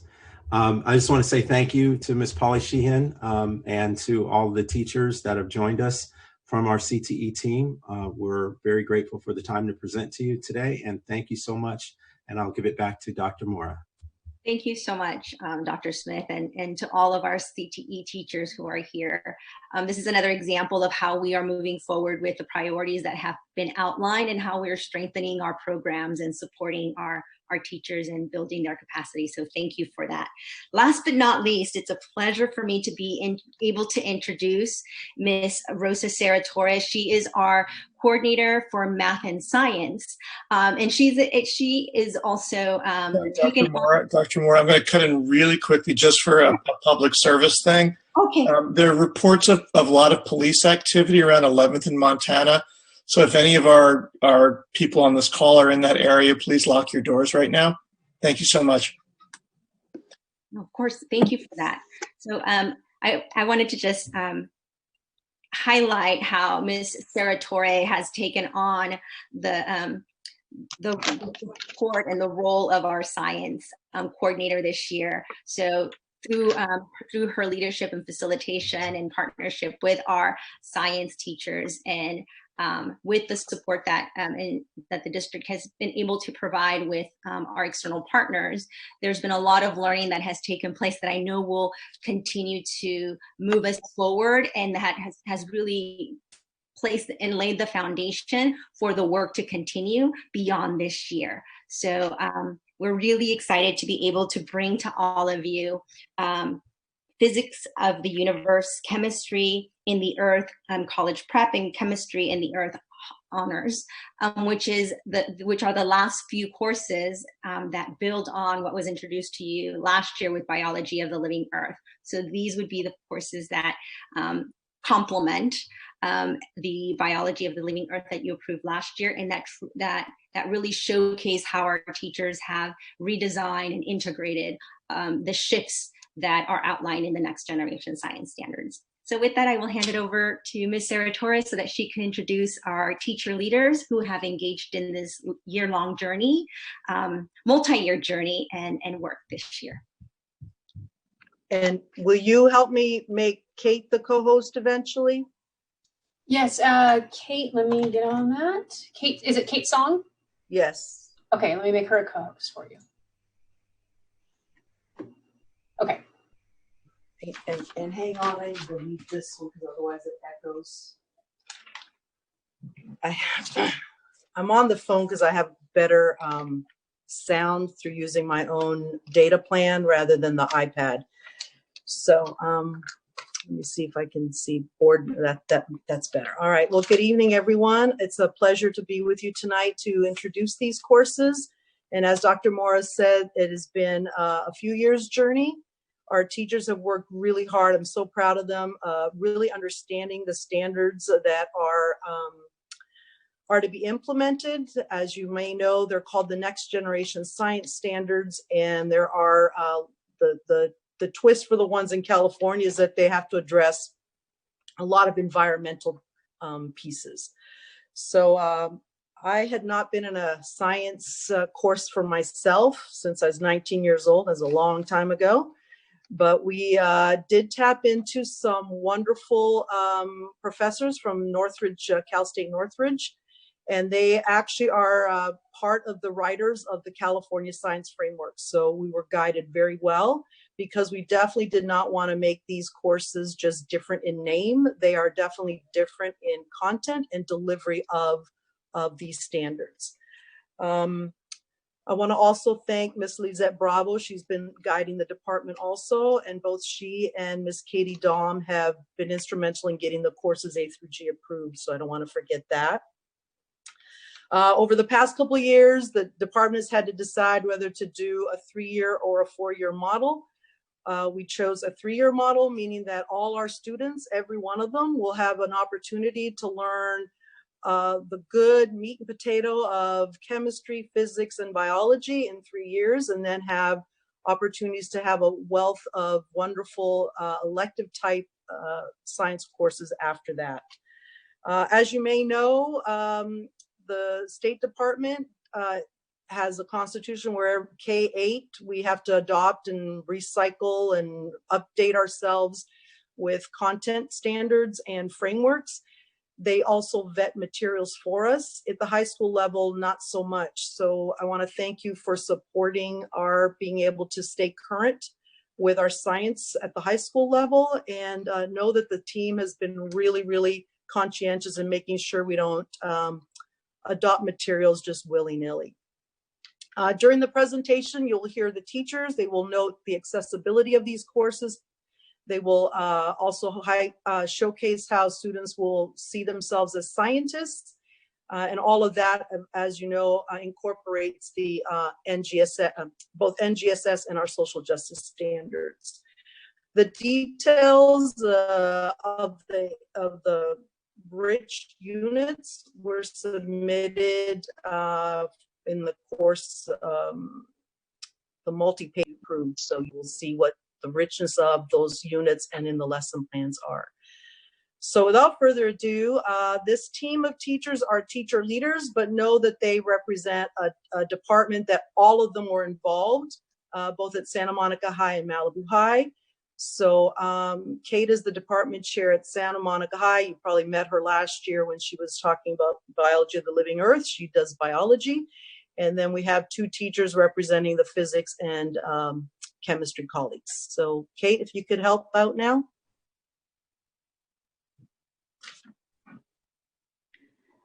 All right, I'm sharing my screen. I hope you can all see the PowerPoint. Perfect. All right, here we go. Good evening. I'm Kate Song. I teach biology and physiology at SAMU High, and I'm the current science department chair. It's good to be here. All right, with the adoption of next generation science standards, the traditional top-down approach of teaching science where you have a teacher in the front of the room imparting knowledge, and maybe a few of your students are able to access that knowledge and process it, that model has now shifted from a more student-centered approach. So you can see on your right, this new way of teaching tries to not only teach the content, but also make true scientists out of our students. So they're learning through inquiry, through problem solving, and flexibility. Not only are students taught content, but there's something called a 3-dimensional approach. These courses infuse cross-cutting concepts all 3 years. So they're repeatedly being exposed to these concepts in physics and chemistry and in biology, along with the content, as well as science and engineering practices. So students are given opportunity to make sense of the world around them. And this type of learning, we believe, most closely represents real problem solving, critical thinking, and collaboration that will serve our students well in preparing them for citizenship, college, and a professional career. So as Rosa mentioned, as a district, we are adopting the 3-course model that integrates earth and space science standards into 3 years of physics, 3 years of science, physics, chemistry, and biology. At the end of their junior year, students will take the California Science Test. So hopefully after those 3 years of science, they'll be ready to do well on that exam. Okay, and now Corey Eckhart, who's a physics teacher at SAMU High, is going to present the new Physics of the Universe course. Hello. There we go. Hello. I am one of the teachers, one of the physics teachers of Santa Monica High School, Corey Eckhart. And what we're seeing here to start off is just the 5 core areas of this new course, 3 of which are mostly covered at the present, but there are 2 here that are going to be purposefully introduced into the new NGSS physics, specifically Earth's place in the universe and talking about solar systems. And then also Earth systems, like focusing on our Earth, climate change, geology, and maybe a little bit of geography if necessary. But some exciting new introductions there. We could move to the next slide. Thank you. So this slide and the next slide are just examples of the new NGSS standards. And really what I'd like to highlight is the comparison to the old standards. The old standards were written in a way that said, they would say students know Newton's second law, or students know conservation of energy principles. Whereas these are trying to get into a more bigger picture ideas, trying to get students to analyze and apply rather than just knowing information. For instance, in this first standard, it says to analyze data to support the claim that Newton's second law of motion describes, the mathematic relationship. I mean, that sounds so much more robust as a standard versus the old ways of just saying that students know these pieces of information. And it's also important to highlight that this is an important philosophy change. in what we're asking our students to do. These standards de-emphasize mathematics.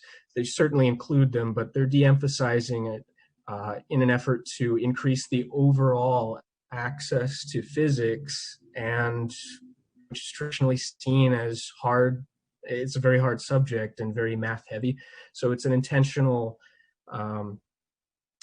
decision to make them less math heavy and just cover a more wide range of science ability. Go to the next couple slides. Move on one from here. Thank you. Oh, could we go back one? Thank you. Okay, so what we see here is a visual depiction of topics and ideas and how they connect to one another within the course as it moves along throughout the year.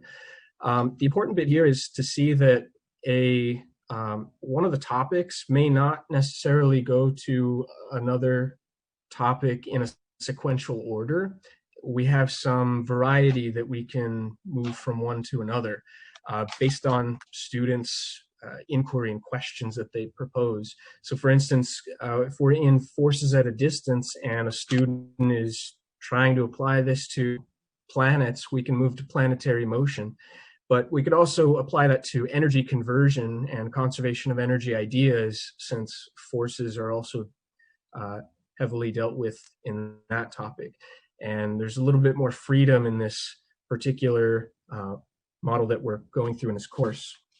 And just to kind of comment on the students kind of getting to dictate a little bit, students have a greater sense of involvement in this class because their questions may lead to whatever is being studied in the next unit. It doesn't necessarily have to be a sequential thing, so they have a little bit more power in dictating what they're learning and when they're learning it.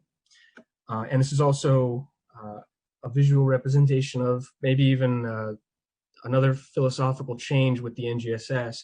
All of these topics are connected, and not just the topics within physics, but also between the core science classes. So energy conversion may actually be something that's covered in chemistry, but the student has already seen it from the lens of physics when they're studying it in chemistry, or vice versa.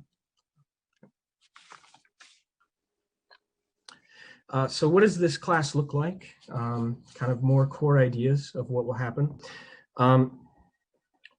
Students are going to be presented with an anchoring phenomenon that inspires them to ask questions, that inspires them to take an interest in the situation, and through that interest, discover physics ideas or chemistry ideas, and learn them in a way that keeps them engaged in the content because they have an investment there.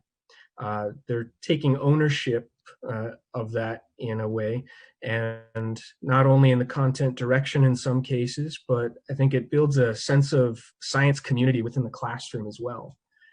They're going to be learning through inquiry. Experimental design is a big part of what this class asks students to do.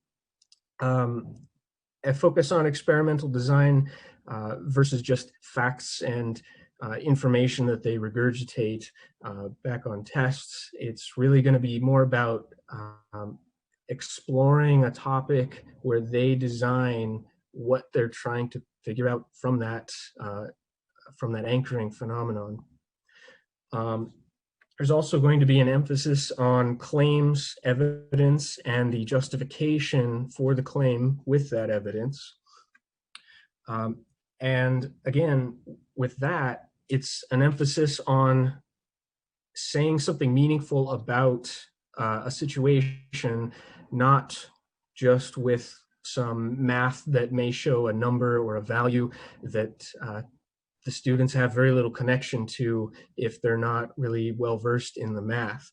So there's a de-emphasis on the math, but there's a greater emphasis on the wider range of science skills, claims, evidence, and reasoning. And through that, we actually get more differentiation that's possible through multiple ways of attacking a problem, so that maybe if a student isn't as strong in math, they can still contribute something meaningful to the conversation. Oh.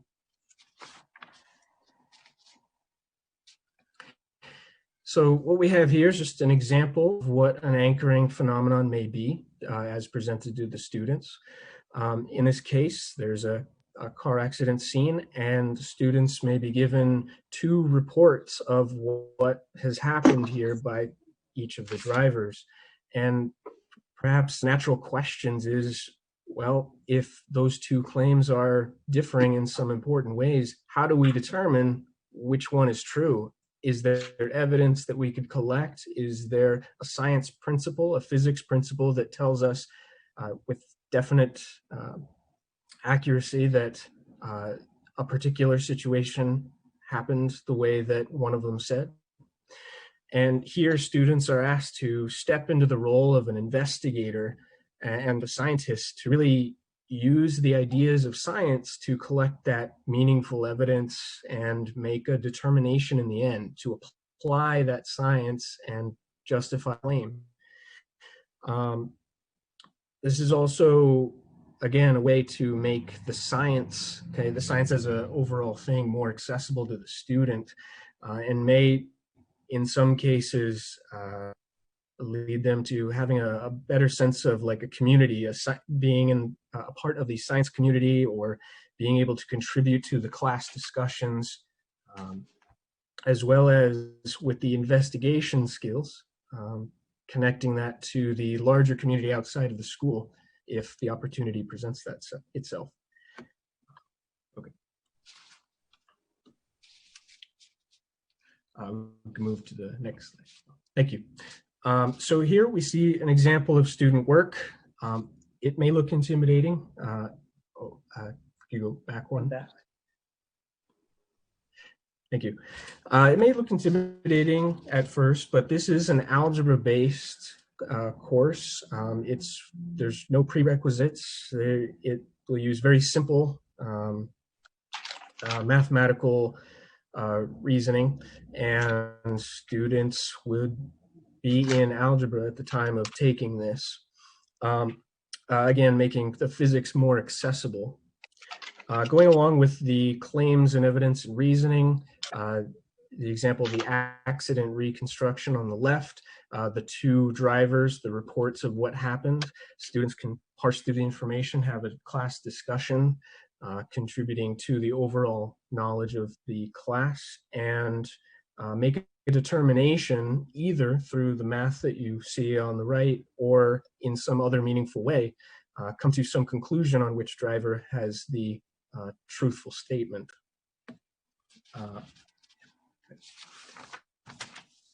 And finally, this is just another example of another activity. This and the accident reconstruction would both be in the ideas of momentum. And this would be another way of accessing that same information regarding momentum, except that this one is emphasizing like the feeling of the physics and giving something to students that they can anchor onto, where they can feel that balloon, in this case, impact their hands when they catch it, and they can feel the physics rather than just hearing a teacher at the front of the classroom say, well, if I tossed you a balloon, how would you catch it? And what would it feel like? They would actually be experiencing this so that they can use it later to start explaining the concepts of perhaps momentum in this case. Okay. And that is, I believe, all of my part. Pass it along to chemistry. Kate, you want to introduce Ayana? Yes, I was just trying to unmute myself. Thank you, Corey Eckhart, for presenting the physics part. Now Ayana Pantalian, who's a chemistry teacher at Samo High, will present the chemistry in the Earth system.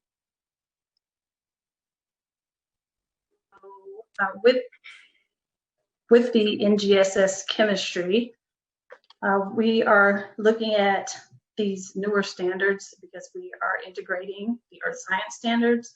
So the first 3 standards are kind of large overarching standards that we teach students are what you would find in a traditional chemistry class, so the structure and properties and chemical reactions and energy.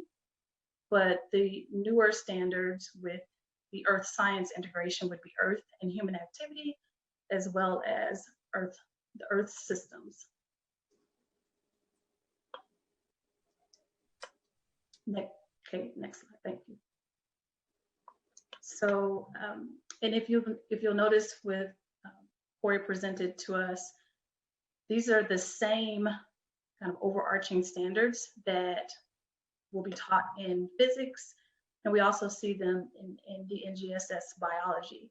So we're addressing those same standards, but through a different lens by teaching students different topics, but we're still addressing some of the same standards. So there's definitely some overlap. So again, we see that cross-curricular connection in these standards. So we have the earth and human activity, which is something that we address with climate change. And then our next slide, I think there was supposed to be, I think there was maybe I think there was another slide of standards. I believe there were two. But okay, that was it. Yeah, Earth systems. So again, there is some overlap for the between the other courses, but again, we teach it with different topics. So you can go 2 slides, I believe. Okay, yes. So so in this new course, students will make sense of phenomena. So that is what we're using to drive instruction for students dealing with phenomena. So that's definitely part of the instructional shift. And it's a way for us to present a particular phenomena and come back to it. And so as students learn, we can revisit that and just continue on and hopefully have more complex phenomena to present to students. And also modeling, which is very important in chemistry because many of the topics that we talk about happen at the particulate level. So we talk about atoms a big portion of the time, but students never actually see an individual atom. And we talk about subatomic particles, and students are never able to see those individually. So modeling definitely helps make that transition to make it more accessible to students. And then inquiry is also something, so we've restructured the course so that in the beginning, yes, we have to give students labs that are more basic, so they will build their science skills because there are some skills that are specific to chemistry. But then the hope is as students develop those skills, they're able to do more and more complex experiments. So where we can get them to the point where they can design their own experiment. So we will do that through inquiry. And then another instructional shift would be engaging in purposeful reading, writing, speaking, and listening. And we mainly do that by, or through our claims, evidence, and reasoning piece. And we can take that from text. We also teach that through laboratory data. So as they've collected this information, it's just not collecting the information and then answering these basic questions, but presenting a choice, or where students are able to, okay, I'm going to make this claim, and it's not just enough to make the claim. I have to have evidence to support it, and I have to, most importantly, provide the scientific reasoning behind why my evidence is validating my claim. And so these instructional shifts gives us an opportunity to make the curriculum more accessible to all students, including ELL and special ed students, because that's something, the written part, writing, speaking, reasoning, those are all skills that all of our students need, but especially our special ed students and our ELL students. And also with the claims evidence reasoning, we're able to include those social justice standards. So some of those where they're looking at, and I'll talk about this with one of the slides, but when we look at different phenomena where they can relate and students know that they have a voice to actually speak about things like climate change or nuclear energy. So they're given that voice and they're empowered through the topics that they learn in science. Next. So this was one of the This is an example of, oops, sorry. Sorry. This is an example of anchoring phenomena. So if you look at this immediately, I mean, it's pretty complex, and I think it grabs your attention right away. So you can see just in a 5-year difference, they can see the differences automatically. It's like, okay, we see more red in 2019. What is that red? What's causing the red? Why do we care? Why is this relevant? So when you have good phenomenon, hopefully it will lead to other questions. So it should be something that's more complex, and it's not just a one word or one sentence answer, something that students have to work through.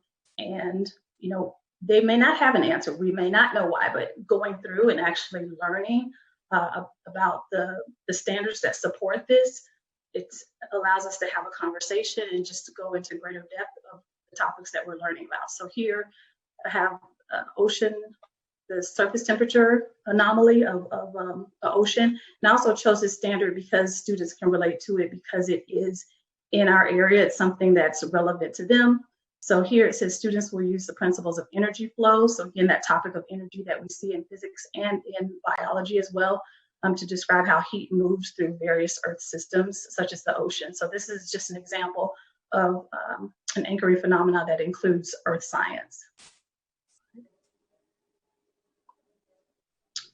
So this is an example of the type of way you can restructure a lab to make it inquiry-based. So we took a very simple concept of just food, and every student can relate to food. So whether they're an ELL student or special education student, everyone can relate to food, and it's a very simple concept to start. So, and they get really excited when they know, oh, I can actually light a potato chip on fire, or I can light, we actually used to use peanuts. We had to get away from that because of allergies. They actually work the best, but we had potato chips and Cheetos. So these are foods that students consume. So to see them burn, and more importantly, to see the byproducts of that, students are really blown away by that experience. But from that, taking that very simple concept of food burning and having students actually design an experiment so they could determine the heat content of just one potato chip or one Cheeto is very powerful for them. So there's an example of students planning and carrying out an investigation. So in this example, they were not given a procedure. We had already taught them the concepts about energy transfer and the use of water and temperature change related to that. So they're able to design their experiment. And they also use mathematics and computational thinking. And they worked collaboratively to analyze and interpret the data. So they're addressing whether or not the burning of a chip is endothermic or exothermic. So here's an example of using a model. So I mentioned that earlier, that much of what we talk about in chemistry, it deals with matter, obviously, but at the particulate level. So students are never able to see individual atoms or their subatomic particles. But here, before we even talk about the organization of the periodic table, because it's there, they see it, but I don't think students initially don't really appreciate why it's arranged the way that it is. We can use this as an entry point where students are making their own quote unquote periodic table using whatever they choose, and they're looking for patterns and establishing patterns. So this is a model that we use. So they're developing their model, and we're using a real world example to compare trends of elements and their placement on the periodic table just by using instruments. So again, it's just giving students different ways to access the curriculum and different entry points, because all students need that, again, including ELL and special ed students. Next slide, please. So the honors course, we have HP chemistry. So we are approved for an honors chemistry, as well as the college prep chemistry course, NGSS chemistry. So this work for the honors course, it's accompanied by work in the mathematical solution of chemical problems and laboratory use of experimental data. So some of the topics in the honors chemistry are taught in more depth when compared to the college prep chemistry. And that's just in order to prepare them for more advanced coursework in chemistry. Next slide, please. And so one example here is this topic of spontaneous radioactive decay. That is a topic that all of the students will learn, whether they're in the college prep course or the honors chemistry course.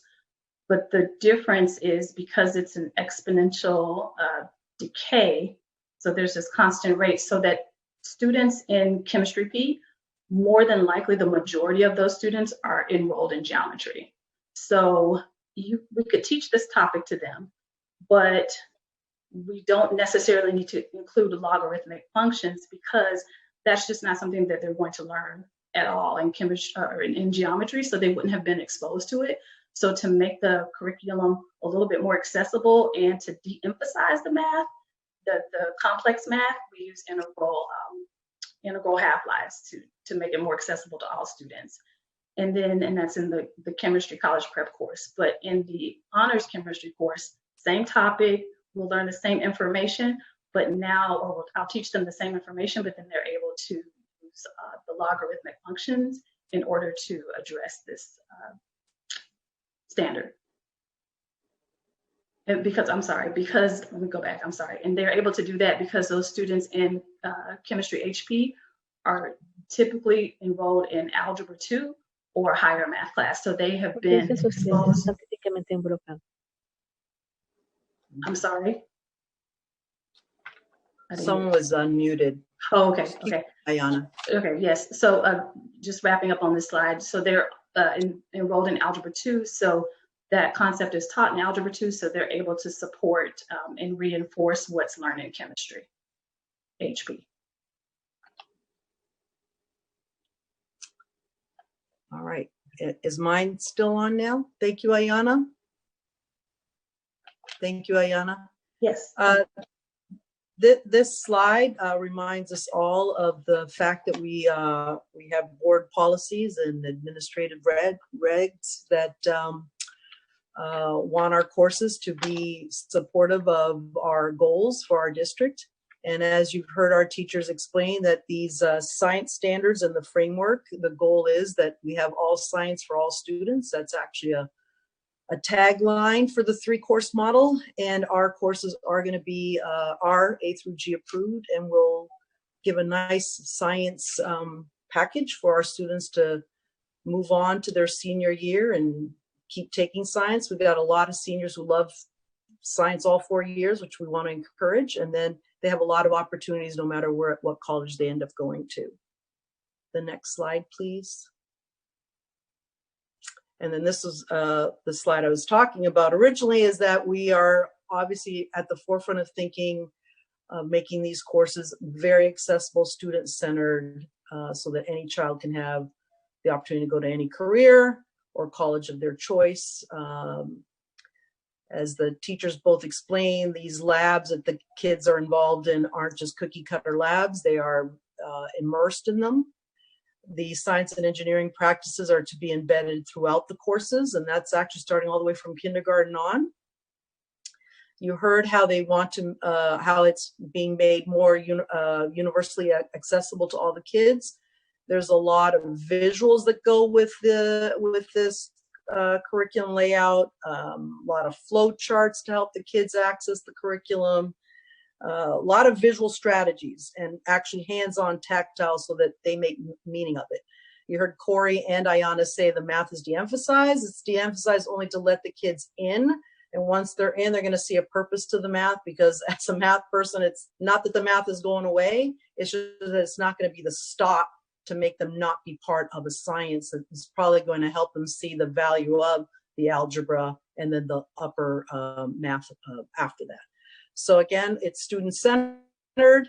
All the textbooks we've been looking at, there aren't as many out there as there are for the K-8, but the publishers are definitely making a concerted effort to have it be the 3 dimensions to be part of it, including the ELD standards. So we're hopeful that we're going to land on something appropriate for our chemistry and physics courses. So hopefully we get your thumbs up on this. Thank you so much to Kate, Corey, and Ayana and Rosa for this wonderful presentation and just to all of your hard work. Oh, and if we could please again thank Lizette Bravo, who's been part of the 2 years of transitioning the department into NGSS, okay. And That's Katie for doing the A through G for Malibu. Definitely. Thank you. Thank you, Rosa, for highlighting that as well. Yes, it's been a huge lift, and I just want to appreciate all of you for all of this work and really delving into the shifts that are called out in the new generation science standards and showcasing how you're implementing that in your current practice and how we're going to be moving forward. So great job. Congratulations to all of our teachers this evening for their hard work. So I'll hand it over to Thank you so much, Dr. Mora, and thank you everybody who spoke on these issues tonight. I just want to say I think it's so perfect that we did these presentations after what we just talked about, because what we all saw now was teachers working in cohorts, working with dedicated principals to inspire one another, to create opportunity, working with staff, working with admin. I mean, it shows all the levels that go into the work that happens. And it's not just the person in the classroom, it's all the supports behind them working together. I just want to talk to my fellow board members right now. We probably have 90 minutes of work left tonight, but I do want to give, if anybody has any issue, anything they need to bring up to clarify or anything they feel they need to add, I want to open it up to you guys right now. We do have one speaker, John. Oh, then we have to take the speaker. And I believe she was a late shit, so Stacy Rouse has 1 minute to speak.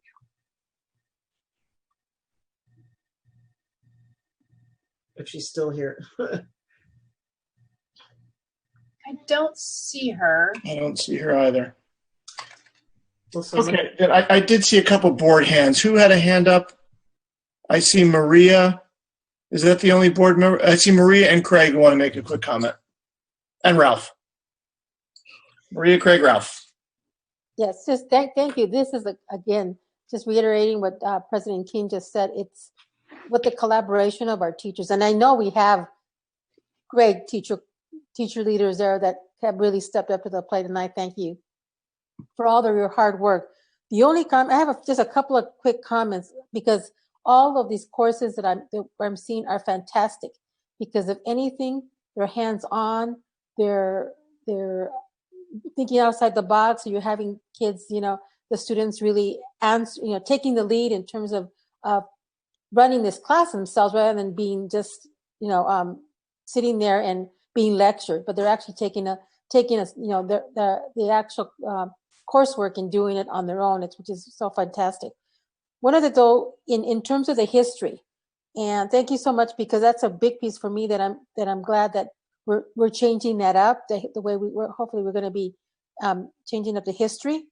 But one of the key things that I'm hoping that they take into consideration, that we have a lot of, and I know that they tapped into the Santa Monica Museum, which is great, but sometimes even the Santa Monica Museum doesn't have the specifics of the history of, let's say, the Pico neighborhood in the city of Santa Monica. So I'm hoping that they will, really take into account. And she spoke this evening, like Robbie Jones, who's been living in the Pico neighborhood for a while, and she has a lot of the knowledge base to be able to give more roundabout history of what really the true history of Santa Monica all around is. The other thing, my question on some of the core classes, like say, for example, on photo and graphic design, are we going to have like contextualized core classes with these, Dr. Mora, or if anybody can answer that? In terms of that, like the core classes like math or science or English, that sometimes, mainly math and sciences, that perhaps if they're more contextualized for the area of photography and graphic design, more relevant to the actual career than just in generalities. I don't know if they even thought about it. Let me see if I'm understanding. So you're wondering if we're doing interdisciplinary learning experiences within like photo design and bringing in the English component, but directly correlated to the experience of the particular CTE course. And the same with like, especially with mathematics, where the math class is sometimes a little bit harder.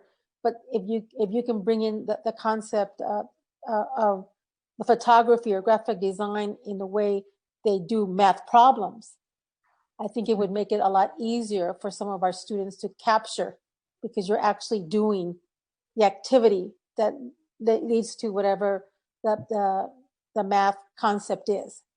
That's what.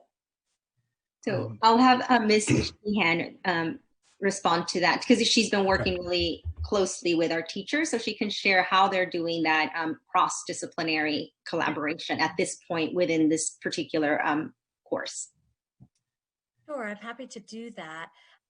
One of the really wonderful features of career technology education is that it gives the students the ability to take those theoretical classes, math, English, and even science, and integrate these career technology skills into very hands-on, application-based courses and lessons.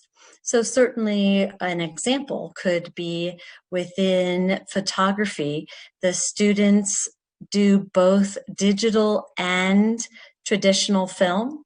And so one of their learning components is working within the darkroom, and that integrates a great deal of math, science, chemistry in the production of the correct balance and sequencing of the chemical processes needed to produce a fine photograph. And the science that is involved in that is even experimental, in that some of the students' projects can even include items such as what would happen if we change the formula within the darkroom itself to produce a product that perhaps has more of a sepia tone, or black and white photography versus color photography, and so on. And then certainly within the graphic design curriculum, the Adobe Suite integrates several of the computer science components. So it truly integrates art and math, because students are learning, or actually I should say applying the concepts from geometry in an artistic way to fill the graphic application. So indeed, within the photography, graphic design elements, especially at that third year capstone level course, there are several opportunities to integrate cross-curricular knowledge. Thank you. Thank you all so much, because one of the key things that I heard amongst all of the classes that it's hopefully be courses that most of our more diverse student population would be able to take advantage of. And this is the area that I really wish we could do that, because many of the students that aren't able to take just a regular, chemistry and physics classes. So thank you all so much. Great work. Great Absolutely. teamwork. Wow. Great teamwork. Great. Thank you so much, Maria. I have Craig and then Ralph. So I just wanted to point out this ties together so much of what we talked about. This is the vision of Dr. Dradi and Dr. Mora, and how it's rolling out into classes that are going to be 21st century, that are going to mash up different kinds of learning and create relevance. So this is the district walking the talk. I want to say personally, I really want to take that history class or teach it, one of the two.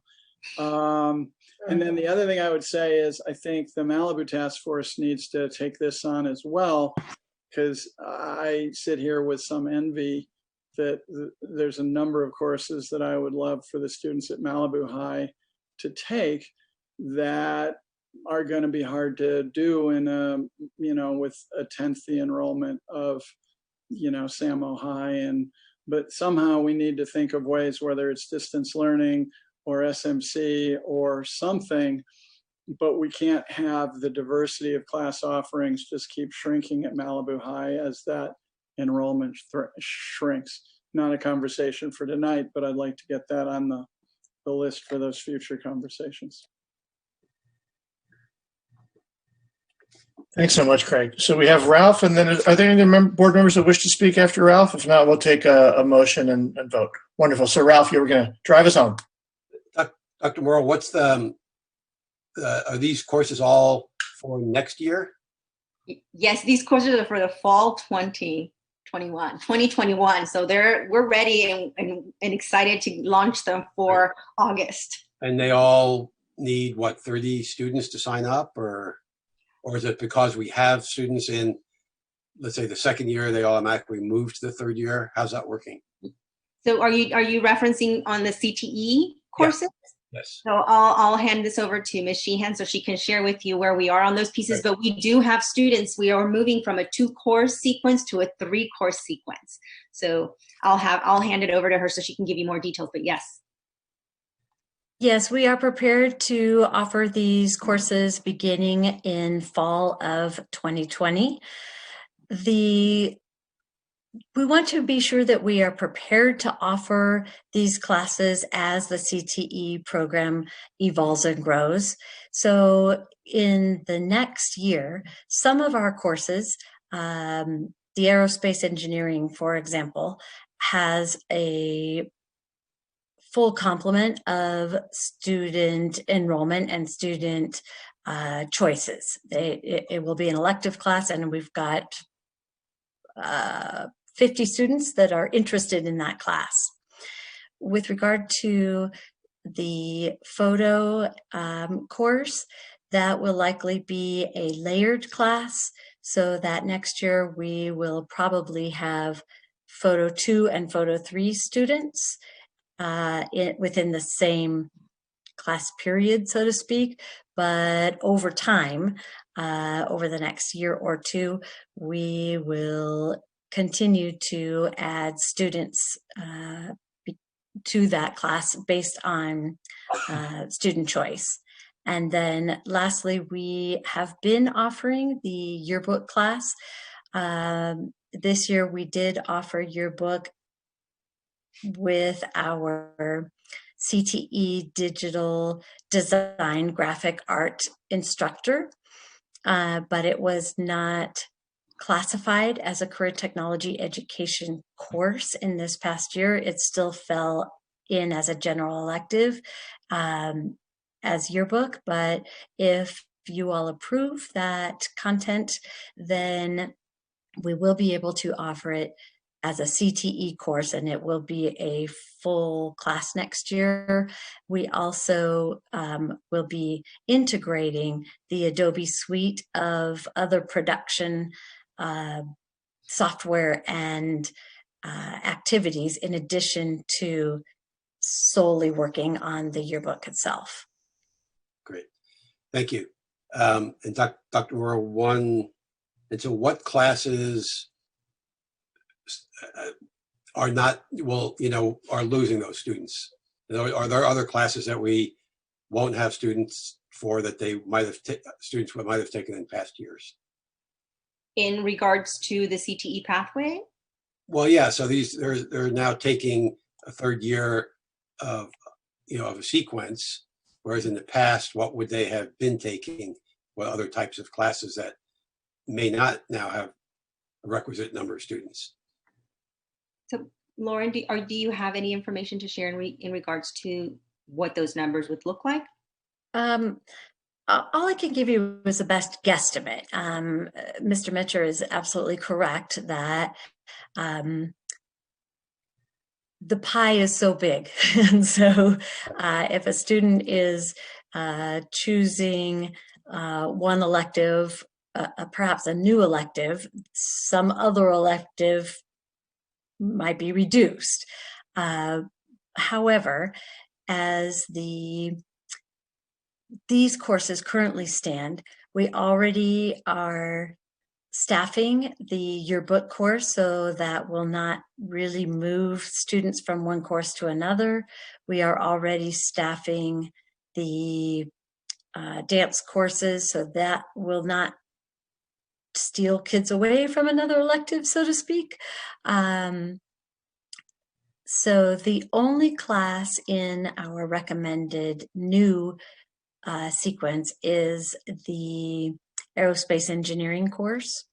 And indeed, students may be choosing the aerospace engineering elective over a different elective.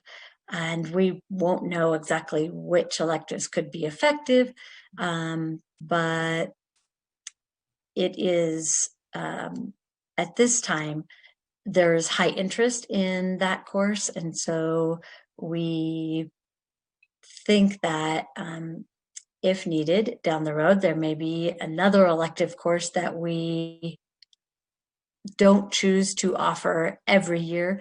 We also have talked a little bit in Project Lead the Way about rotating the courses so that students could have a choice of 3 curricular options within Project Lead the Way in any given year.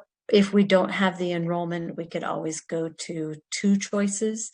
And the smaller number of students that might be interested, we could perhaps offer in partnership with SMC in their in some of those concurrent enrollment classes.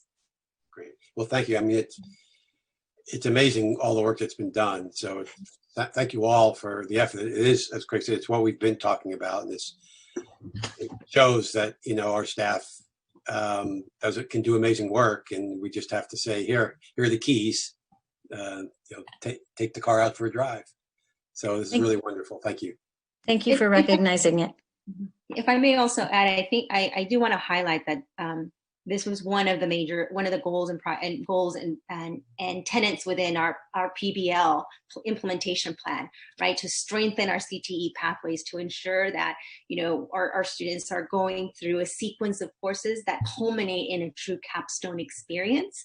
So I really do want to showcase that work because it's been something that the board has been asking and that we know is the right thing to do for our students in order to see that real life application within this particular pathway as well. So thank you for that. Great, thank you so much. I was going to say, Dr. Moore has had a smile on her face during this entire presentation. You're so proud of it, as what you should. I'm so proud of all of them. They did amazing work. Oh, I saw, Lori, did you have your hand up? I just, if I'm the last speaker, I just want to Yes, say ma'am. that it's incredibly uplifting to hear about all this at the same time as we're spending all this time on budget reduction. So it's fantastic work. I echo everything everyone else has said. And without further ado, I'd like to move approval of all of these courses. I think they're items G4 through G15. 15. And if you do it all in one motion, I'd like to just. And I'm going to second that one. Everybody seconded at the same time. But if I have to say who I saw first, it was Richard, and Maria was second, then Craig, then Ralph. So Richard, you get the second. And now we'll do a roll call. Craig. Craig, get a big thumbs up. Lori. Yes. Ralph. Ralph has a big thumbs up. Maria. Yes. Richard. Yes, with gratitude. Yes, with gratitude. Yes. Oscar. Oscar is a thumbs up, and I'm a thumbs up as well. Great job, everybody. And this moves us to G16, the 2019-2020 third budget revision. Will introduce Ms. Melody Kennedy. Thank you all, teachers, for hanging in there tonight. Thank you so much, everyone. Great job. Congratulations. Share my screen.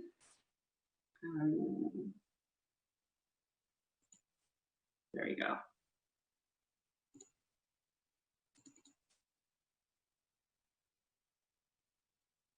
Not the one I actually wanted, guys. Sorry. I have to come back out of this one really quick.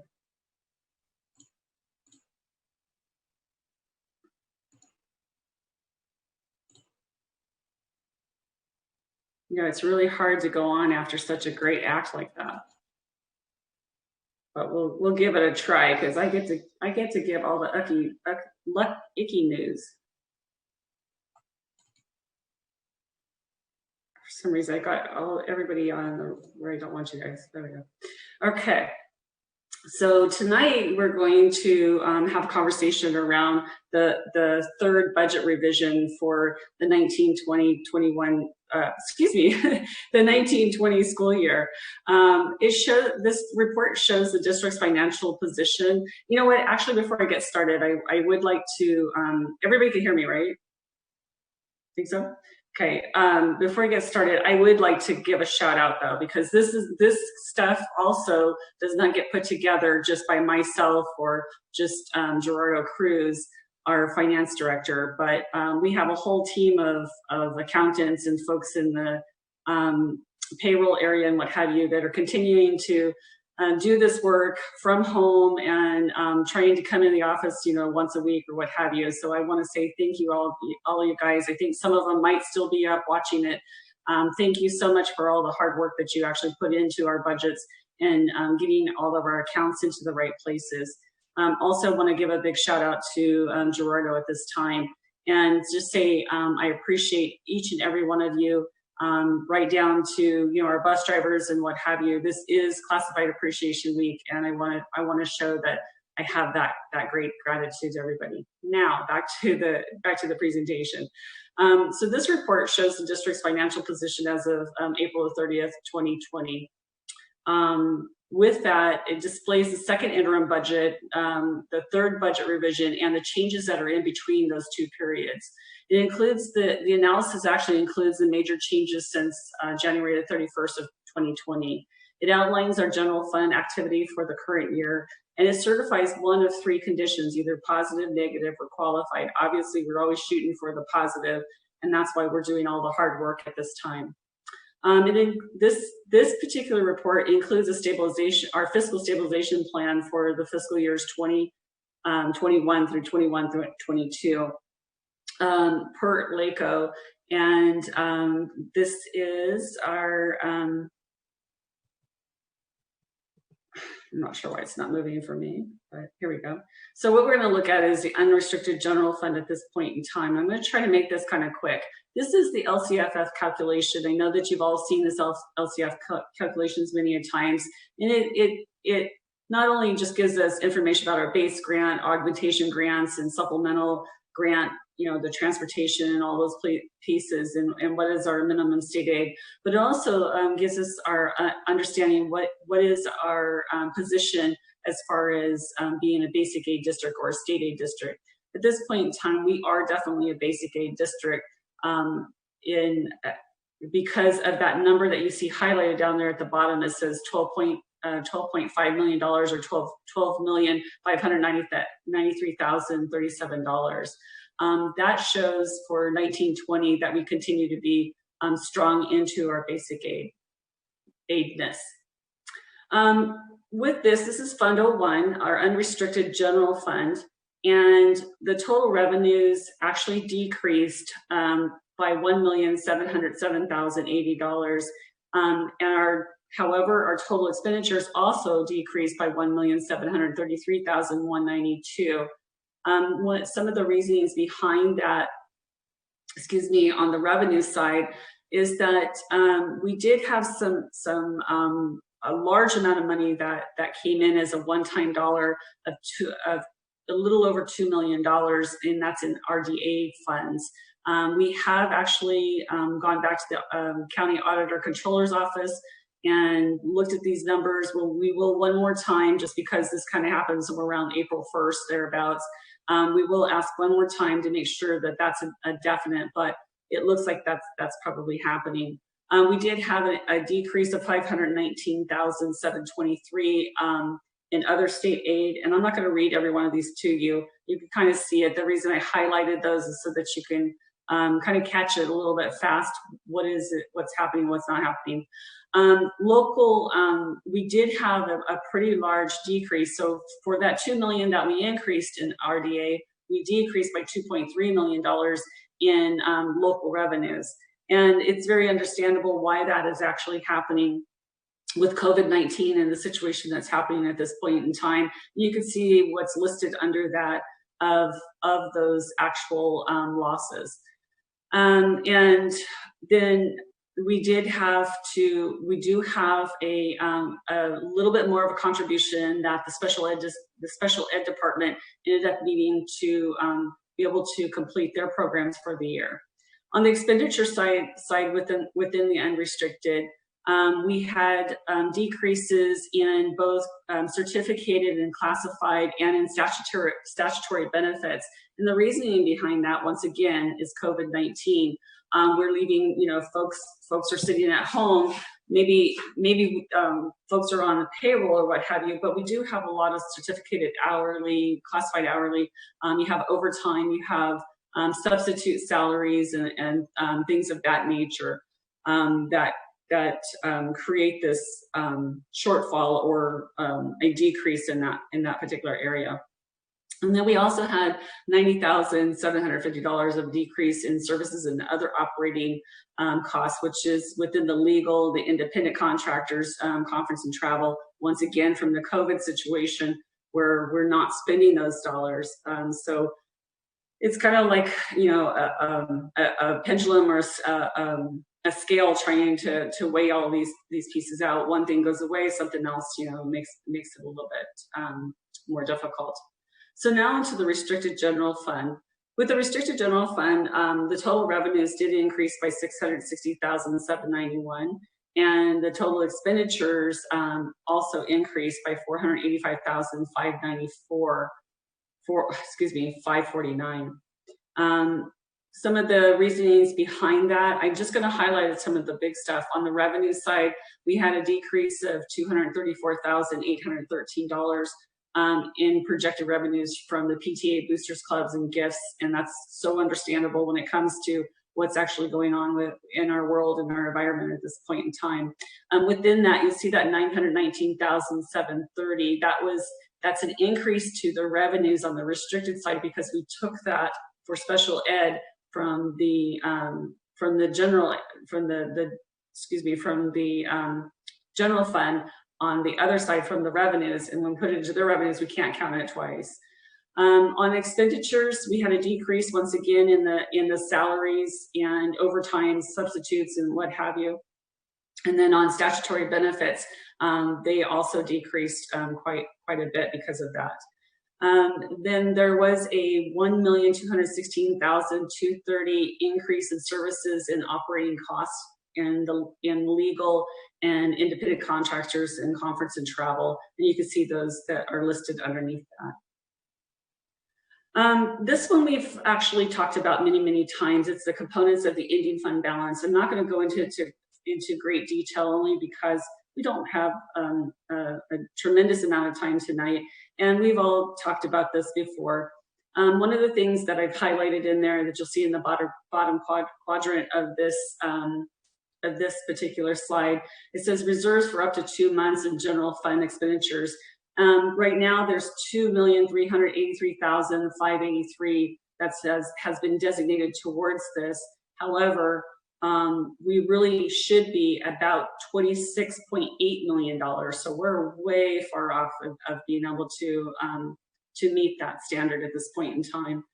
On the other part is that on the statewide average, the ending fund balances or the reserves or whatever folks choose to call it, normally is about 17% in other districts throughout the state of California.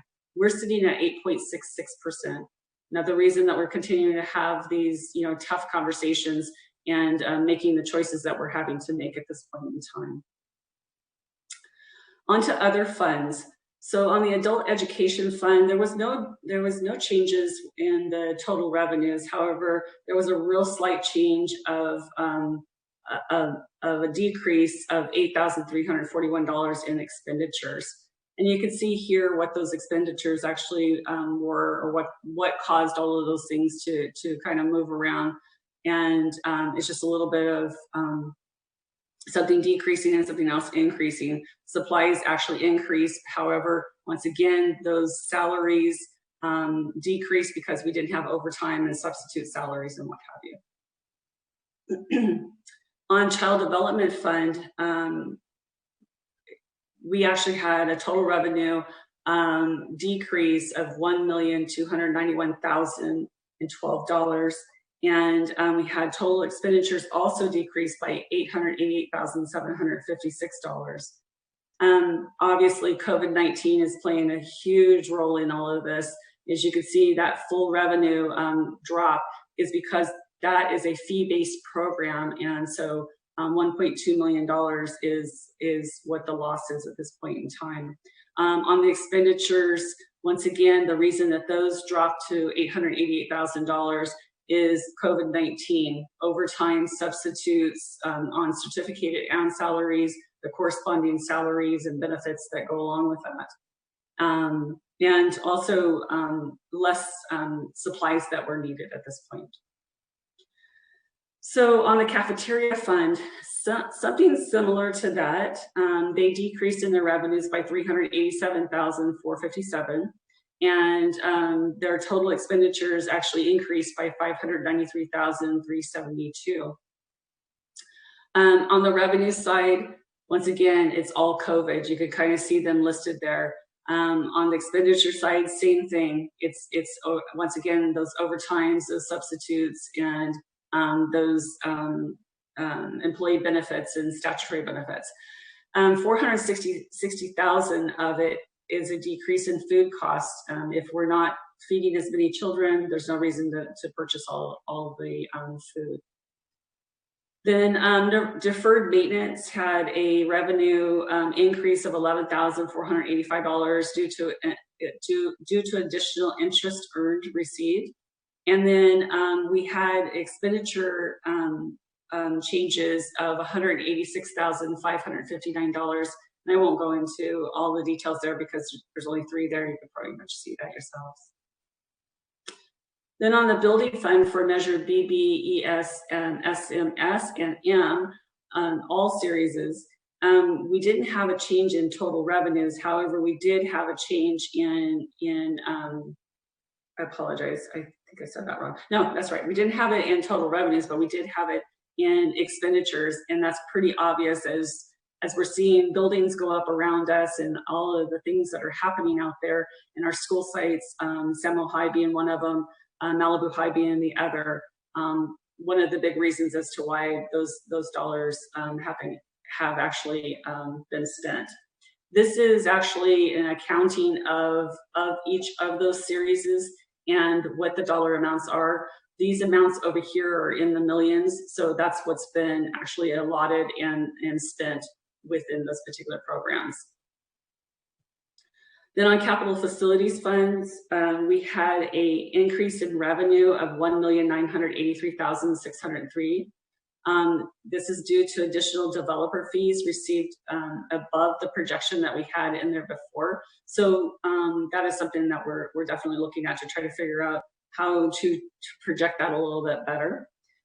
Expenditures decreased by $123,340, and that's due to operating costs to return to full balance reserve. Then we have Fund 40, which is our special reserve for fund for capital outlay. Total revenues increased by $876,459, and then our total expenditures actually decreased by $2,498,591. Some of the things that caused those differences is a $500,000 higher year-end projection of the RDA. I think I kind of mentioned that at the very, very beginning. And then $302,000 of City of Santa Monica water use audit for the overpaid water usage fees. And then our expenditures, you can kind of see that one really large one there. We had a decrease of $1.7 million in other operating costs which we returned to fund balance reserve. And then some capital outlay stuff and certificate of participation payment due to lower interest accrued on the payment schedule. So bonds and interest, there was in redemption fund, there was no changes there since the second interim. There has not been any changes in the retiree benefit fund for OPEB as well. And then we're going to talk a little bit about the multi-year projections. It's not something we normally do in the third revision, only because it's really, the third revision is an awful lot about 1920, about the 1920 year, the current year that we're in right at this moment. However, being that the COVID has happened and all the cuts and the things that we're looking at, we felt it was important to be able to put the multi-year projections in here. Within this, you can see that, you know, our financial position over this year and the next 2 years, we have to look at things like COLAs and that are coming in from the state level and what have you. In 1920, we're still standing strong at the 3.26% COLA. However, in 2021, we're being advised by School Service California that there's going to be a 10% decrease in all state funds that are all state revenues that come into us. And then in 21, 22, right at this moment, it's anybody's guess. We're believing that probably around August, the state will come when they think there's a better true up. They could try to figure out where they're going to go with COLA and what have you. So right now, that's kind of anybody's guess. Then on the multi-year projections, and continuing that, we still look at the employee health and welfare increases at 5%. We gave a 1.5% for salary increase between column increase, excuse me. And then the reserve, we continue to keep that at a 3% reserve. So reserves for the future deficit spending, projected property tax revenue increases, and up to 2 months of fund expenditures are also included in here. It includes the salary schedule changes as a result of the negotiations with SMMUSD, with SMMCTA, SEIU, and SNASA. I'm going to actually pull something up different a little bit. It is the multi-year projection, but I want to do it in a little bit different of a fashion here. See if I can kind of blow it up just a hair bit more. It's just a little bit easier sometimes to read it this way than it is in the other way, although I think I blew it up a little too much. Okay. So with this, we've already basically talked about columns A, which is up here at the top, A, B, C, D, and there's 2 Ds and an E. So we just got through talking about all that. That was everything that we just reported on. Right now, we're looking at the year 2021 and 21-22. And in column F here, you'll see that we took line 1 on the property taxes, and it has increased from column D to column A, and that's because we're still continuing to look at a 5% increase on property taxes at this point. We haven't been told anything differently. We've done some research on this, asked our financial advisors, the ISM advisors, and everything looks at this point in time, that's where it's going to be at. Back in the Great Recession of 2008-09, we did increase, I believe it was 6% at that period in time, and this is a little bit different of a picture, so we chose to stay with that. Normally I would stay very conservative. However, I think that is probably a good place to be at this point. Now remember, I mentioned in that a couple of slides ago that all state revenues are going to be coming in at 10%. They're saying to cut them 10% less than what we were getting them in this current year. So you can see on line 2, it shows the EPA, or the Education Protection Account, is decreased from $2 million down to $1.8 million. Same thing for minimum state aid. We've always seen our minimum state aid. We've seen this at this district for a very long time, of 8.5 million. However, with that 10% cut, we're looking at $7.8 million instead. And then other types of revenues, like our lottery, that went from 1.6 million down to 1.4 million. Same thing for mandated reimbursement block grants, went from $422,000 down to $372,000. Now we kind of get into Measure Y and GSH for the city of Santa Monica. With COVID-19 happening and not knowing how quickly we're going to recover or we're going to bounce back from this, one of the things that we ended up having to do with that, I don't think I actually talked about this a moment ago, but as you can see here, we had projected a $15.5 million increase, or excuse me, revenue for the Measure Y and GSH sales tax. However, since COVID has happened, we've had to do some other types of calculations, and we believe it will go down about $2 million. Therefore, trying to stay as conservative as possible, we may have to actually adjust this again come June 4th all the way to June 25th is when we finally have you adopt the budget.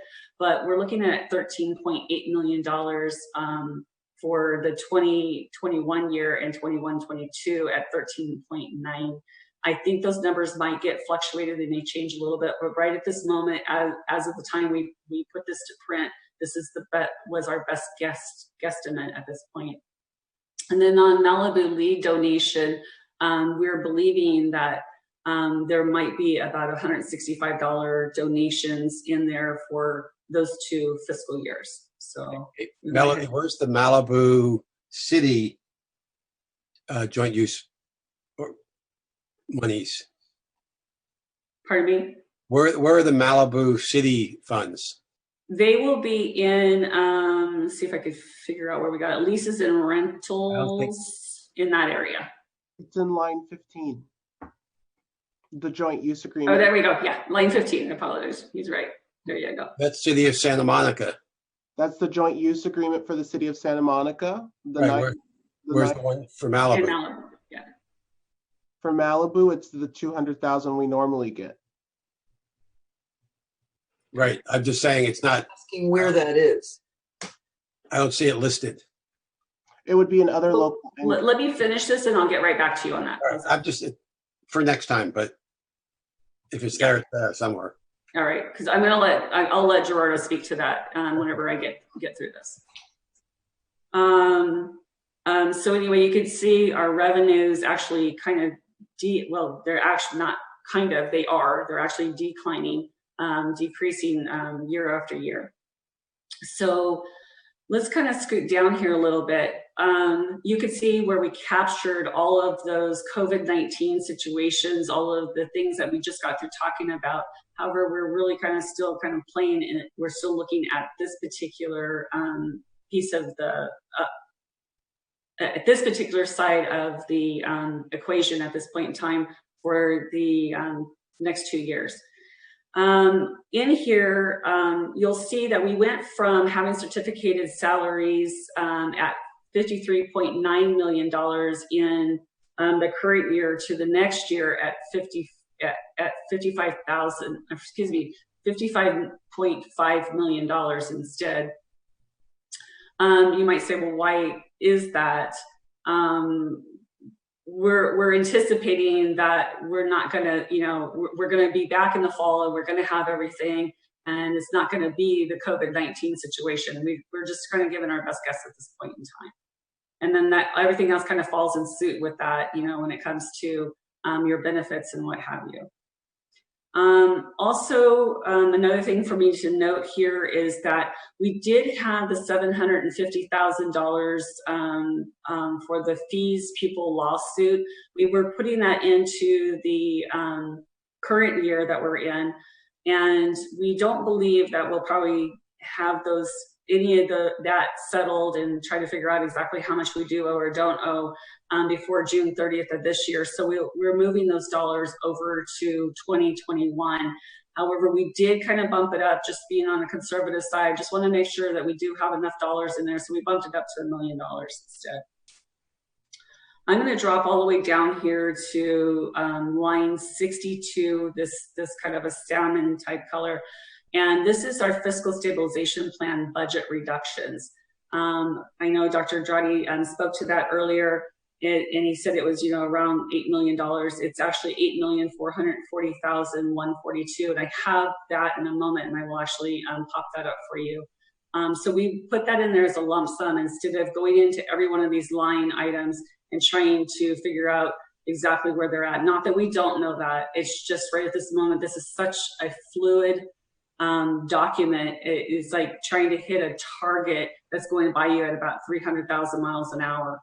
You know, that might be a bit of an exaggeration, but that's kind of what our world has been feeling like an awful lot here lately. So the big, bad, and the ugly of all of this is that we are still looking at a deficit in this fiscal year of $7.2 million, a little bit over $7.2 million. And then in the future year, if we were to apply the stabilization and everything stays constant, nothing changes, you're looking at a $6.5 million deficit in that year. And then over into the second year out, we're seeing that we would have, if we stayed at everything, we didn't change anything, we didn't do anything different, then we would be coming into a surplus of about $4.7 million. However, I don't want everybody to get all excited and say, oh, that's wonderful, let's stop everything we're doing. We can't, you know, let's not look at programs, let's not do any of the things we're doing. We still need to do that. We still need to do that. And the reasoning for that, and this is something I know Craig pointed out, I don't know, I think it's like probably on the second interim or something, but line 71 is our ending fund balance. And that ending fund balance needs to be a good, healthy ending fund balance, because remember, I said we're only a little over 8% of our, we're only at 8% of our reserves are into the reserves, where we need to be well over 17%. We should probably be about 23 to 25% into reserves. And as you can see, we're ending in that year with $8.6 million. That's much less than what Dr. Andrade had mentioned earlier. It's just not going to carry us in any other kind of emergencies. Right now, we are okay with the COVID in this fiscal year because we had a little bit of reserve. However, that is all wiped out and that is gone at this point in time. So I could do this in a couple of ways. I can't see you guys. I'm not sure why I can't see everybody. There, I can see you now. We could do this in a couple of ways. I've got the stabilization plan pulled up here. We could talk about that now, which I think I'll go ahead and do that. And then you guys can direct me back to the ways you want me to go, unless I see somebody telling me something different. So on the stabilization plan, as I said, I'm going to drop to the very bottom. The total savings at this point in time for what we have gone in and found that we can make adjustments on is $8,440,142.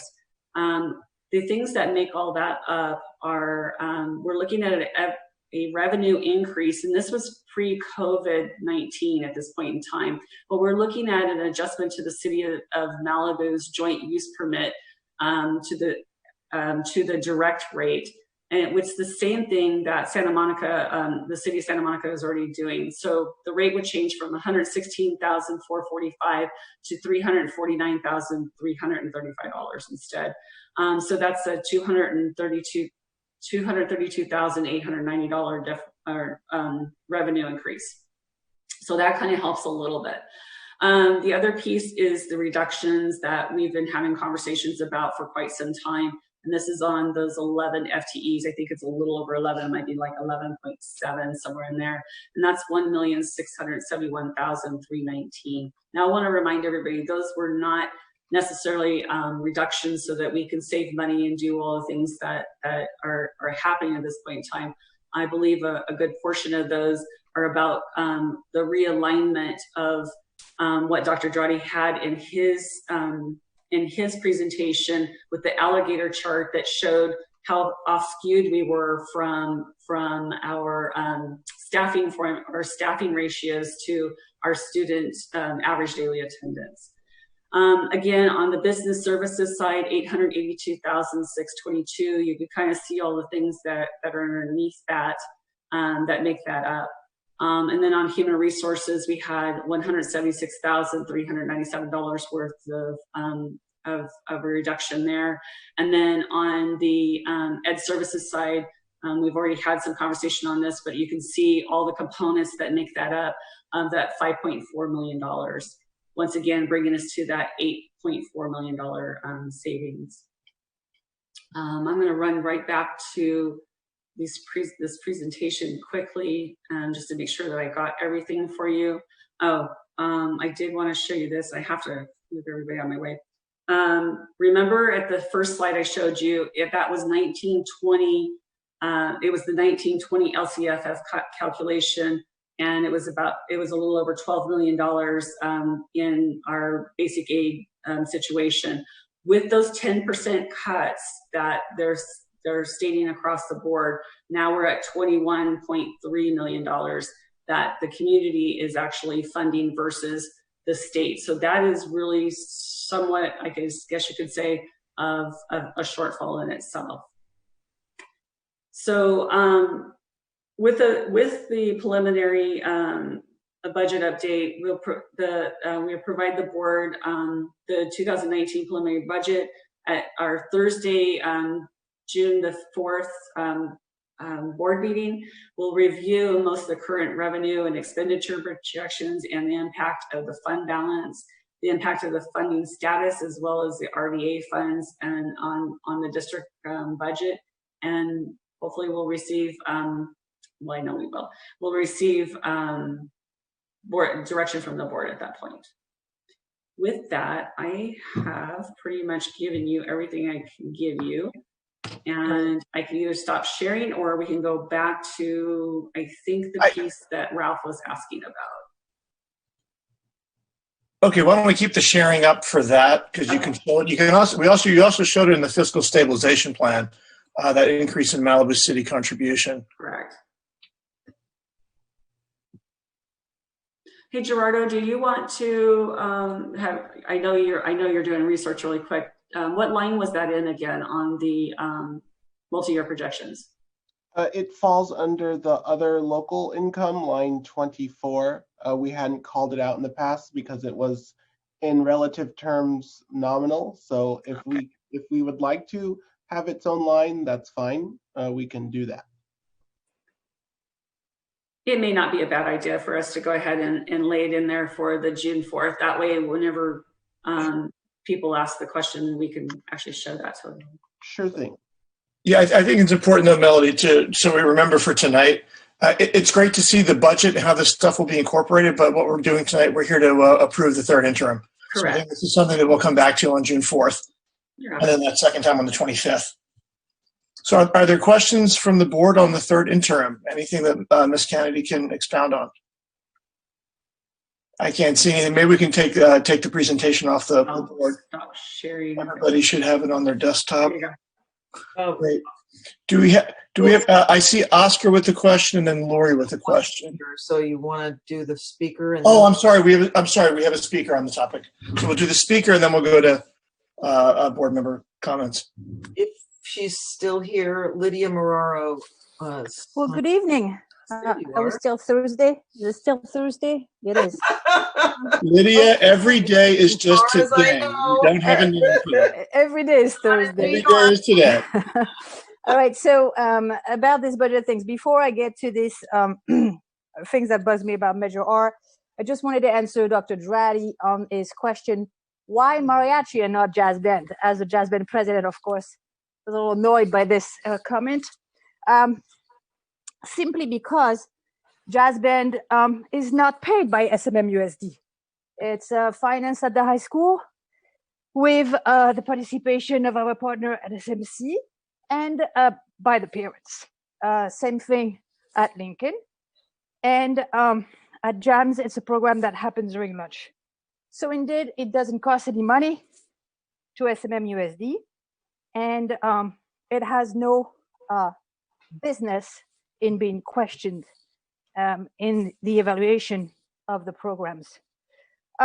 Next, to echo Oscar and Laurie and Craig, we have to look at all the programs.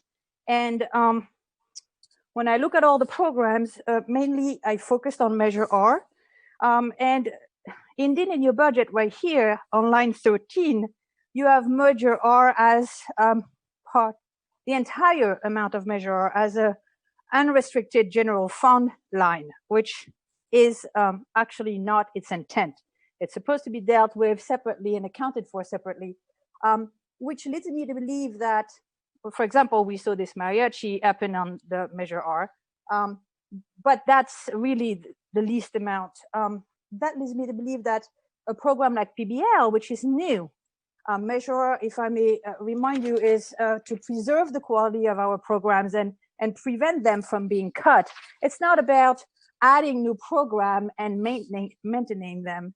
So I believe that PBL is funded with Measure R, and so is mariachi and many other things, and it doesn't have any business in being there. Now, I appreciate the idea of teaching the PBL way, and I do think that you have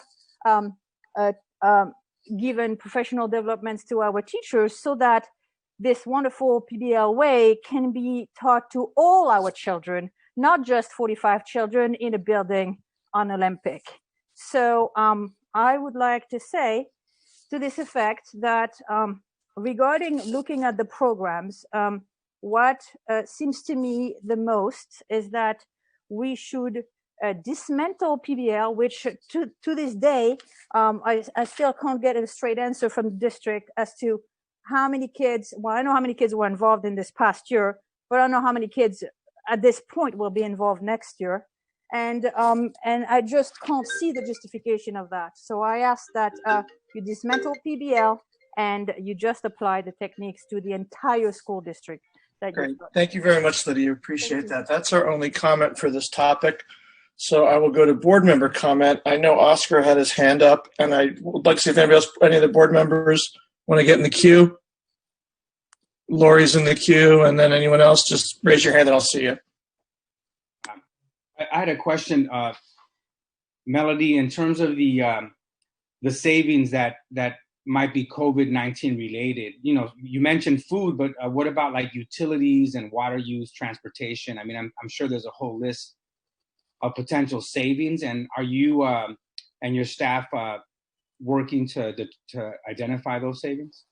Yes, of course we are. A lot of that you would have seen in that multi-year projection as well, in that column where it showed all of those little brackets around those dollars and everything. But yes, of course we are looking at that.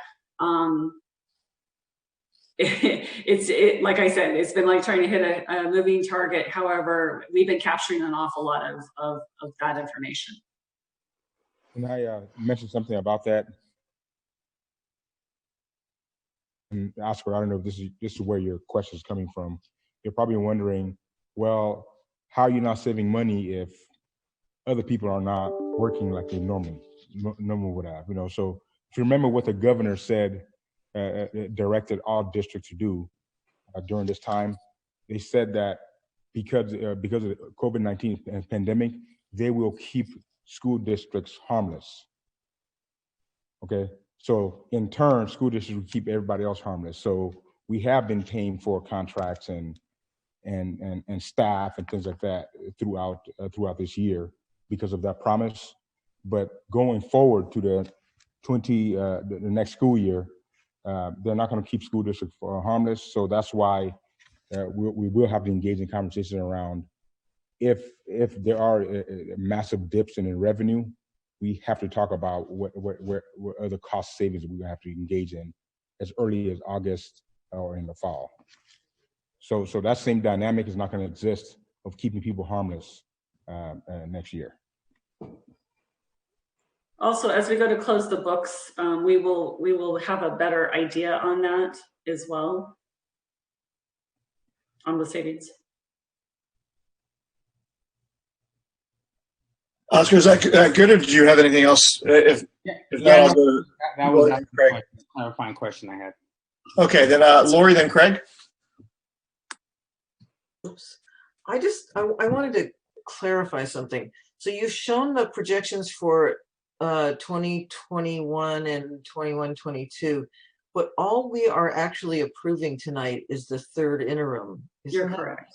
You're correct. You're sort of previewing the next. I'm sort of previewing it. Yes, you are. And the fiscal stabilization plan, because I was looking back at the letter, the LACO letter, and it says they want us to adopt the fiscal stabilization plan. Yes. Now known as the FSP with our budget. So that's really what we're doing. So I want to clarify. Yes, absolutely. So these things are, because I had to clarify it for me, because we're sort of previewing the budget, but we're not really quite there yet. We're really correct. This is really helpful because I don't want it to come as a surprise to any of us or to anybody else, but I do want to just clarify what we need to be approving officially tonight. And we knew this would be your questions because I think it's everybody's question. What does it look like? Well, and I think Oscar's question goes to a lot of everybody's questions too, which are the third interim numbers are clear, but as we move forward, there's a lot of unknowns and volatility, and like we don't really have the cities, look, just on a small scale, we don't really know what the city's intake is from YY and GSH, so we don't really know what we are going to get, which I have to believe is less than we're projecting right now. I mean, be great if it wasn't, but I've watched several presentations of the governor's May revise. I've read the actual speech, and I confess that I do not understand how it will affect us yet. And then, of course, we have all what Dr. Droddy talked about before, which is we don't know yet in what fashion we're going to be coming back. So there's so much unknown, and I appreciate how difficult your job is. And I guess all I can say is we're going to have to be clear as we move forward that we're going to be voting on just the third interim tonight. And as we move forward, we're going to be voting on the best budget we can have, given what we know by that date, because there are going to be changes. Let me clarify for you really quick. You are voting on tonight on the third budget revision, but with the stabilization, because the stabilization plan goes with that. That's what LACO's asking us for. But what they asked for, it says it in the letter, is they want us to adopt that with the budget. Correct. We can't. We're not adopting the budget. We're doing that in June. Lori, we can't give you a preliminary budget without the reductions already in there. So yes, the letter says that we have to give it to you in our adopted budget, but we can't proceed with that without a stabilization plan. Otherwise, we'd be giving you a full-blown budget with everything in it.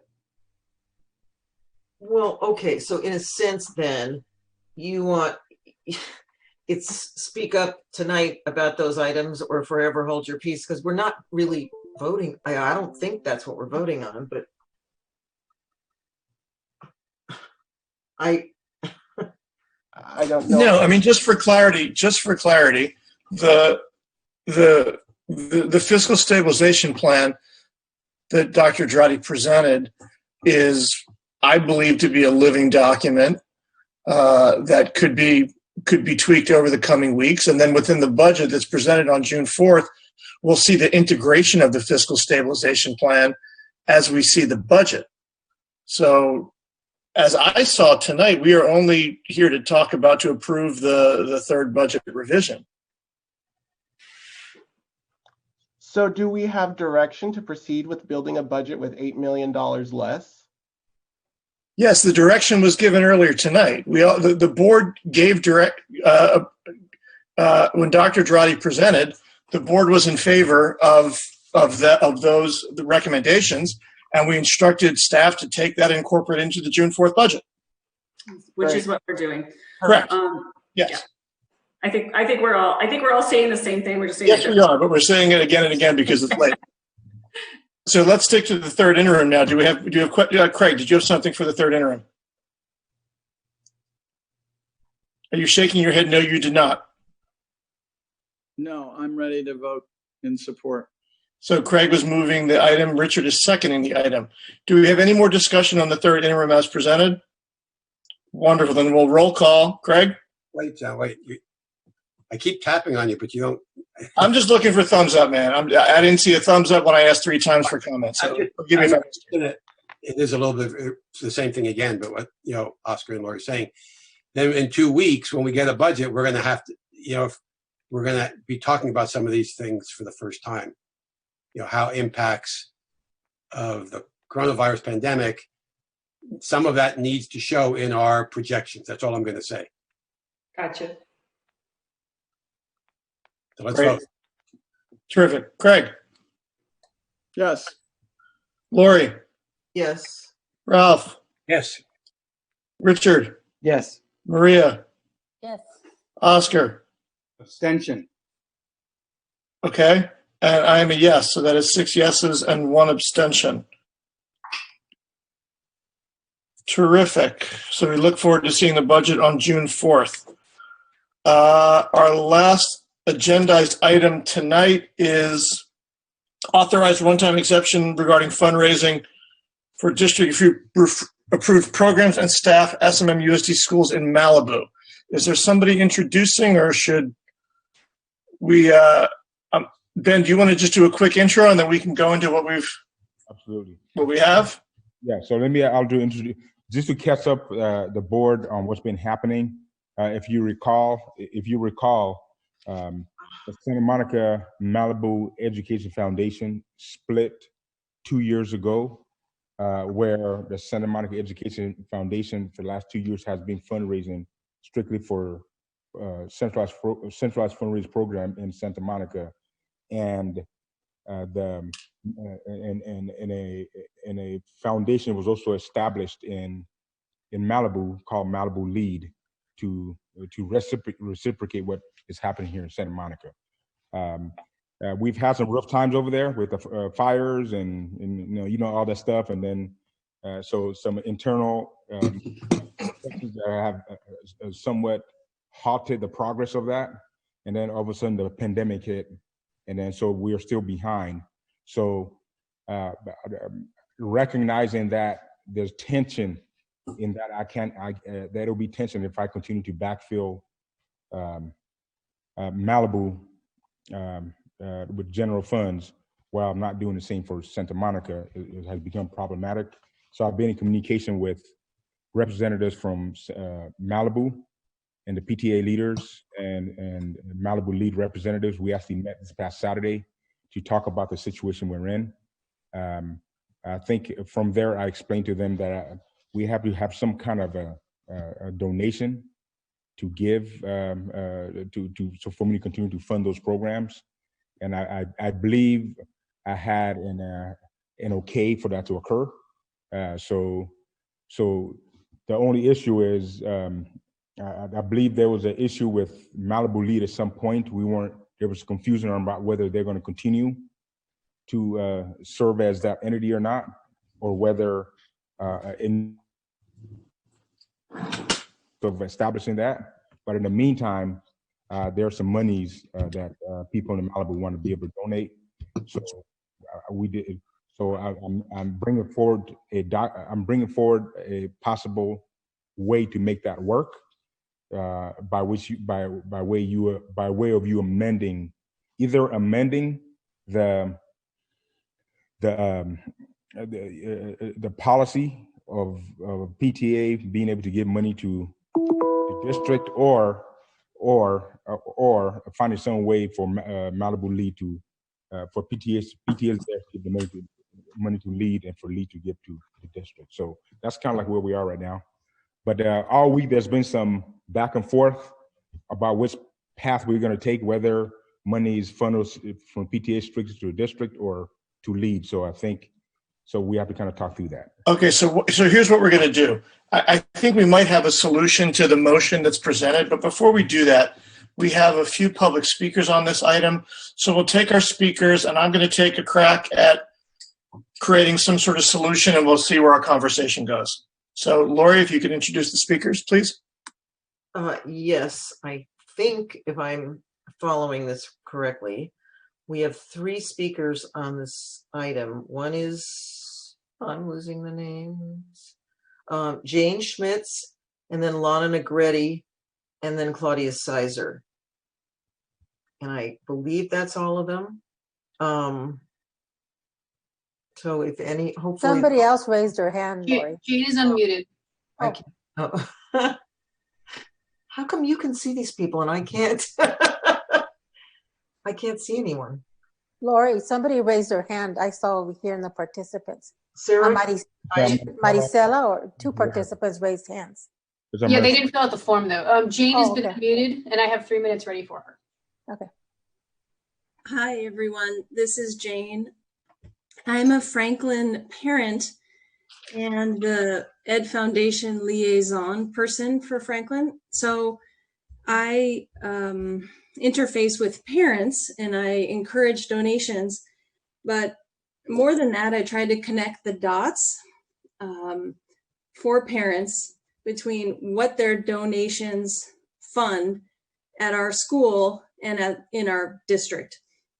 So I agree that a one-time exemption is the right way forward, but I also encourage you to help people like me who work hard to raise parent funds, help us to connect the dots for parents and do not backfill because that makes connecting the dots complicated, and we seek to reach better alignment. What we raise equals the programs that we get.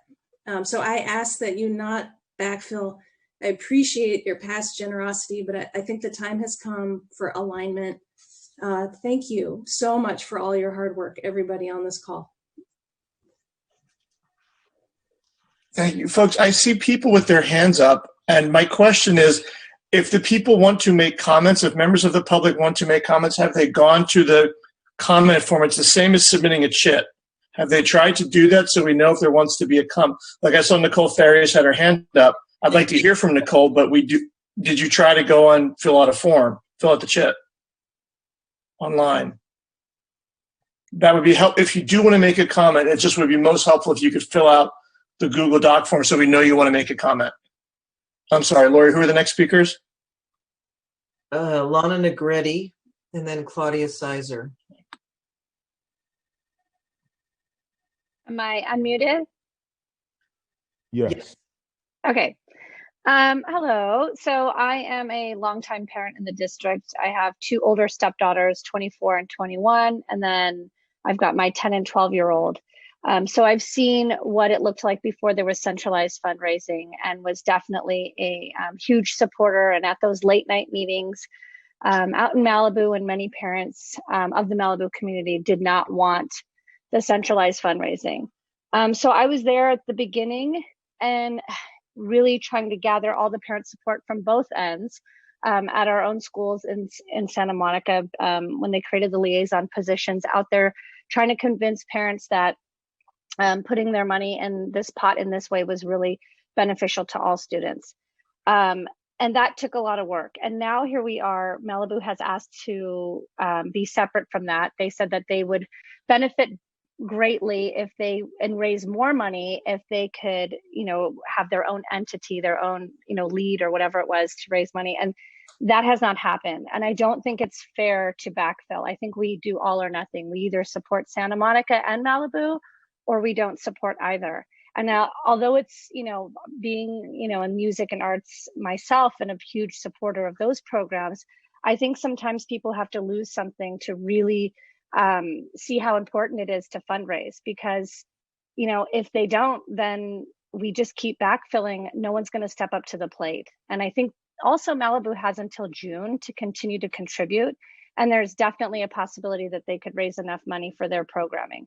But I do think it's very important that we send the message that this is based off of our community and our parents donating and rallying together.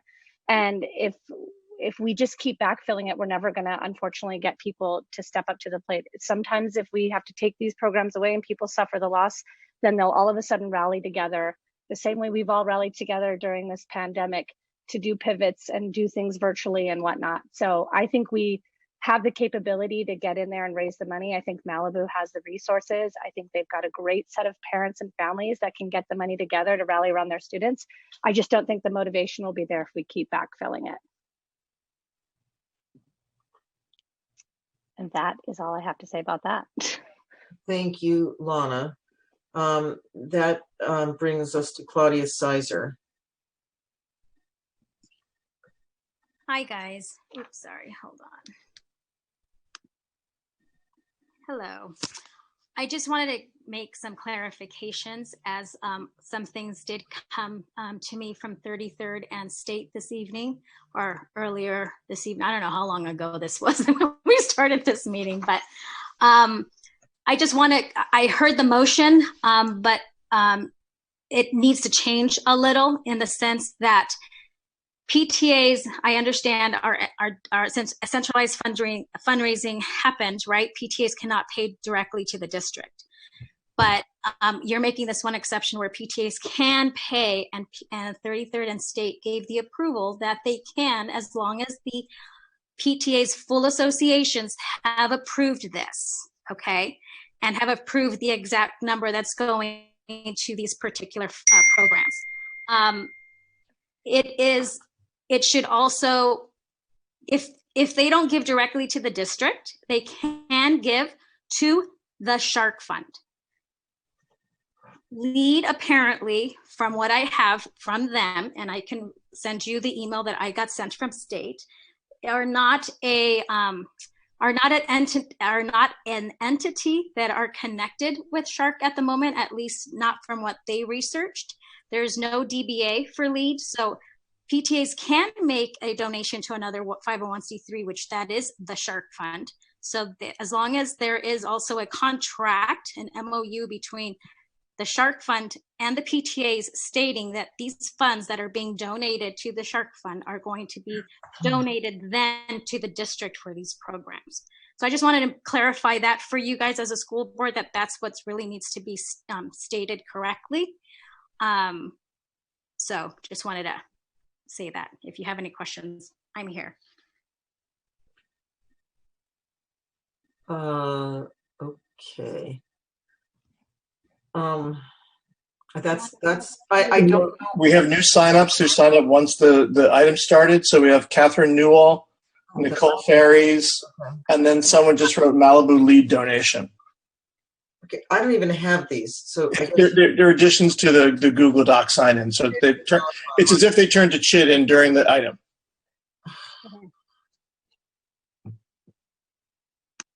Wait, I really don't understand this. Okay. So why don't you call the names, because they're not showing. Okay, on my, so Catherine Newell and Nicole Ferries each will have 1 minute to address the board on this item. Hi, it's Catherine. You're unmuted. Thank you. It's Catherine Newell.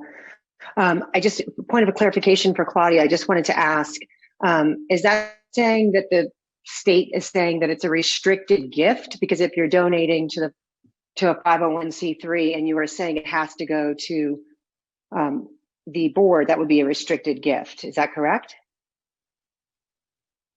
Can I answer? Please. Yes, they can give as long as their full association is approving of these funds, they can. They would have to write the check either between now and July 1st or June 30th. If they do not write a check within that time, they would have to wait till the new board comes in come the fall and have an approval through their association, because it's only that membership within that year that can approve that. And then they can, hand off their donation. Does that clarify? Okay. Right.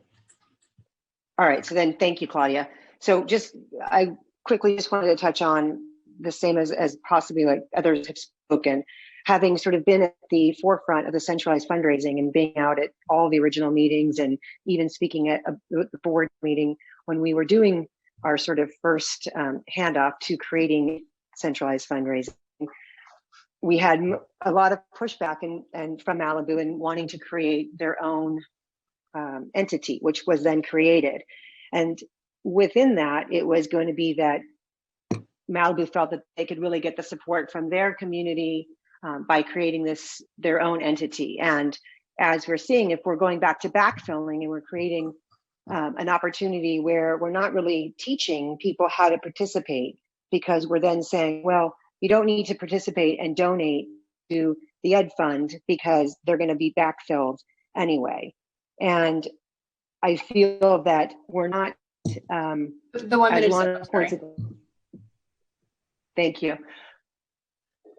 Thank you. So we have Nicole Ferries and then Maricela Herrera. Was that you who was trying to make that last? Okay, so it'll be Nicole Ferries and then Maricela, and then we'll be finished with public comment on this. Thank you.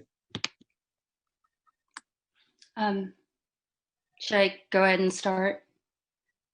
Hi. Please, Hi, I'm a longtime SMMUSD parent, and I have a lot of concerns about this item. It sounds like we're going to backfill the programming in Malibu and Santa Monica, and I would like to really strongly suggest that the school board not do that. As Lana and Negretti said and Catherine Newell said, we really need to teach the parents in our community that they need to participate in order to fund these programs that they want and provide a rich educational experience to the children in our community. And I would speak specifically to Malibu. The Malibu families have often historically have been resistant to centralized fundraising and have not really wanted to participate in these efforts to fund these programs. And every year, the board has voted to backfill their programs. And the pain is coming. I think we all need to kind of get in reality, and whatever we have raised money for, we need to go ahead and just live within our means on this, especially especially in Malibu, where there hasn't been maybe the same kind of effort put forth as in Santa Monica to raise funds and support the programs that already exist. Speaker's time is up. So Maricela Herrera, please. Good evening, everyone. I just think that it's not fair for Santa Monica to continue backfilling for Malibu. I have worked so hard fundraising for Santa Monica for the last 10 years as a donor and as a chair and co-chair of the ED Foundation. So I will ask you to reconsider the line 18 and the budget to change that, please. That's it. Thank you. Great, thank you, Ms. Herrera. And that is the end of public comment for this item. I'm going to speak first, then Richard had his hand up, and then Lori. I appreciate what everybody just had to say. You are all friends of mine. We've all worked together a long time in PTA. The item you're talking about is not the item on the agenda tonight. The item on the agenda tonight is to find a way to allow Malibu to fundraise in the next 6 weeks so that backfilling will not be necessary. That's the item tonight. Backfilling is an item for future budgets. What we're trying to figure out tonight is how do we get fundraising started in Malibu right now? And then what I'm going to recommend, because we haven't made a motion yet, I'm not sure, someone referred to a motion that we have made. We have not made a motion yet tonight. Nothing is on the table yet.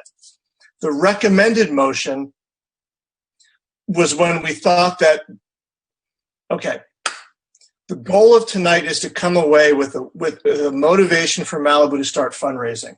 We've heard from some people that LEAD is not recognized. We've heard from other people that LEAD is recognized. We just heard tonight, a couple hours ago, after this morning, we thought we couldn't write a check from PTA to district, that we can write a check from PTA to district. Now we're hearing that we can also write to Shark Fund. We're hearing all this stuff. The motion that we have to approve tonight really just needs to say, we are approving the PTAs in Malibu to raise funds for donations to SMMUSD for district-approved staff and programs at SMMUSD schools in Malibu, and that these donations will be sent to an acceptable entity that will allow the donations to pass to the district who will fund these programs. We just need something like that. And as much as we hate to wordsmith on the dais, we will be wordsmithing on the dais tonight. But just so we know, that's all we're trying to get to, is just a simple line that says, go fundraise, and whatever entity we have to push it through, that's what we'll push it through. So Richard, why don't you add to this?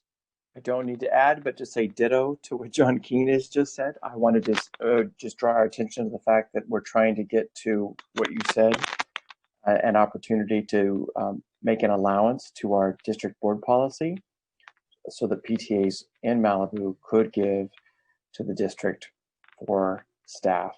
I'm in support of that. However, it gets wordsmithed here. And tonight is not a vote. Thank you, John, for clarifying that on whether or not this board will authorize backfilling for Malibu or Santa Monica. That's not on our agenda tonight. Thank you. Thanks, Richard. I've got Lori and then Ralph. All right, so I want to, I guess, echo similar thoughts. I do think that that we have to appreciate that there is a lot of frustration with the lack of fundraising in Malibu. And I do agree that the time to raise what is in the budget is on the budget item. But in fairness, we didn't discuss that when we talked about it earlier, and there's some confusion about when are we talking about the budget and whatever. But fundamentally, what Richard and John said is right. This is about trying to move the ball forward. There have been a lot of issues that we don't need to litigate up here in Malibu with getting this rolling. And there is, I think, a mediation process that is at least begun. But I think the frustration that is being reflected, and I share this, is that my view is I don't care what the entity is. I just want this to get going. And so I want to say that I think what we should do is vote in favor of this and allow the staff, or Ben and staff, to figure out what the entity is, where the money should be sent to, and that the fundamental point is we're asking and approving or authorizing PTAs to vote to raise money for staff and to I don't have the language in front of me, and to funnel that money either directly to the district, through the Shark Fund, through LEAD, through an entity to be determined by the superintendent and his staff. That's how I think we should word it. And I have a question, which is I've heard that that the PTAs already have a certain amount of money that they've raised that will be able to come somehow through whatever mechanism to the district, and that LEAD has some money. I don't know if Ben, if you could answer that, or if that's. I believe it's Shark Fund. Shark Fund has some money. The Shark Fund has raised some money for this. LEAD's got some money. The Shark Fund's got some money. The PTAs have some money. Can I? We know what any of those amounts are. I know some of the amounts, but I mean, in some cases, well, can I make I'm not sure, and I think people other than me should be the ones to give those numbers, because I'm not close enough to it. Problem. I just wondered if they were known. I think no, they're not. I mean, no. I mean, that's a whole nother kettle of fish. I think Ben is working with the fundraising organizations. Rob Howard's involved. It's a whole thing. And I know there's a great deal of urgency in those conversations. I think if you'd let me, I think I've got a way to modify the recommended motion. One second, Craig. Ralph, are you okay with Craig trying to modify the recommendation before your comment, or would you like to make your comment first? Ralph, you don't have to give me that look. I know what's going on. Would you like to make your comment first, or would you like Craig to try to address the recommendation? It's your call. No, it's important to hear. I want to hear what Craig has to say. Okay, great. Thanks. So Craig, you will go, and then Ralph will speak after. Thank you, Ralph, for allowing that. So my proposed, I don't know who, so has this been moved yet? No. So I can't actually make a proposal because it hasn't been moved. Because the person who moves it, who can approve the proposal? Yes, So you can. Yes, you can. I can? You can, because we've noticed, the reason it's been noticed to the public knows we're having this conversation, and so you can. Okay.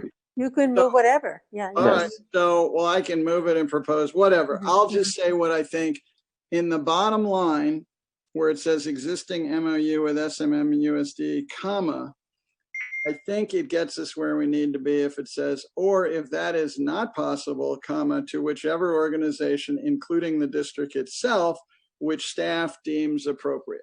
So that would say it goes to lead. If it can't go to lead, it goes wherever staff then decides is best for the district, including straight to the district itself. And that way they can work with PTA, they can work with lead, they can work with whoever they need to get it done. Because the key piece here is not that. The key piece here is we're creating an exception in the gift policy, which is quite an important document that we don't want to mess with. So we're creating a one-time short-term exception so that we can get money in a situation where we wouldn't otherwise be able to get that money. Okay, I'm going to second that motion, which allows us to continue discussion, then go to Ralph for his comments on this. Thank you, Ralph, for letting Craig speak. And then Lori. Is a question. With the one-time exception, and Claudia may have to answer this, can the PTAs give the money directly to the district? Yes, they can once they have, and once again, PTAs cannot raise funds. It is what is in their budget line items or what they have in their reserves for this one-time year that they can give directly to the district as long as their full association has approved it. If they do that before this year, it will be before June 30th, and they would have to call a special meeting because most units have had their meetings. Therefore, if it doesn't happen within this time period, then they will have to wait until the new board approves it with their new association. So one more question for you, Claudia, is would they have to do the same to give it to LEAD or Shark Fund? Yes, because none of these monies are line budget items in their budget. So if any of the three PTAs, well, the Shark Fund, correct me if I'm wrong, but the Shark Fund acts as the PTA sort of at Malibu High School. Well, they act as an entity to collect their monies like they used to, like they've always done, and paid for. Then if Malibu Elementary, so Webster, Malibu Elementary, Malibu High School can all give monies to the Shark Fund.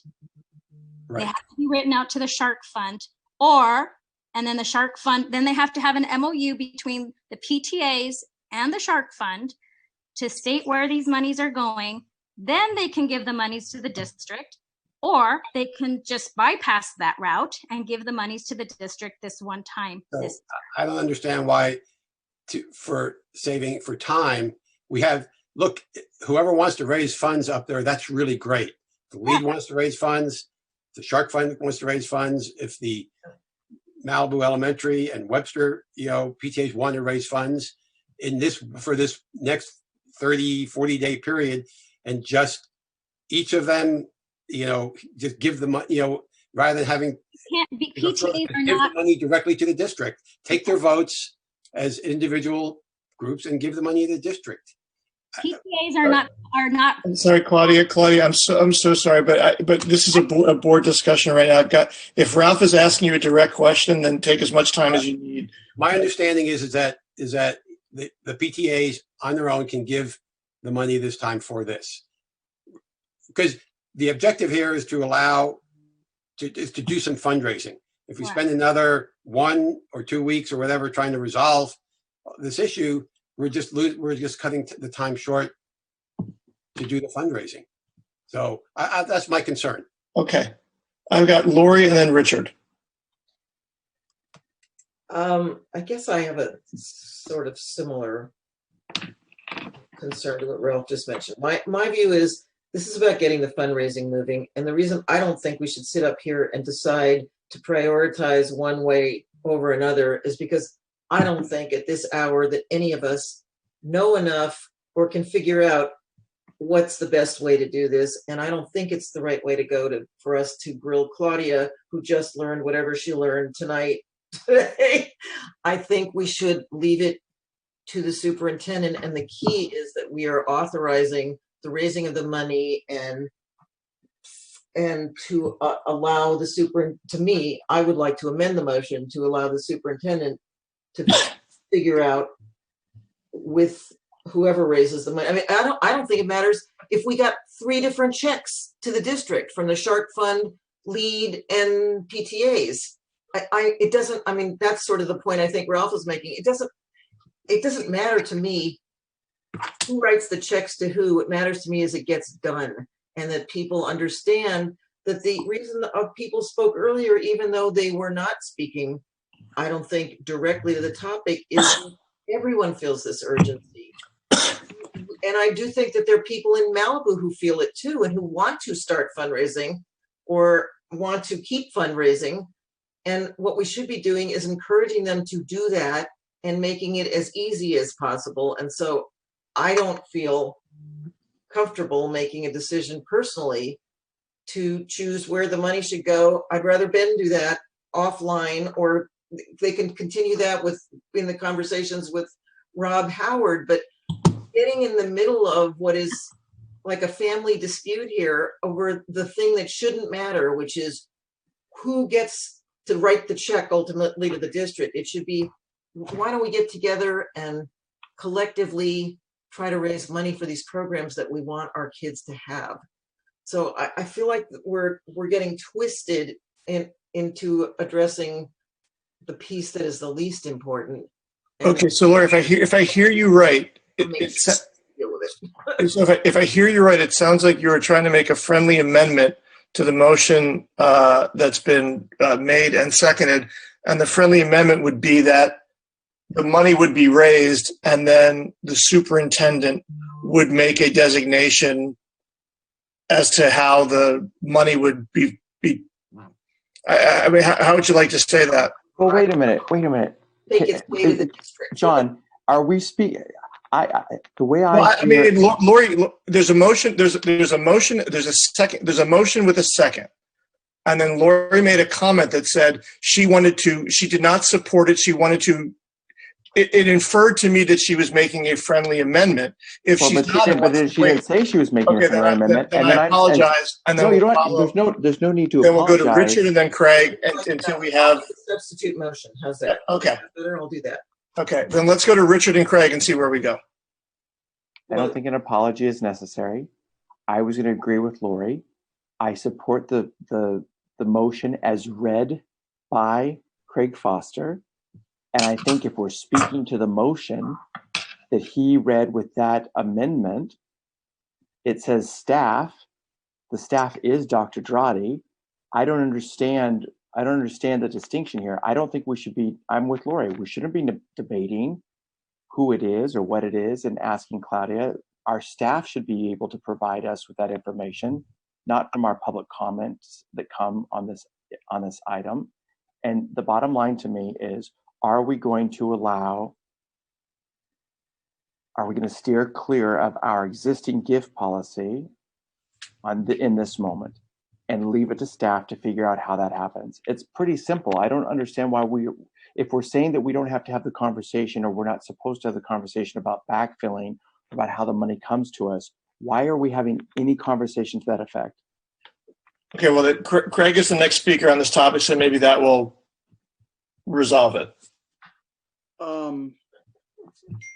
So I think the distinction is that the motion as stated and with my modifications says that the priority should be that the money would flow through LEAD. If that can't be done, then the district does it as best can. The reason that I think it's important that the money flow through LEAD is the equivalent of SMAF in Malibu. It's the one that holds the MOU with the district.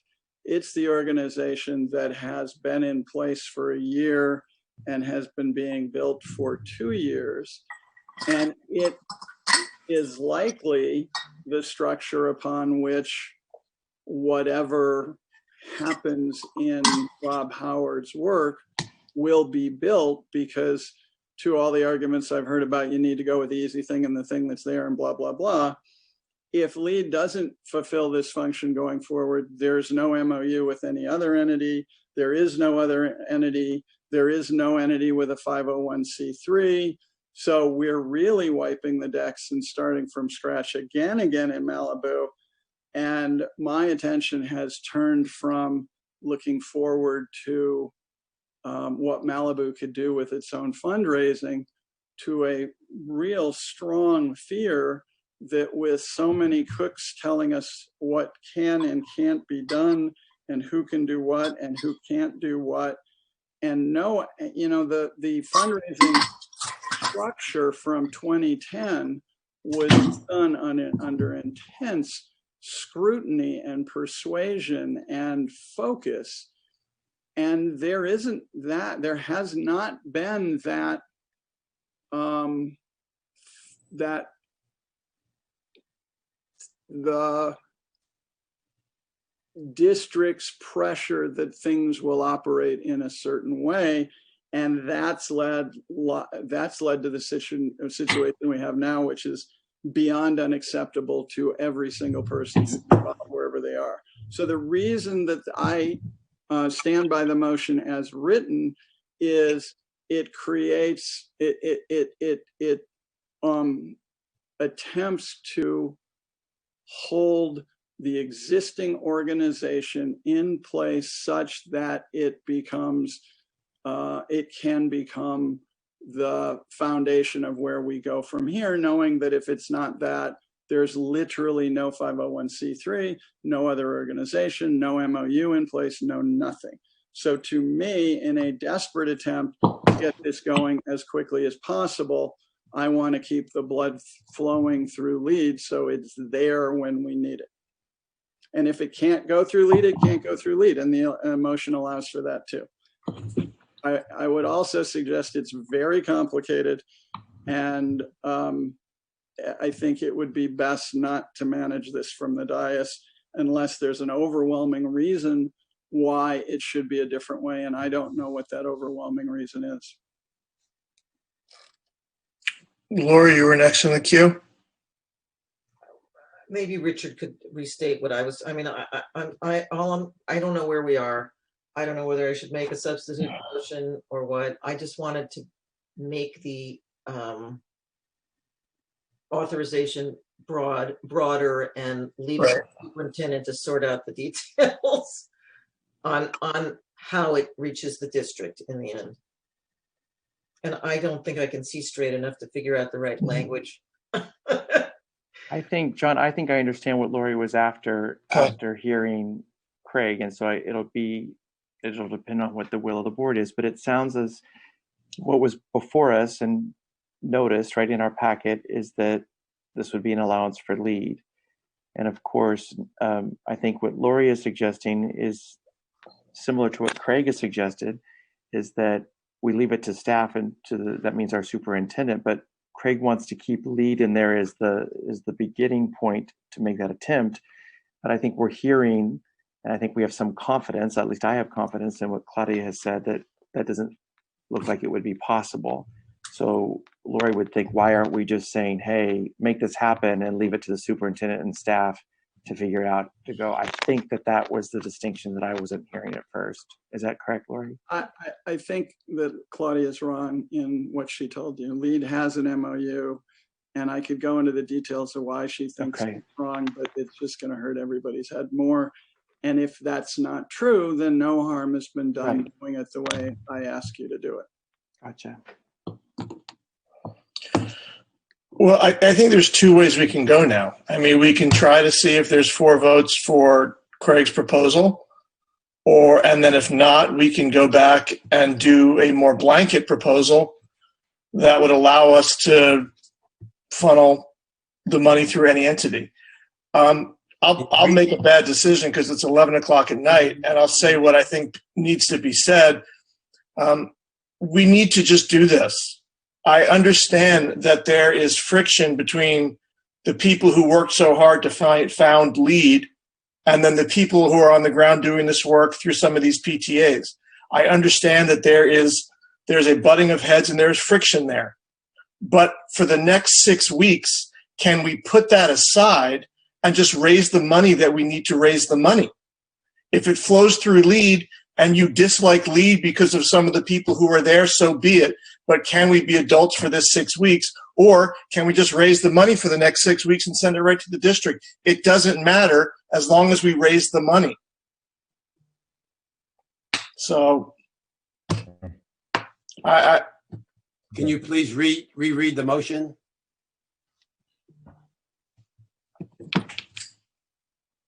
So starting after the final line, on the final line of the motion, after existing MOU with SMMUSD, comma, it would be inserted.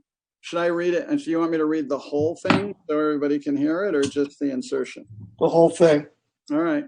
It is recommended that the Board of Education authorize a one-time exception to allow PTAs in Malibu to raise funds for donations to SMMUSD for district-approved staff and programs at SMMUSD schools in Malibu, parentheses. These donations will be sent from the respective site PTA organizations to LEAD, which has an existing MOU with SMMUSD, or if that is not possible, to whichever organization, including the district itself, which staff deems appropriate. Sorry, that's nested in commas, and LEAD will direct all donations to SMMUSD. So the money goes to LEAD, and if that's not possible, it goes to whichever organization, including the district itself, which staff deems appropriate.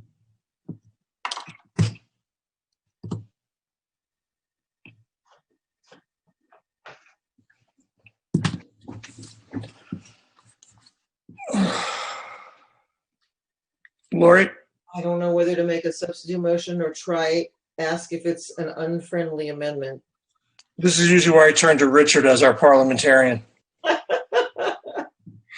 So let me say something that may or may not resonate. Before you do, I just want to say I'm not the parliamentarian. I'm just so tired tonight too, like everybody else. So forgive me for being punchy. Parliamentarian. I do. We all love the parliamentary stuff. Forgive me, Craig. Go ahead.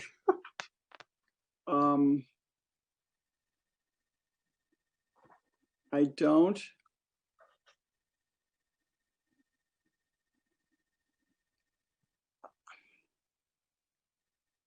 If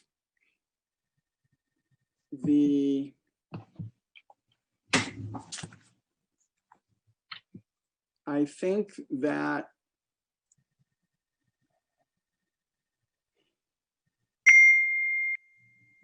when centralized fundraising was executed in Santa Monica, it was a tricky exercise of moving people from one way they had done things to another. And there was enthusiasm, there was a certain amount of force applied, rules were in place, things were understood to go a certain way. There was a great deal of focus. What's happening in Malibu lacks a lot of that because the district has not been focused on execution there. And by tonight, I'm asking, and I'm trying to explain that there's an entity in Malibu that needs your support that exists. And I'm asking you to support that as you would have supported SMEF were this going on in 2010. And yet what I'm hearing from my peers is we're really more intent on getting the money, and the organization for next year is not our focus. And I've told you, fearful for the schools of Malibu, which are already in a downward spiral from a variety of things, that the lack of district intention with regard to the establishment of a central fundraising organization or the support of the existing central fundraising organization is going to be poisonous to the attempts to put together an organization to finally, 3 of 4 fundraising groups in Malibu have been on board this journey, had all agreed, their PTA boards had agreed. One entity did not. That wouldn't have been allowed to happen in Santa Monica. And when I see the board unwilling to say, yeah, that money should go to LEAD. LEAD is our MOU holder. That's where that money needs to go. There's a clear message being sent there. There's a clear negative being put into the water. And I tried to say, and by the way, if LEAD, our partner, our MOU holder, is not that entity, there is no alternative entity.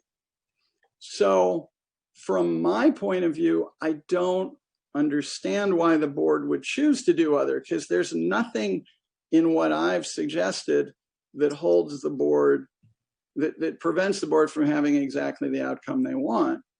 But it supports the existing institutions, which are the institutions that we've supported, we have an MOU with. So I'm really, and I think the board would be undermining their own desires and the desires of the speakers here if they level this in a way. And if they lose, I think more important than how this resolution is written is the understanding that the crisis in Malibu is not that people aren't giving. The crisis in Malibu is that Malibu has not been able to agree on the fundraising structure.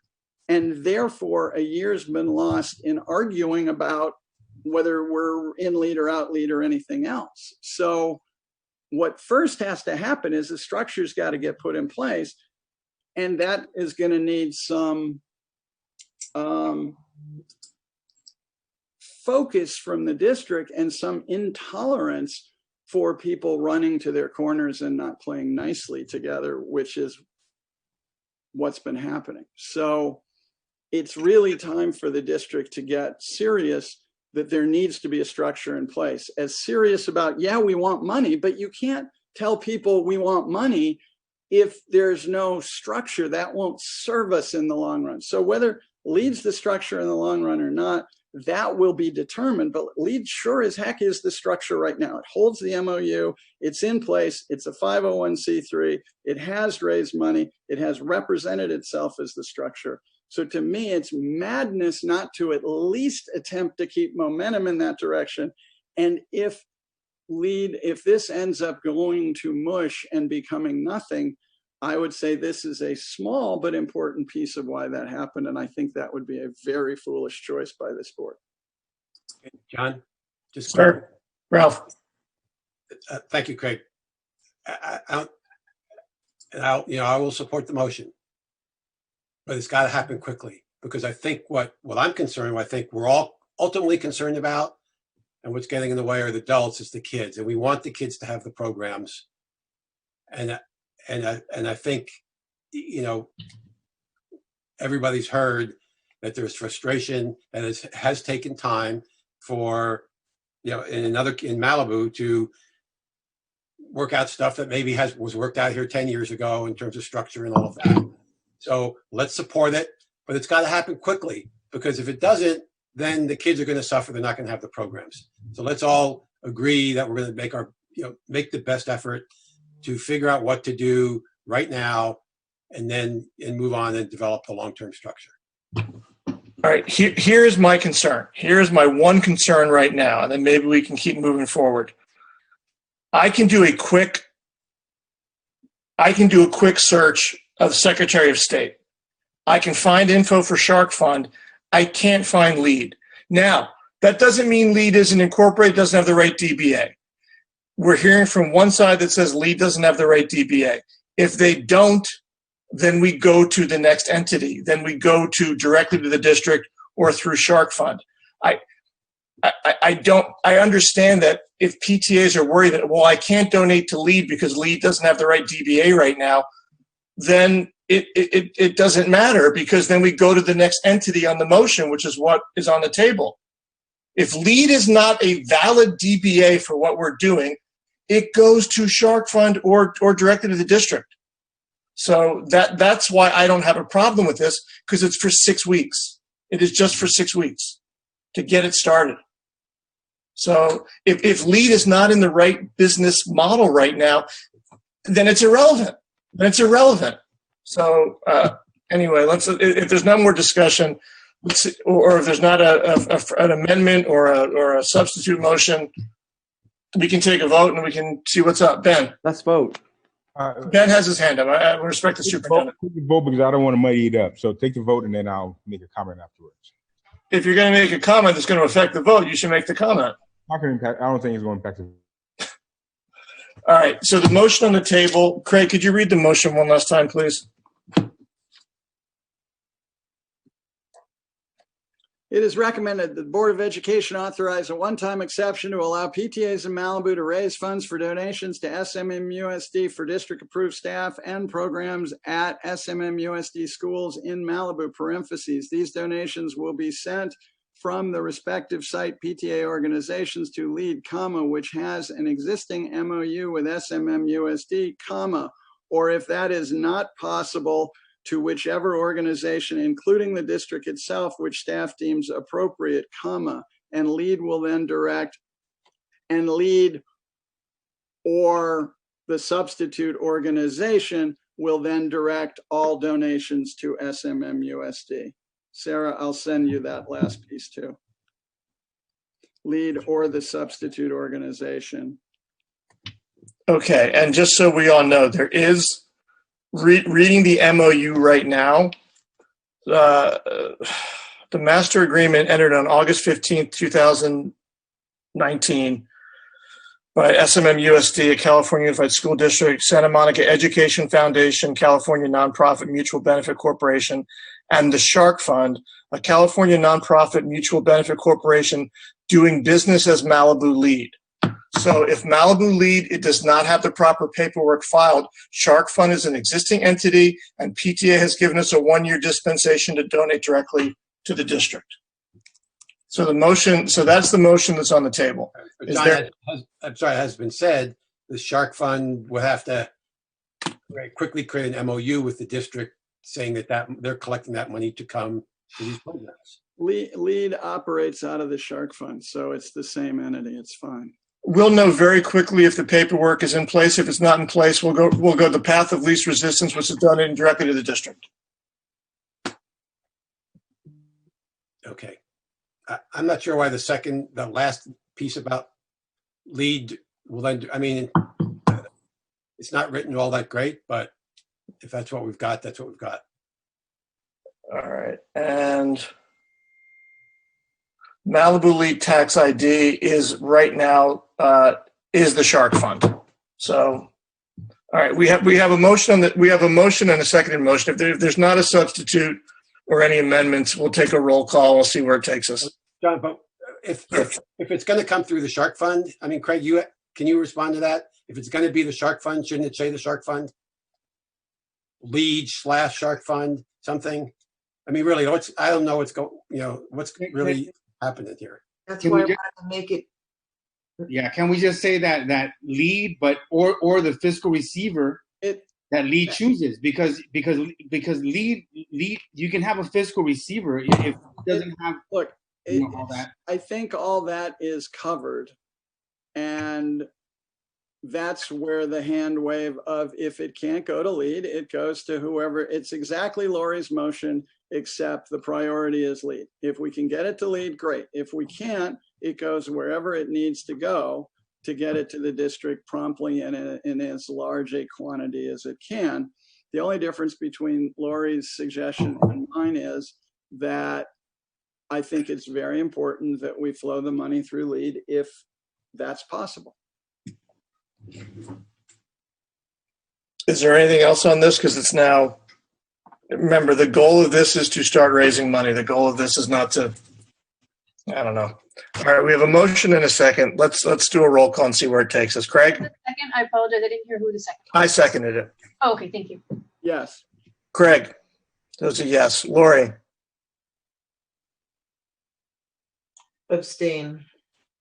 TJ, Yes. Ralph, Yes. Maria, Yes.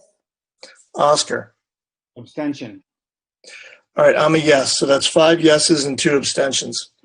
I do want to reiterate that for the PTAs that are going to embark on the hard work in Malibu right now to do this fundraising on an urgent basis, our only priority right now is to start the fundraising. It is not to get in the middle of who's this or who's that. It is just to try to raise money in the next month. And we are behind you, and we hope that you can make progress with this. Ben had a comment. Ben, what was your comment? It's related to some of the comments that were made from the people that just spoke. It does have implications on what I tell the PTA folks and lead and whoever's out there. I mean, is the expectation that they need to fundraise for the whole thing, or do I need to tell them that I need the whole thing to cover all the costs? Otherwise, I pay for what they fundraise for next year. That'll be the same for Santa Monica. All right, and again, not an unagendized conversation we're going to have at 11:20 at night. I'll think through that because it does has implications what kind of course of action they're going to take in next month or so. I don't see how we have that conversation right now. No, I'm not expecting that. Yeah. I mean, initially I'll go to them saying you raise as much as you can, and I'm still having conversations with the district of whether we backfill or not because of the state of the funds and all that. So that way, no one's under the illusion that if programs are lost and yet they gave money. They have 6 weeks to fundraise. Our first budget will be out in 2 weeks. So we'll have the idea. We'll be talking about it in 2 weeks. Okay. Information items. We have speakers for information items, H1.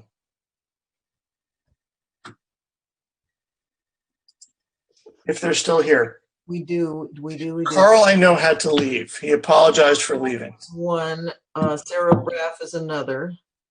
And I thought there was a third, maybe not. Erica is here. Do we have a general public comment? Yes. Okay. Oh, that's later. I'm sorry. I have the wrong general. Yeah. First, I don't have. Which do you want, John? Let's do Sarah Braff if she's here. But I can't hear her. Sarah. Okay, we don't give up. We're the last ones in that could. I know everybody's getting tired. I know everybody's cranky. I have to take a moment before, though, and just say to all our SEIU workers, thank you for everything. And also to all our teachers, I'm so proud of your work. You did a great job tonight. I'm particularly excited about ACES and all those programs. I'm hearing really good things about them. I also wanted to say we're down to 11 RIFs from 49. And that is really terrific. And I wanted to say thank you. And I want to say a special thank you to Mark Kelly, because Mark Kelly and I sat face to face with 49 people and told them they didn't have a job. And it's like the hardest thing to do ever, to really face people in their crisis. So to have this, to be able to say thank you for all the hard work, I hope we get even a smaller number than 11. I would like us to bring back as many as possible, but I do appreciate the hard work that has gone in to getting us this far. And I just wanted to say thank you. Thank you so much, Sarah Braff. And thank you, Dr. Kelly. Which brings us now to general public comment. And I believe we have either 1 or 2 general public comments. We do. We have Lydia Moraro. And I don't know. Is Erica still here? Leslie would be the other, because she wanted to speak on K, but that really isn't the place where she should be. So Lydia, Erica, and if Alex Modeloso, but I actually think she got to speak where she actually wanted to. Yeah. So is anybody here? Is Lydia still here? I know Erica is here. Erica here. Let's I'm go. still here. I'm still here. Oh, Lydia's here too. So before we start my time, I just want to make a little joke, but we all have our ways to cope with those long meetings where I eat a little chocolate and Richard has a clock that's stuck on 8 p.m. the whole night behind him. So in any event, we can start my time now. I would like to bring your attention to the Measure R budget again, and the lines particularly that pertain on page 2 to the expenses due to ISP implementation. I believe Measure R cannot pay for support staff. There's almost 30,000 there. And at best, you're spending 42K if I add up the things right on this sheet, or 150K. I can't make sense of what's going on with the secondary expenses at Adams, Lincoln, and Malibu. These packets that were requested by Dr. Draddy were to make sure that the kids were accomplishing the PE standards, as if those would not be accomplished by swimming 15 hours a week or dancing 15 hours a week, but could only be accomplished by juggling or doing something else. So on March 2018, all the parents commented at Dr. Morris' presentation of these packets that it looked like double PE, and it was completely ridiculous. And in fact, not only was it ridiculous for the students because they had to miss home base, they had to do extra stuff every week, and they had to complete written packets. It caused a lot of stress to everybody. I really don't know. At Lincoln, there were 10 sixth graders that decided that ISPU is still worth it for them after that. And that's a lot of money to be spent to implement a program that was free for the past 20 years and was absolutely no trouble. So I basically would like to ask that we remove these packets along with the expenses that come with them. I see that in Dr. Draddy's proposal of reduce the expenses. He does say on page 30 that he is going to not pay the PE teachers anymore to support this madness. I'd like to know if that is directly connected to the fact that for this coming school year, there will be no more packets, and I hope there'll be never, ever any other packets yet. Hopefully Dr. Draddy can get over the idea that kids that are passionate about their sport and dedicated can achieve the PE standards by completing the program they describe on their application. Thank you. Thank you. Lori, who do we have? Erica is next? Erica's next, sorry. Erica Leslie? I'm here. Thank you, Erica, for sticking it through. I'll wait. At our IEEDAC meeting, if everyone's not familiar with me, I'm the co-chair for the Intercultural Equity and Excellence District Advisory Committee. And we voted to pass a resolution. And here it is. It is that be it resolved that the central principle that should guide the restoration of education for our students is their health and academic achievement. In doing so, we ask the board to ensure that all the decisions promote equity. And on a personal note, I just want to say I commend you all for making these very difficult decisions.